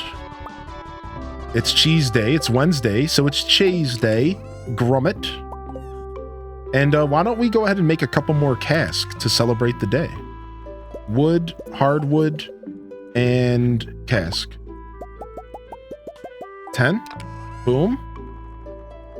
Go drop those in. Thank you, Brittany, for the gift of the tactical garden gnome. Oh, Brittany. Thank you, Brittany. Thank you. Thank you very much. You legend. Bringing them in, badging them up. Badging them up. Nintendo. And bringing them in. That's right. That's right, Nintendo. Yo, thank you for the biddies, Teller. Oh, no, we can't do that. We can't get through there. We have to be able to get through.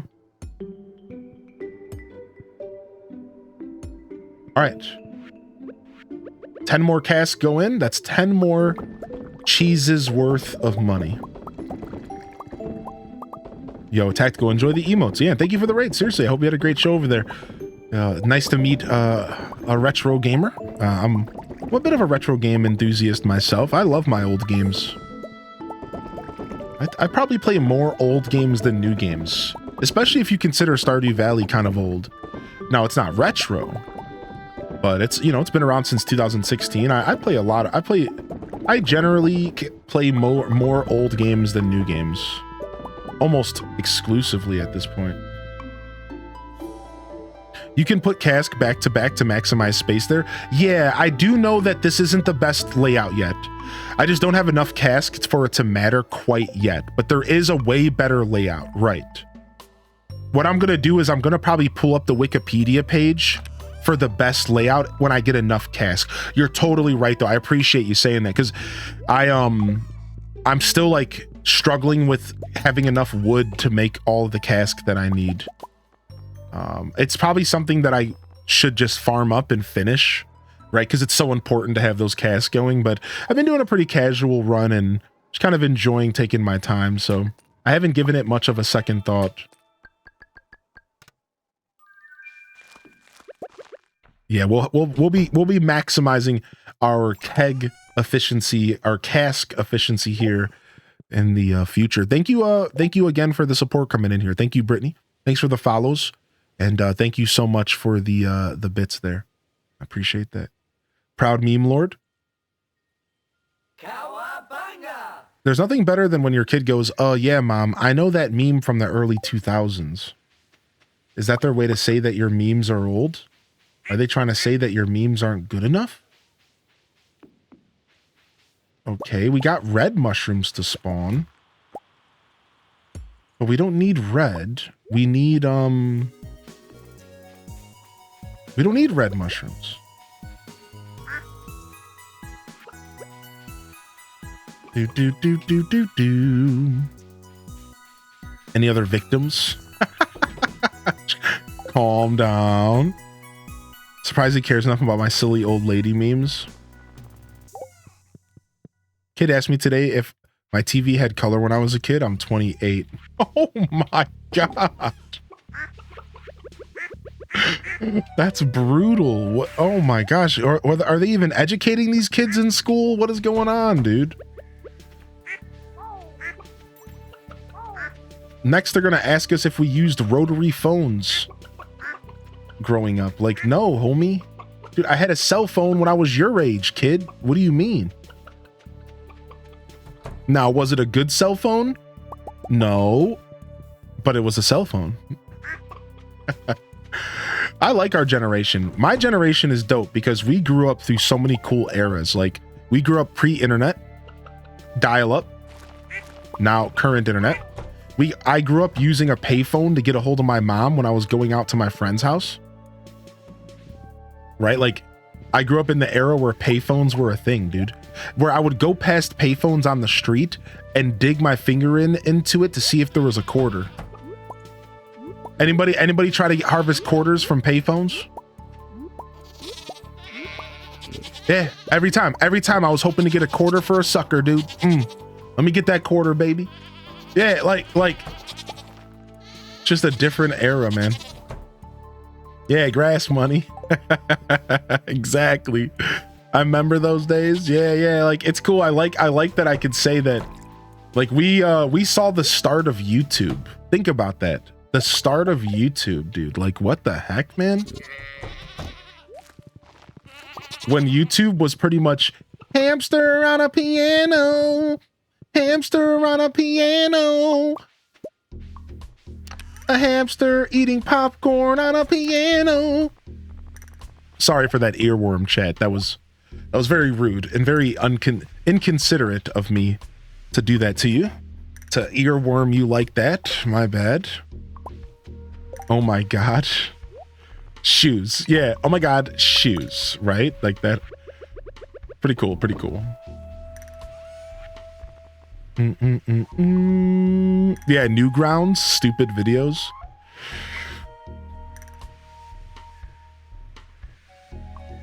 You'd usually find anything but a quarter. Yeah, that is true. You'd find nickels and dimes in there because it wouldn't take anything but quarters. Remember when there were no ads? Oh my lord. Snape, Severus Snape. The trick to get a coin, mostly in the machine for it to accept it, but that you could get the coin back and still make your call. Yes, I know about that strategy. There was the strategy where you could like get your quarter back, but still make your call. I remember that.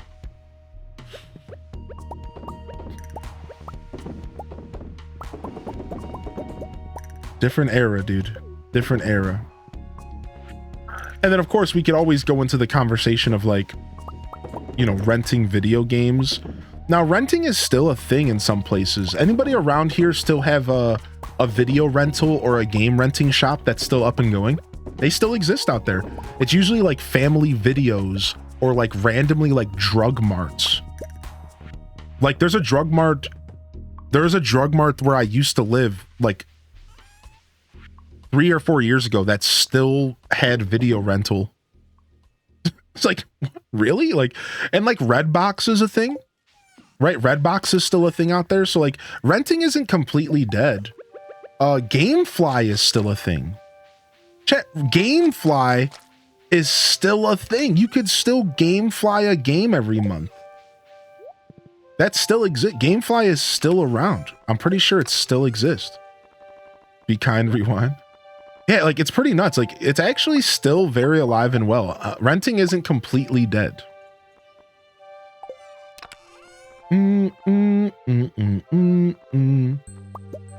Still very much alive and well. Take this into the house. Take it to the house.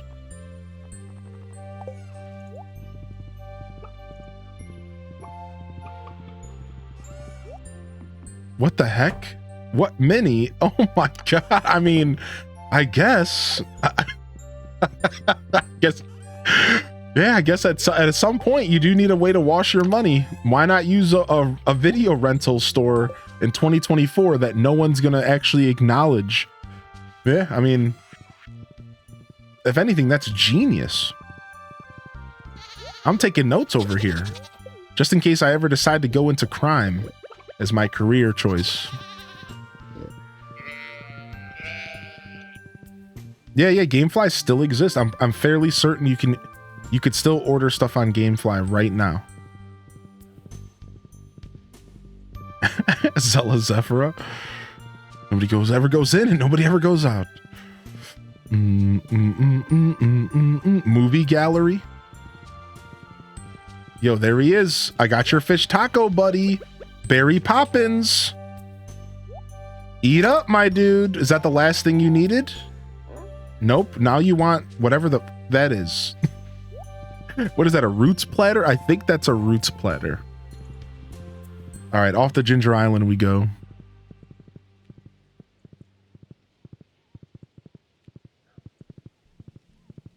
Brittany, what the heck? Oh no! I'm trying to increase Kent's relationship and I just ruined it. Dang it, now Kent just knows me as a trash picker.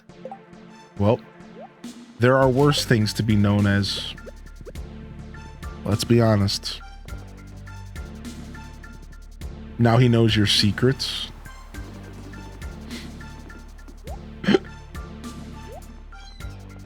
I showed him my true colors.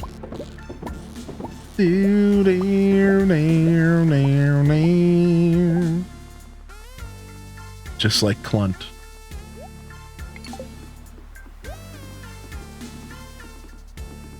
I let my trash flag fly proud in Stardew. I did until I tried to perfect. Now I'm like trying to work on these relationships. Trying to rebuild. I don't want to be known as the trash man anymore.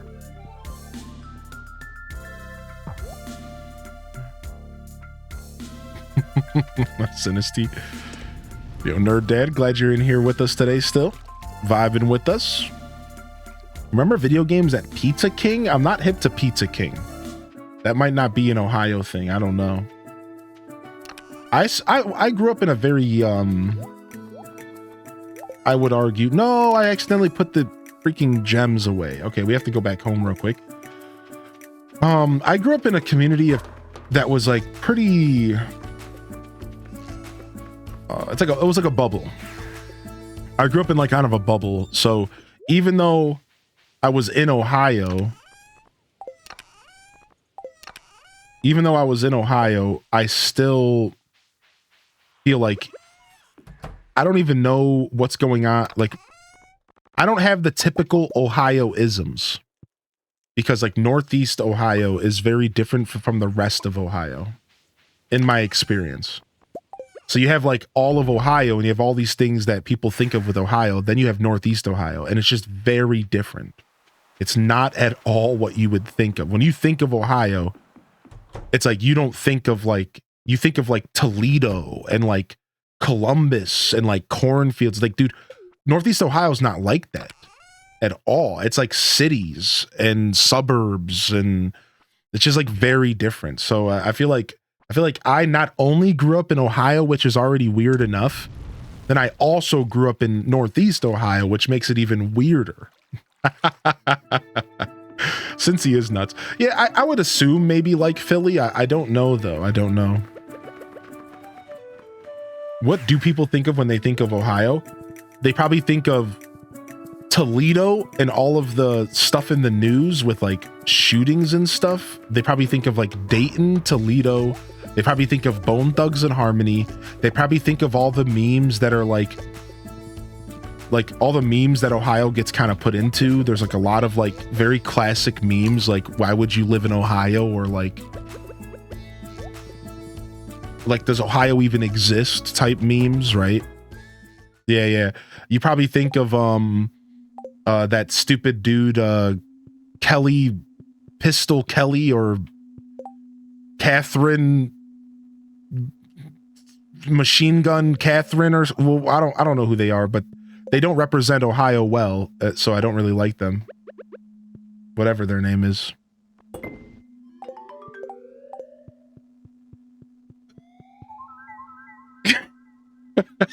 They're not a good representation of Ohio, I'll tell you that much. So I'm good on that. I'm good on that.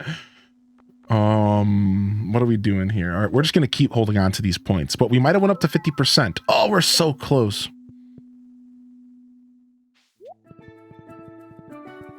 Been to Cleveland. It's not nice. A lot nicer than people say. I think so. Yeah. 21 Pilots. Yeah, 21 Pilots is actually a pretty big. Yeah, Drew Carey. 21 Pilots. We think of Highly in Descent. Yeah. Drew Carey's a big one. The Rock and Roll Hall of Fame, I think, is something that people think of occasionally.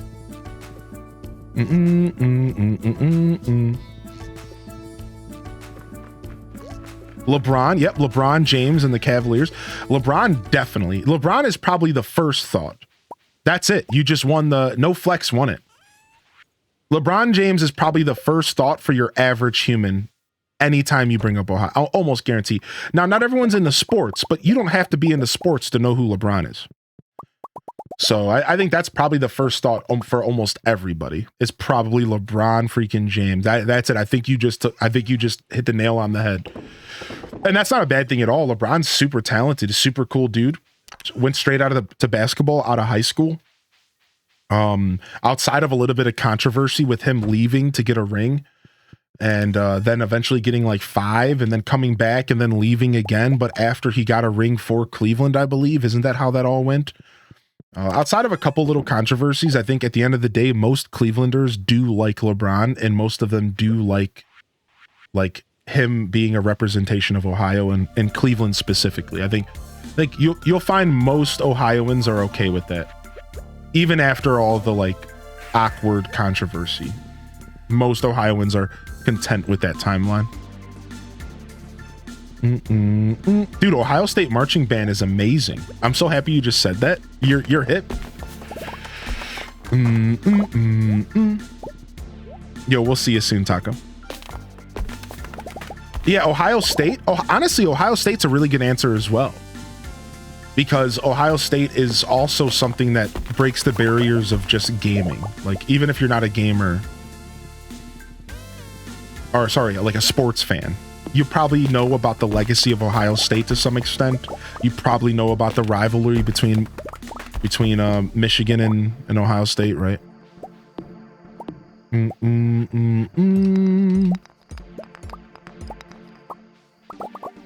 Yeah, that's a good answer as well. Yeah, Cedar Point is still the roller coaster capital of the. I think it still is. That's a good question. I don't know if it still is, but I believe it still is. Yeah, oh yeah, I believe it still is. I believe Cedar Point is still the roller coaster capital of the U.S., but I think Japan now has the best in the world. Yeah, Cedar Point is actually a pretty big deal to a lot of people. For some reason, Cedar Point doesn't get brought up enough when people talk of Ohio. It's weird. It's like, how does that get overlooked when like roller coasters and theme parks are such a big deal to so many people, but apparently not enough people? Because I never hear anybody talking about Cedar Point. Heck, I never even hear Ohioans talking about Cedar Point. Like you would think that most Ohioans don't even know Cedar Point exists. And it's really weird. It's like, what do you mean? Like, how do you not know about Cedar Point? Like, to be fair, Cedar Point is like super north. It's like very north. It's like on like the northernmost edge of the state.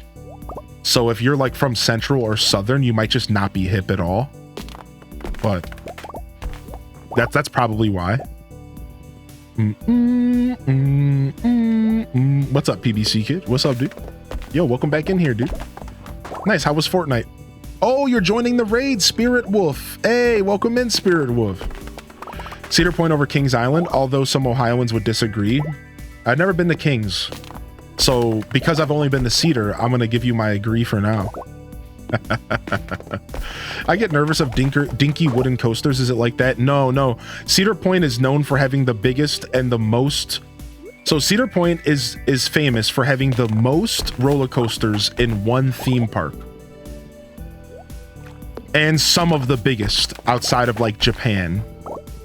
So no. There's not many wooden dinky ones. You want to know where the wooden dinky ones are? Kennywood.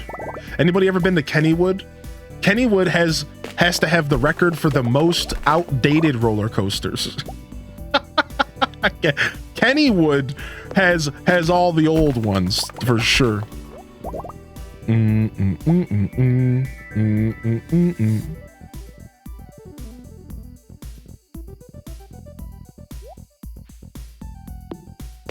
Went to Cedar Point twice last year. My first time going in 10 years. Oh, I haven't gone in a long time. Chat room, I'm not a roller coaster guy. I don't feel good on roller coasters. I've never gotten sick, but they don't make me feel good. They give me the opposite effect. People get adrenaline from them. For me, they make my stomach drop, and the whole time my whole body cringes up. like my whole body tightens up and I just like, I'm like this the whole time, or I'm screaming F, F, F, F, F, F, F the whole time. F, F, F, F, F, F, F, just like cursing like a wild human. I've realized over the years that like, it's not that I'm even afraid of roller coasters. It's that they make my whole body tense up. They're actually, they just make me uncomfortable. Like I've realized, like I was thinking about this the other day. I was just thinking about this the other day because I was talking to my lady about roller coasters. And I thought to myself, you know, it's not that I'm afraid of roller coasters because I've been on roller coasters. I've even enjoyed a couple roller coasters. It's that they're not fun for me. They're uncomfortable for me. Like they make my whole body tighten up and I just sit there like uncomfortable, out of my mind. My whole body shrivels up into a ball and I'm just like, the whole time. It's like it's not about fear for me, and it's not about necessarily making me sick. It just like doesn't really do fun. It's not fun. I don't know how else to say it. It just puts me in a really uncomfortable mindset. So I try to push myself to do them every time I go to a roller coaster park. I do try to push myself to do them because I want to put myself out of like uncomfortable, like out of my comfort zone. So I've done some roller coasters, but I've realized that in retrospect, it's less about being sick and it's less about being afraid. And it's more about not enjoying the feeling of my stomach tightening up like that. So I don't know, like people who enjoy roller coasters, does your stomach also tighten up and turn into a tight wound ball and feel like you got a pit in your stomach? Because if that's just a part of how normally roller coasters work and you're just like enjoying that feeling, then like I guess I'm not all the way sure, right? Like, but like for me, that's what it does to me. It like tightens my whole body up, right? So yeah, it's like I don't know if I'm supposed to be enjoying that feeling or if that's just a me thing, right? It's mostly the drops, squad. It's mostly the drops that get me mostly the drops. The velocity is pretty okay. The loops and being upside down is okay. It's mostly the drops that terrify me. Oh my God. But I will tell you this, the couple times that I got on a roller coaster, when I got off of the roller coaster, all of a sudden I wanted to go again. So like, again, it's like, I know it's not a fear thing and I know it's not a sick thing, because if I can push through that really uncomfortable feeling, the first time I ever went on a coaster, I pushed myself. I was like 16 and I was afraid my whole life. And then I finally went on one. And as soon as I got off, I was like, that was crazy. Let's go again. So like, yeah, sure. Like I've had my moments with coasters, but like I realize in retrospect, it's just like, I'm not built for it, dude. Yo, shut up, Pierre. Why are you calling me at 11:50 p.m.? What are you, high on your stash, Pierre? Would you pull your stash out of the bookcase like, oh, bro, oh, yo, dude, thanks for your business, man. Go to sleep, Pierre. Get out of here. I'm trying to go to bed, dude. My wife is asleep. My cat's asleep. What do you want from me, man? Why are you calling me, dude? Why?